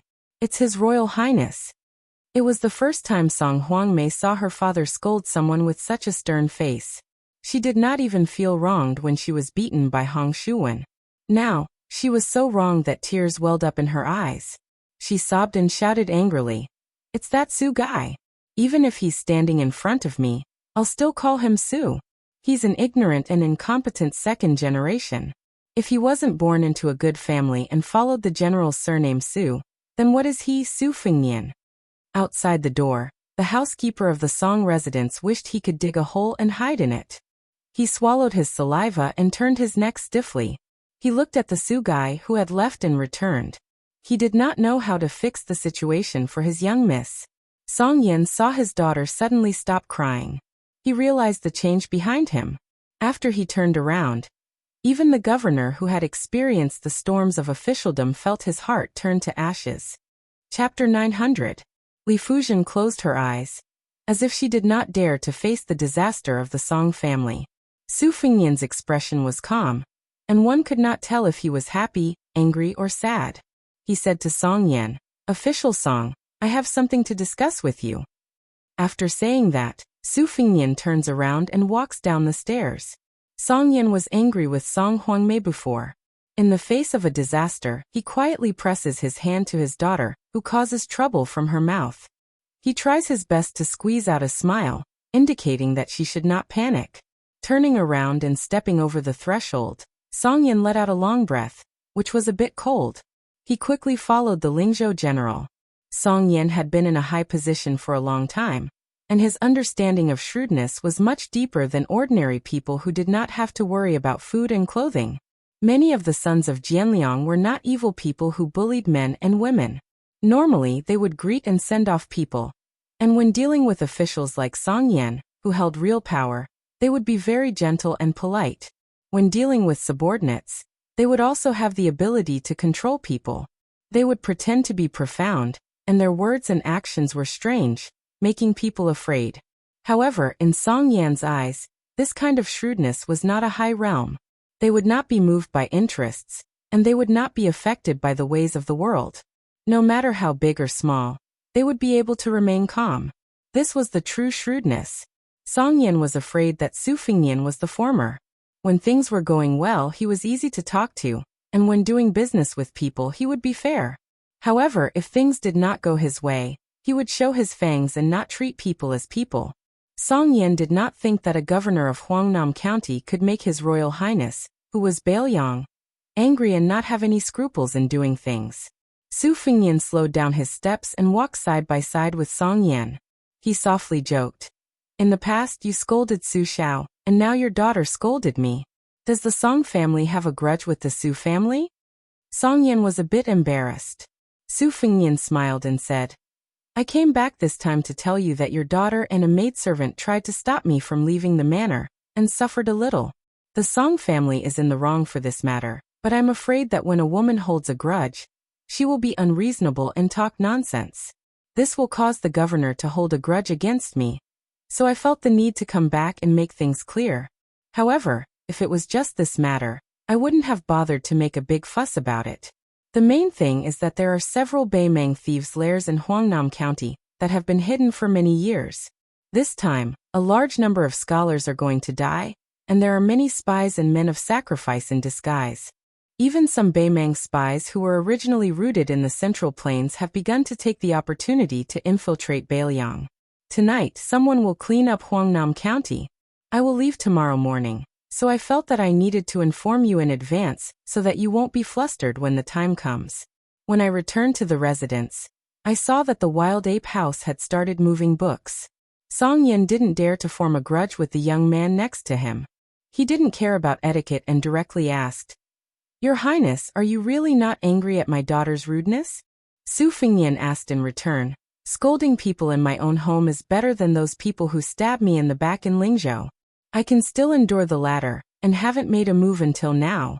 What are you worried about? If you really feel guilty, then give me another 500 books from the Wild Ape House's collection." Song Yan sighed and said, "It was me who measured the heart of a gentleman with the yardstick of a villain." Su Fengnian said self-deprecatingly, "What kind of gentleman am I? You guys once bitten, twice shy. Based on my bad reputation in Bailiang." Song Yan suddenly turned his head and saw the administrator's daughter, hurriedly running over. She stopped and looked at them without any intention of leaving. Su Fingyan hesitated for a moment and said softly, Sir Song, I want to say a few words to Miss Li. Go to the back door and wait for a moment. Song Yin nodded and left with quick steps. Li Fuzhen didn't take another step forward. With a cold expression, she asked, What do you want to do to the Song family? Su Fingyan didn't beat around the bush with her. You actually want to ask me what I plan to do to Song Huangmei, right? Don't worry. Li Fuzhen interrupted Su Fingyan's words and said with a cold smile, Do you really believe that I can be at ease? Su Fingyan said calmly, Li Fuzhen, if I remember correctly, I don't owe you anything. Li Fuzhen gritted her teeth and said, If something happens to Hanlin at the border, I will hate you for the rest of my life. Su Fingyan turned to leave, but he was stopped by Song Huangmei. However, the swordswoman learned her lesson this time and said timidly, Your Highness, I will take responsibility for my own actions. Don't make things difficult for my father. Su Fingyan reached out and pinched her cheek. You scolded me, and I took advantage of you. Let's call it even. Song Huangmei was stunned on the spot. After a long time, she came back to her senses. She jumped up and ran toward Li Fuzhen, chirping like a bird. Sister Fuzhen, did you see that? His Highness really has a murderous aura. He took advantage of me, but I didn't even dare to move. If it were a normal lecher, I would have chopped off his dog's paw. Sister, you don't know, but the two retainers by his side are very powerful. I've always said that a man with a cold blade is considered handsome. Sigh, now I feel that most of the rumors are true. Sister Fuzhen, you don't practice martial arts or swordsmanship, so you don't know that there is a saying in Jianghu that His Royal Highness is definitely an expert. I just don't know if he can fly on a sword and make a sound. Su Fingyan came to the back door of the mansion. Song Yin asked softly, Do you need me to do anything to clean up Huangnam County tonight? Su Fingyan shook his head and said, No need. Song Yin said, If your Highness doesn't mind this mansion's lifeless atmosphere, you might as well stay here. Su Fingyan smiled and said, Why? Are you afraid that I will suddenly die in Huangnam County? Song Yin, whose thoughts were exposed, laughed. Su Fingyan didn't let Song Yin see him out. He sat in the carriage and quietly drove out of the alley. Su Yambing drove the carriage to a private mansion located in the southwest corner of the county. Su Fingyan pushed the door and entered. The small courtyard was narrow. On the cold floor, there were more than 20 people kneeling. Su Fingyan crossed his fingers and laughed at himself in his heart. Finally, he felt a little like His Royal Highness. He said a few words and stood up. These 20 or so people wore different clothes. Some wore the brocade and marten coats of the rich, while others wore the rough hemp clothes of the countryside. There was even someone who wore a jade pendant that matched the official's uniform. Su Fingyan walked over and pulled off the jade pendant. The official wasn't low either. He was a lower 9th rank official. After stealing it, he didn't rush to return the jade pendant. The leader was an average-looking woman. As soon as she stood up, she knelt down again. With an involuntary trembling voice, she carefully picked out her words and slowly reported. Reporting to Your Highness, according to our investigation, there are 3 Beimang spy lairs in Huangnam County. 2 of them have been operating for more than 10 years. According to General Chu's arrangements, a group of Bailiang's peregrine falcons will enter Huangnam County at 5 o'clock. Another group of Bailiang's Eagle Guard, trained as crossbowmen, will arrive at 5 o'clock. Your Highness only needs to give the order, and we can uproot these 3 malignant tumors. Chapter 901. There were all kinds of Bailiang spies, but the ones who were really responsible for cleaning up were all peregrine falcons. This peregrine falcon was responsible for patrolling Bailiang. Most of them were Jianghu masters raised by the Bailiang Palace. Lu Qiantang, Xu Xiu, and the group who later intercepted and killed Prince Zhao Kai were all men of sacrifice who killed people in exchange for secret martial arts manuals and wealth. There were also some desperados who had committed capital crimes in Liang, and had no choice but to rely on Bailiang to seek a chance of survival. However, the current Bailiang spies were divided into 2. Half of the power was taken from Chu Lushan's hands and fell into the hands of Second Commandery Princess Su Weisheng. Su Weisheng was too lazy to waste time on the old personnel, So he directly transferred nearly 100 elite crossbowmen from the Baelyang army to become the Eagle Guard. They worked together with the Peregrine Falcon in name, but in reality, they were restricting each other. Therefore, the Eagle Guard swam together on the land of Baelyang, choosing people to devour. As for the affairs outside the Great Wall, the old spy leader Chu Lushan still controlled most of them. Su Weisheng seemed to have no intention of meddling with them for the time being. Su Fengnian had almost no involvement in these two most filthy organizations, but he had heard about the general structure. For example, the spies in the courtyard at this time were mostly turtle fish, who were dormant in one place all year round, and were not allowed to move. There were also a few herring fish who were more flexible. They regularly returned to Liangzhou, and were responsible for acting as the middleman to pass on military intelligence. Many turtles died of old age without knowing the identity of their companions. It was very unusual for them to gather together like this. When they were waiting, they were told by the female spy leader, Huang Nan, nicknamed Black Carp, that a big shot from the top was coming to Huangnam County to personally set up a trap.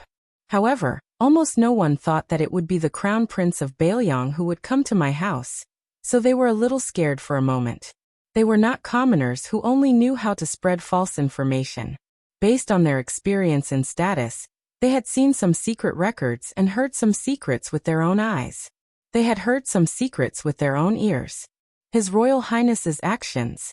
Su Fengnian smiled and said, "Haley, stand up and speak.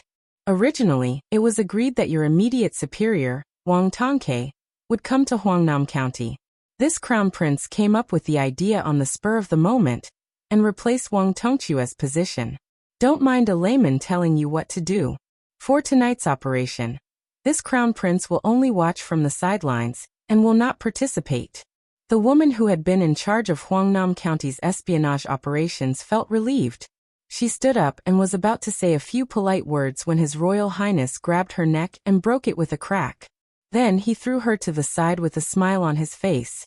Su Fengnian continued to smile and said, "I forgot to mention that Wang Tongke didn't come to Huangnam County not because he didn't want to, but because he couldn't. On the way here, he was killed by Chu Lushan's men. This He Li has been flirting with a Baymang official for many years. Huangnam County has been rotten from the beginning to the end. This crown prince knows that other than her, there are actually a few people in the courtyard who have sided with Baymang's spider web. This time, we have mobilized so many people. In the end, the ones who will die are just some insignificant minions. This won't do." The remaining people in the courtyard looked at each other in dismay.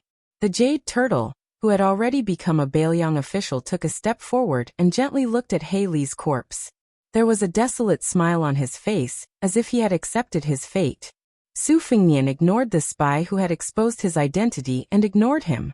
He walked up the steps and put his hands in his sleeves, leaving only the jade pendant dangling from his sleeves. He smiled and asked, "Is there anyone else who wants to die a quick death? If you are caught by this crown prince, you won't receive the same treatment as He Li." The courtyard was dead silent. It was obvious that no one responded to His Royal Highness' good intentions. Su Fengnian slowly said 3 names. The 3 of them were swiftly and violently cut in half by Hong Shuan's saber. Su Fengnian said, "According to a secret report, there is a Baymang loyalist in the courtyard. His identity is unknown, but it doesn't matter. Huangnam County's spy agency was originally going to be overthrown. In order to save time and avoid future troubles, we can only kill them all. Huangnam County is a feng shui treasure land that Baymang's spiderweb has worked hard to develop. This crown prince believes in that big fish. His life is more valuable than all the Baelyang spies in the courtyard combined. Baelyang won't lose out on this deal." A fat rich merchant was surprisingly agile. He stepped lightly on his toes and was about to jump over the courtyard wall when Hong Shuan stabbed him in the back with a halberd. His body hung heavily on the wall. Hong Shuan walked over and grabbed his legs and pulled him back into the courtyard. With his death, the turtles and reeds who were still standing in the courtyard breathed a sigh of relief. If this guy had refused to give himself away and insisted on implicating the rest of the spies, they could only stretch their necks and wait to be slaughtered. Otherwise, they wouldn't have dared to go against the cold-blooded Baelyang crown prince. As turtles and reeds, Most of them had families, old and young. If they died here today, they would be sacrificing their lives for the Bailiang. If they wanted to hate someone, they could only hate those Beimeng spies for being too cunning.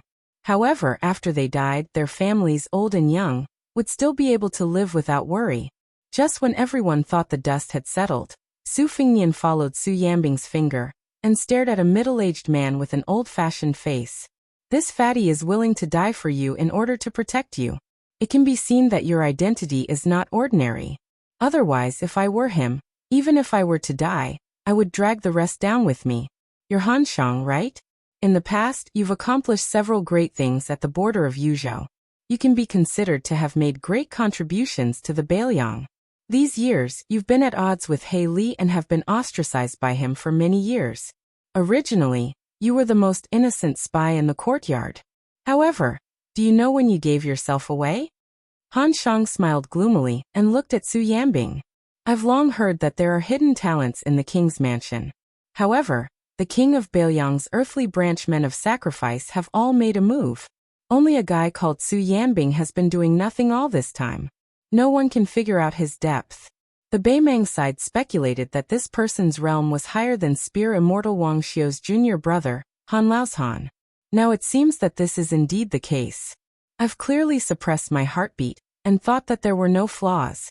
I didn't expect that I would still be seen through. Unfortunately, I can't spread this news. My mistake was that I didn't expect His Royal Highness to come in person, and Su Yambing to accompany him. It wasn't that Han Shang didn't want to put up a last-ditch struggle. However, he knew that his efforts were futile when he was targeted by Su Yambing. Han Shang's vision went black. He didn't even see how Su Yambing attacked before he fainted. Su Fingnian threw the jade pendant back to the official and smiled. Wang Tongke, Huangnam County has made up for your mistakes. Wang Tongke took the jade pendant and wore it on his waist. Only after he tore off his mask did the people in the courtyard realize that this person was Wang Tongke, the #1 spy in Huangnam County for more than 10 years. A man whose wife and children had never seen his true face for more than 10 years. He followed His Royal Highness into the room and asked softly, Your Highness, why don't you let me continue to hide in the dark? Although Huangnam County will be much cleaner after tonight, it's hard to guarantee that there won't be any accumulation of filth in the future. Su Fingnian said, You don't have to stay in Huangnam County anymore. Say goodbye to your wife and children, and then go to Yuzhou. Wang Tongke nodded and didn't have any objections. Su Fingnian suddenly said, I know that you've nurtured a disciple with a very clean background. Chu Lushan thinks highly of him. Take him to Yuzhou and work hard for a few more years to train that young man. When he takes over your mantle, you can stop being a spy and reunite with your wife and children. In the future, you can change your appearance and live a stable life. Wang Tongke, who had been honed to the point that his appearance wouldn't change even when faced with blades and axes, was stunned. Su Fingnian smiled and said, Although most people would be even more worried if I said don't worry, I hope that you can rest assured. Bailiang hasn't mistreated its meritorious subjects in the past, and it won't do so in the future. The man suddenly laughed and said, I appreciate your highness's good intentions, but Wang Tongchua's life is cheap and he has long been used to scheming against others. If you suddenly ask this lowly one to plant flowers, this lowly one will feel even worse than killing this lowly one. Besides, our line of work isn't like mounting a horse to fight and killing enemies. It's useless once you're old. The older you get, the more proficient you'll be. Su Fingnian was speechless. Wang Tongke blushed for the first time and said, Your Highness, my 10-year-old son is full of admiration for your Highness after listening to the storyteller's story. This kid has been very strong since he was young, and wants to go to the Phoenix Battalion to be a White Horse loyal follower. Su Fingnian nodded and smiled. Good, I'll allow him to go to the Phoenix Battalion when he's of age. Wang Tongke suppressed his excitement and said in a low voice, Your Highness, shall we plan tonight's extermination? Su Fingnian waved his hand and said, Leave Han Shang to me. As for the rest, Chu Lushan's arrangements will remain unchanged. Hong Shuan will move with you tonight. You can go about your business. The remaining people in the courtyard still need you to pacify. Wang Tongke made a sound of acknowledgement and quietly left the room. Chapter 902. In the Song Manor, Song Yan took the initiative to find Li Fujian, and went for a walk in the manor. Song Huangmei, who had a lively personality, had experienced many twists and turns and dared to touch this bad luck. She obediently took off her sword, and went to learn embroidery. Song Yan thought about it and slowly said, "Niece, let's talk about something that might be a little boring. After uncle is done, you can go back and tell the administrator why Huangnam County has changed. Now that Lingzhou's officialdom is undergoing a drastic change, if I, Song Yan, were not the administrator's disciple, but the Lingzhou general's advisor, I would put myself in his shoes, standing in His Highness the heir apparent's point of view to look at the problem. There are 3 ways to deal with it. The worst way is to try to use killing people to convince the masses. There are also 3 levels of high, middle, and low. Killing a large number of officials was a bad idea, so it could only cause the people in Lingzhou to lose their confidence. Not only did the local officials in Lingzhou feel that this Lingzhou general was useless, even the scholars from other places who were watching the show thought that they had married the wrong man, and had met the wrong person. If they could kill the officials that caused trouble today, they could kill them tomorrow. The situation was precarious, so what if they got an official position in a short period of time? The best plan was to kill a few officials like Song Yan, which was relatively better because Su Li was not the main instigator of the chaos in Lingzhou. He was ordered by officials around the same level as Song Yan. There were civil officials and generals, and they were all deep-rooted local snakes. With this group of people secretly instructing them, Lingzhou was able to work together. As for whether to kill Song Yan, kill the governor, or take the chance to cut off the limbs of the Huaihua general of Longqing Prefecture, there was not much of a difference. The officials that caused trouble were timid and kept quiet out of fear. The Lingzhou officialdom would have a moment of peace, but this plan was not a long-term plan. Once the Lingzhou general left, Lingzhou would still be Lingzhou. This was the same logic as the dynasty ruling over corrupt officials, treating the symptoms but not the root cause. When the spring breeze blows, the weeds grow. The best way is very simple. You just need to kill one person. Li Fujian had never been interested in the officialdom, but when the governor talked about it, she did not find it boring. However, Song Yan's following words caused her to lose all color in her face. That is to kill Administrator Darren. Killing anyone would be better than killing your father to intimidate Lingzhou. Even the administrator of Beiliang, whose official rank was the same as that of Beiliang's protector general, could be killed. If one angered His Royal Highness, who could escape the calamity? Moreover, niece, you certainly know what kind of official administrator Darren is. In the officialdom, people would burn the bridge after crossing the river. There was no end to it. In the Liang one, there was the Song family, which had 3 heroes and 2 teachers. In the military, there was the Han family, which had been guarding the border of Jizhou for generations. Compared to official Li, they were all genuine pillars of the imperial court. In this sense, if they could die, official Li could die many times over. To put it bluntly, the Li family had plundered so much gold and silver. After the confiscation, the soldiers at the border would be able to enjoy a lavish new year. There were 20 to 30 pawnshops under the Li family's name. There were countless bribes from the subordinates. Rare toys, antiques, calligraphy, and paintings were bought by the Li family with their left hand and sold at a high price from the pawnshops with their right hand. Not to mention, there were also 2 horse caravans with more than 100 people that specialized in salt and iron trade and tea horse trade. Thus, when I, Song Yan, heard that His Royal Highness was the general of Lingzhou, my first thought was that the Su family wanted to deal with your Li family. I even sent someone to send a secret letter to the border asking if your brother Li Hanlin was under house arrest. I don't know if it was because teacher was under the light or because he trusted the old relationship between the Su and Li families too much. Li Fujian finally spoke. Our family would not have fallen to such a state. Song Yan smiled and said something strange. If these words came from teacher's mouth, uncle might not believe it.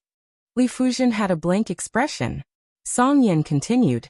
His Highness did not use these 3 plans to resolve Lingzhou's predicament, which was unexpected. This was because the 2 best plans above the worst plan all tested one's maturity. If one was not careful, it would be a thankless end. The middle plan was to use people to kill people and build momentum. None of these could be lacking. The best plan was for him to not be the general of Lingzhou who was personally involved in the situation. He used the power of the king of Beiliang to put pressure on the administrator and Zhong Hongwu. Then, with Huang Chang and the others who had just entered Beiliang, he worked from the bottom up step by step. One on top, one on the bottom, one on the inside, one on the outside. In the end, he had Su official, who was caught between the two sides, go with the flow and follow the trend. However, while such a method was meticulous, it could only be done gradually. At the very least, it would take a year or two. Since His Highness, for some reason, chose the middle plan, which was more radical than the worst plan, then Uncle, who did not want to be the governor of a prefecture, had a chance. Other than Uncle's own ambition, there is actually one thing that I need to tell Sir Li. The one who needs to defile himself is not Song Yan, but teacher himself. Song Yan is not so important as to defile his own reputation. On the other hand, it is time for teacher to reduce his own power. Song Yan leaving the Li family is the right time. Li Fuzhen said softly. I don't know how much of Uncle's words are true or false. I also don't know if these plans are good or bad. I only remember that Father once said in private that Uncle Song was not as good as him as an official, but he saw the situation better than him. It was just that Beiliang is small, so Uncle Song could only use 2 of his power. Song Yan was stunned. After a long time he sighed heavily. Teacher knows me. Li Fuzhen raised her head and looked into the distance. She asked, Sir Song, is His Royal Highness a smart person like you? Song Yan had probably just joined the Lingzhou general, so it was hard for him not to be a bit worried. He did not directly give an answer. He only said, in the past it was not good to make wild guesses. Now that we have met, it is clear. In Beiliang, there is no one more self-deprecating than him. Since Li Fuzhen called him Sir Song and not Uncle Song, Song Yan knew that his relationship with his teacher's family had pretty much stopped there. He said calmly, Song Yan will say one last thing from the bottom of my heart. That Guo Fufeng is a person who can only share riches and honor. As for whether or not he can share hardships, I am thinking too much. The Li family will probably not collapse one day. There was no anger on Li Fuzhen's face. She gently bowed and left slowly. In the secret room of the private residence in Huangnam County, Han Shang had already been skinned alive and had his tendons pulled out, but he still stubbornly refused to say a word. Su Fengnian stretched his hand into the basin to wash his hands. Looking at the slightly rippling, thick blood, he sighed. Not everyone can be a great spy. Hong Shuwen's hair stood on end as he stood to the side. Su Yanbing, on the other hand, had a calm expression. Hong Shuwen looked at His Royal Highness's hands that were still slightly red. Should I go change the basin of water? Su Fengnian nodded. Su Yanbing waited for Hong Shuwen to change the basin of water before quietly saying, Your Highness, if I am not wrong, is this Han Diaoxi's unique silk drawing technique? Chapter 903.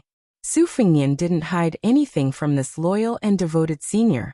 He pointed at his own head and said with a smile, After Han Shengxian was killed in Divine Martial City, I had an unorthodox method to use his head to learn some things. Back then, when I killed Raccoon Diwu in Northern Mang, I also benefited greatly from it. However, my foundation in the Yellow Court was stripped away by Lu Hao's astronomical technique. My cultivation is not good enough. Even if I know how to use many techniques, I can't use them.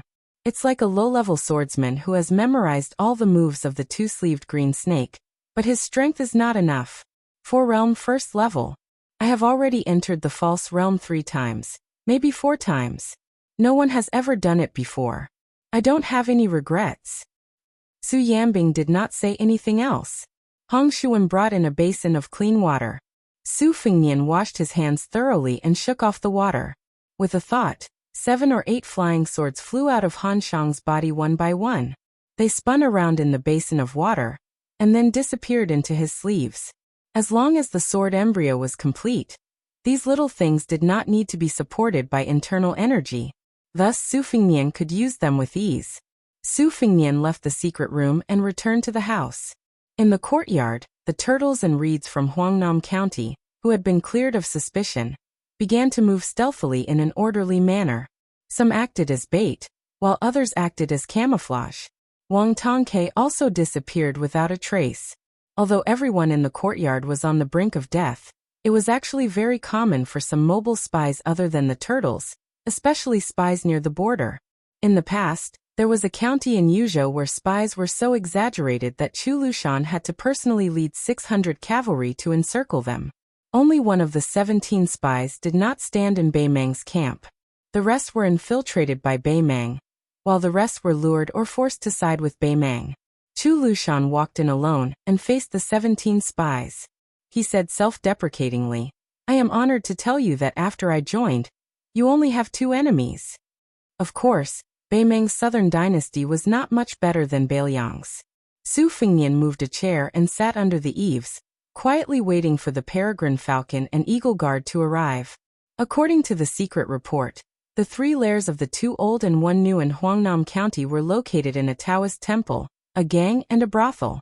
During the Spring and Autumn War, the brothels of various countries were no doubt the spies. So when Chu was in charge of the spies, he was disdainful when he took charge of the report. He said he captured a popular courtesan from each of the 10 brothels. 3 or 3. At the end of the Spring and Autumn War, there were very few idiots who would do such a thing. Firstly, it was very difficult to train an elite spy who was a woman.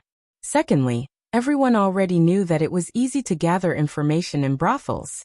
The local spies kept a close eye on the prostitutes in brothels. If there was even the slightest bit of suspicion, they would rather kill the wrong person than let the wrong person go. Now that the smoke had dispersed, female spies began to hide in the brothels again. It was just that there were not many of them. Su Fengnian leaned against the back of the chair under the eaves. He slowly thought of Dunhuang and Wu Meinyang. Compared to Jiangnan, Beiliang was late at night. Su Fengnian looked up at the quiet and peaceful twilight. The Bei Mang spies, who did not know they were in danger because of the Korean merchants and the black carp shelter, could still live for a few more hours. There was a series of subtle knocks on the door. Hong Shuwen, who was in charge of odd jobs, went to open the door. Su Fengnian looked over and smiled. He saw a familiar face. When the person saw His Royal Highness, she was also pleasantly surprised. Su Fengnian knew her name was Ren Shanyu. She was a woman in her 30s. She used to use a pair of Xianhua axes. She still had the face of a young girl. What was especially rare was her chest. In Xinwu City, she had almost died at the hands of a catman. In front of the catman, who was known as Invincible Han, anyone could die at a moment's notice. Su Fengnian smiled and asked the woman, who was kneeling on the ground, to stand up. He said softly, "Ren Shanyu, this time you are leading 40 Eagle Guard into Huangnam County? That's a promotion. Congratulations." Ren Shanyu, whose name was called out by His Highness, smiled brightly, revealing a pair of cute little canine teeth that did not match her age. It was hard to imagine that such a little girl, who caused people's imagination to run wild, would wipe the blood on her chest with the axe after chopping people like cutting vegetables. She said shyly, "Your Highness, it is Wang Lin, who appeared in Xinwu City with me, who is leading the team. I am just a pawn who is scouting ahead, similar to a scout in the army. The peregrine falcon has already met with Wang Tongke." Wang Lin and the others entered the city at 5:15. Su Fengnian nodded and asked Hong Shuwen to bring a chair for the woman. She seemed to have received a great reward that she did not dare to hope for. Her face was filled with surprise and anxiety. She sat down gently, but only dared to put half of her butt on the chair. Su Fengnian smiled and asked, "You just became a small official? It doesn't match your achievements. Do you want me to help you say something?" The woman, who had once become a bandit in Jinzi Mountain and killed countless people, was fidgeting uneasily. Her earlobes were already red. She tried her best to calm herself down and not let her chest tremble too much. She said solemnly, "This servant was born in a lowly family in Dongyue. If it wasn't for the fact that Northern Liang took me in when I was 9 years old and became a spy, I would have died long ago. I'm also stupid. I've delayed military plans twice. If I were anywhere else, I would have slit my throat and committed suicide to atone for my sins. I'm already satisfied to be alive." Su Fengnian put his elbow on the armrest of the chair and rested his chin on his hand. He smiled and said, "I didn't expect Lu Qiuer to still have some humanity left." Hearing His Royal Highness's frank comments about General Chu, whom all Bailiang's spies respected like a god, Ren Shanyu thought she had made a big mistake. She was so scared that she wanted to stand up and kneel down again. Su Fingyan pressed down with his other hand. I'm just saying. Don't be nervous. Ren Shanyu's but fell back on the chair. She was even more afraid to speak. Ren Shanyu gathered her courage and sneaked a glance at Su Fingyan. She saw His Royal Highness squinting his eyes and smiling enchantingly. She clenched the corners of her clothes tightly. Her face was covered in sweat. She wanted to say something. Su Fingyan said helplessly, "If you have something to say, say it." Ren Shanyu gritted her teeth. She lowered her head and murmured, "Your Highness, I only have one wish in my life." Su Fingyan turned to look at the woman. He asked curiously, "Tell me." She raised her head. After saying this, she fell limp on the chair. This time, her butt was finally able to sit firmly on the chair. Hong Shuan wanted to laugh but didn't dare. He felt uncomfortable holding it in. He admired this woman from the bottom of his heart. She actually dared to take liberties with His Royal Highness. Her wish was to have His Royal Highness personally touch her chest before she died. She even said that this was the only thing she could give him. Hong Shuan didn't know why, but when he saw the woman's resolute and clear eyes, he felt an indescribable sadness. Su Fingyan stretched out his hand and helped her tidy up her hair. Then Su Fingyan retracted his hand and looked forward. He muttered to himself, "This time, on the way to Huangnam County, I kept thinking about how to do things in Lingzhou. With those people who only talk about rules and not reason, is it worth it for me to talk about rules, reason, and affection?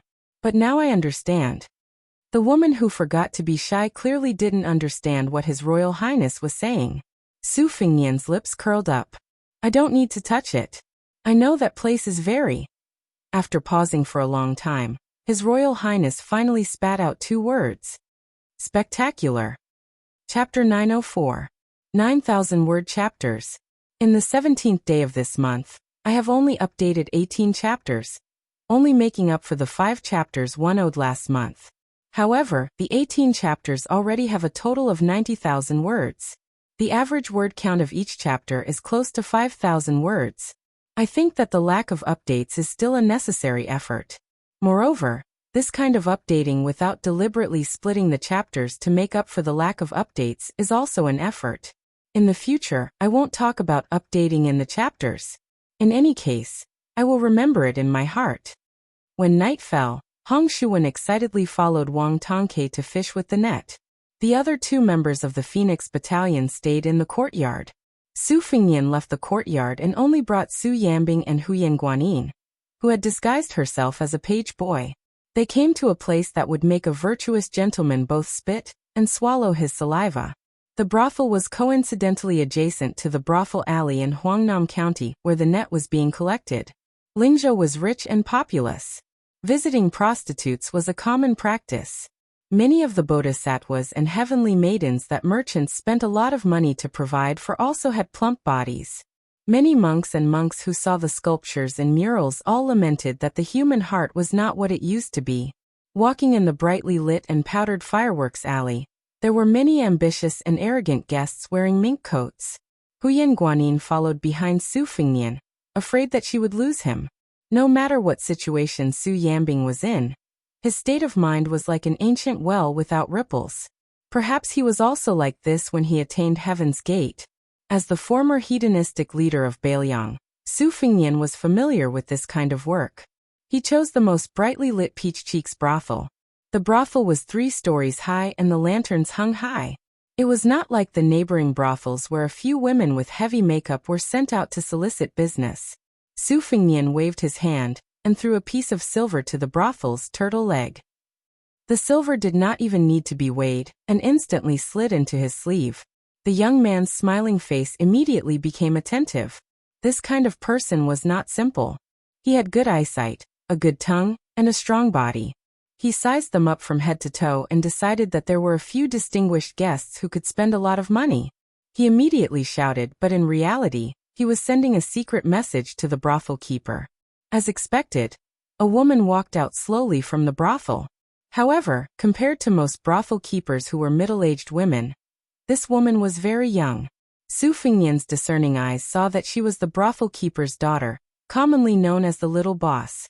When she saw Su Fengnian, she was in high spirits and obediently snuggled up to him. Su Fengnian did not take advantage of the situation to take advantage of her. He pinched a piece of silver with 2 fingers and threw it into the white and tender cleavage between the woman's bright red silk tube top. He smiled and said that he wanted 2 musicians who could play music, and not some courtesan. The little boss was very happy. In her line of work, there were 2 kinds of bastards that she was most afraid of. The first kind was those whose family background was neither high nor low. They were not rich, but they could still afford to enjoy themselves for 10 to 15 months. They were half a bucket of water, and as soon as they arrived at the brothel, they would start to show off, wishing that they could buy all the girls in the brothel.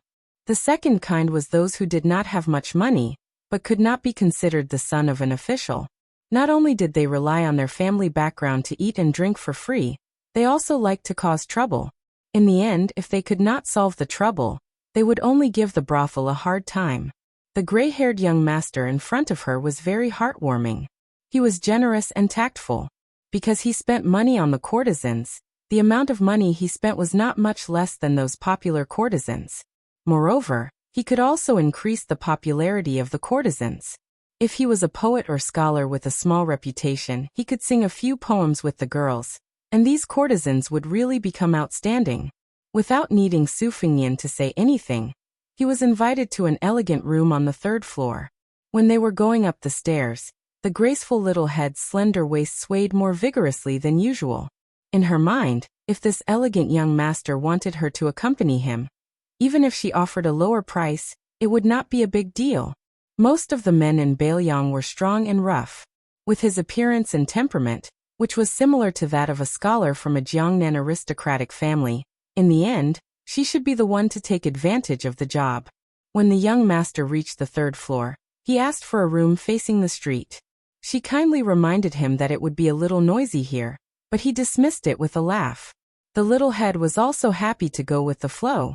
If the guest was willing to spend money in vain, she could not cry and shout to stop him. She pushed open the door and entered.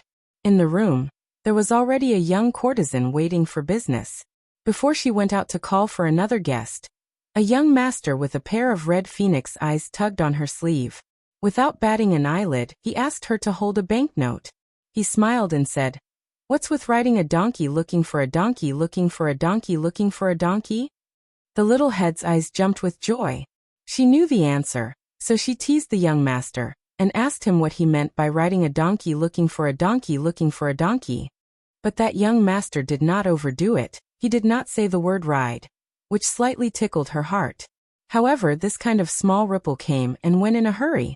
It was much faster than many people with silver spears and wax heads taking off their pants and putting on their pants.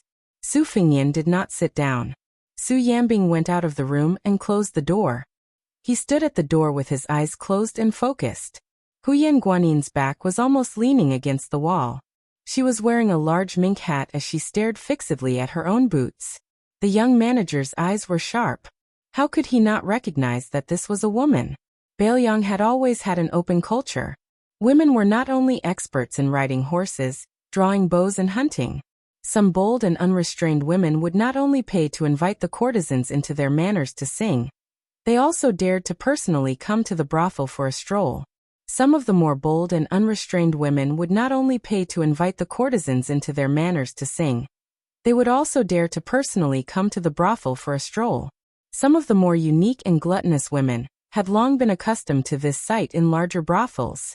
There was a slightly aged courtesan in the Peach Cheeks brothel, who would be invited by a widow in Lingzhou to grind a mirror every few days. Every time she returned, she would still be radiant and radiant. The young manager privately asked her how she felt, and the courtesan would reply with the word excellent. Then, everything would be revealed without a word. This almost caused the young manager's heart to be moved, and he wanted to give it a try. Unfortunately, the courtesan said that the unattainable widow liked women of the same age as her. Only then did the young manager resentfully give up. Taking advantage of the slender and handsome young master admiring a clear bottle with a few winter sweet flowers, the young leader introduced herself as Chao Jun. Not to mention in a brothel, This was a vulgar name that was considered rare anywhere. She also introduced the girl who had a good relationship with her as Snowsuit. There was a bamboo cage in the room with a parrot whose feathers were as white as snow. While Chao Juan was talking, Su Fengnian touched the opening of the bottle. Then he tilted his head and tapped the mysterious cyan bottle with his finger. Not only did Chao Juan find it interesting, but even Snowsuit, who was obviously not familiar with serving customers, also had a look of surprise in her eyes. The corners of her mouth curled up slightly. Living in a brothel, they had seen many rough men who reeked of alcohol.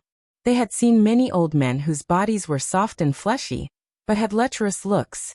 They had even seen many scholars who were gentle and refined when opening the door and closing the door impatiently. This young master who had the patience to make things difficult for a cheap bottle behind closed doors was very amusing to them. Huyen Guanyin extended a finger and gently lifted her mink hat. Seeing that he did not do anything that she did not know whether to say was dissolute or vulgar, she, who was sullen, snorted softly, but her mood was slightly better. Su Fengnian, who had his eyes fixed on the bottle as soon as he entered, exhaled and winked at the three women in the room. Then he tapped the slender neck and the round body of the bottle. He smiled at Chao Juan and said, "Listen, one bell and one chime. If you carefully distinguish them, you can tell that the sounds are very distinct. This is a bottle produced by the Dongyue Imperial Kiln. Not to mention the whole bottle, even a fingernail-size fragment is more expensive than gold or jade. The reason why it is so priceless, other than the scarcity of porcelain produced by this kiln, is because of the sound of the bell." In the Book of Music, Sage Zhang wrote a very famous sentence. When a gentleman hears the sound of the bell, he thinks of the military officials in danger. When he hears the sound of the bell, he thinks of the officials in charge of the border.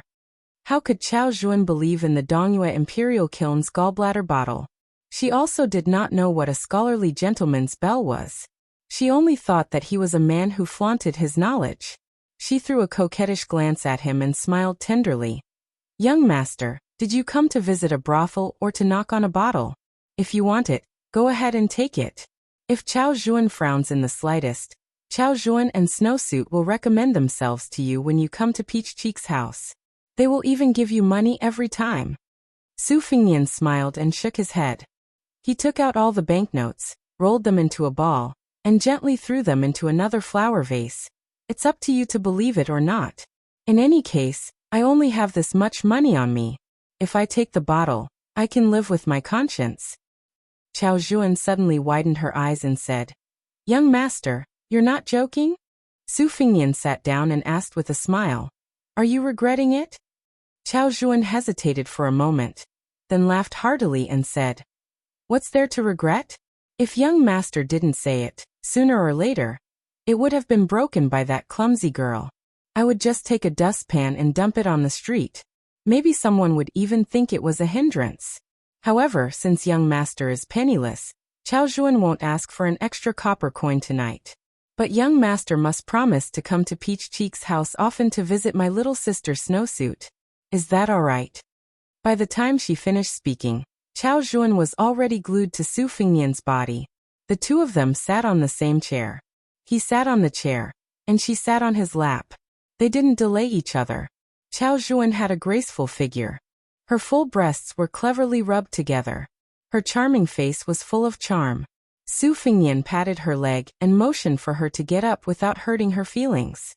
He squinted his eyes and said with a smile, "I'm not from Lingzhou, so it will be difficult for me to come to Peach Cheek's house in the future. However, I have a few friends who are doing well in Lingzhou. If Peach Cheek's house wants to move to the county capital, or meets with some trouble in Huangnam County, I can ask them to help say a few words. Of course, you didn't believe me when I said that the porcelain bottle was worth 1,000 taels of gold. You can choose not to believe me this time." After Chao Juan got up, she didn't care about pretending to be reserved anymore. She was afraid that there wouldn't be another opportunity like this. She hurriedly and carefully asked, "Young master made friends in Lingzhou's county capital. Chao Juan doesn't dare to have extravagant hopes to associate with them, and doesn't dare to disturb them. However, may I ask who is the son of an aristocratic family in Huangnam County? Our Peach Cheek's house is willing to worship him like a bodhisattva.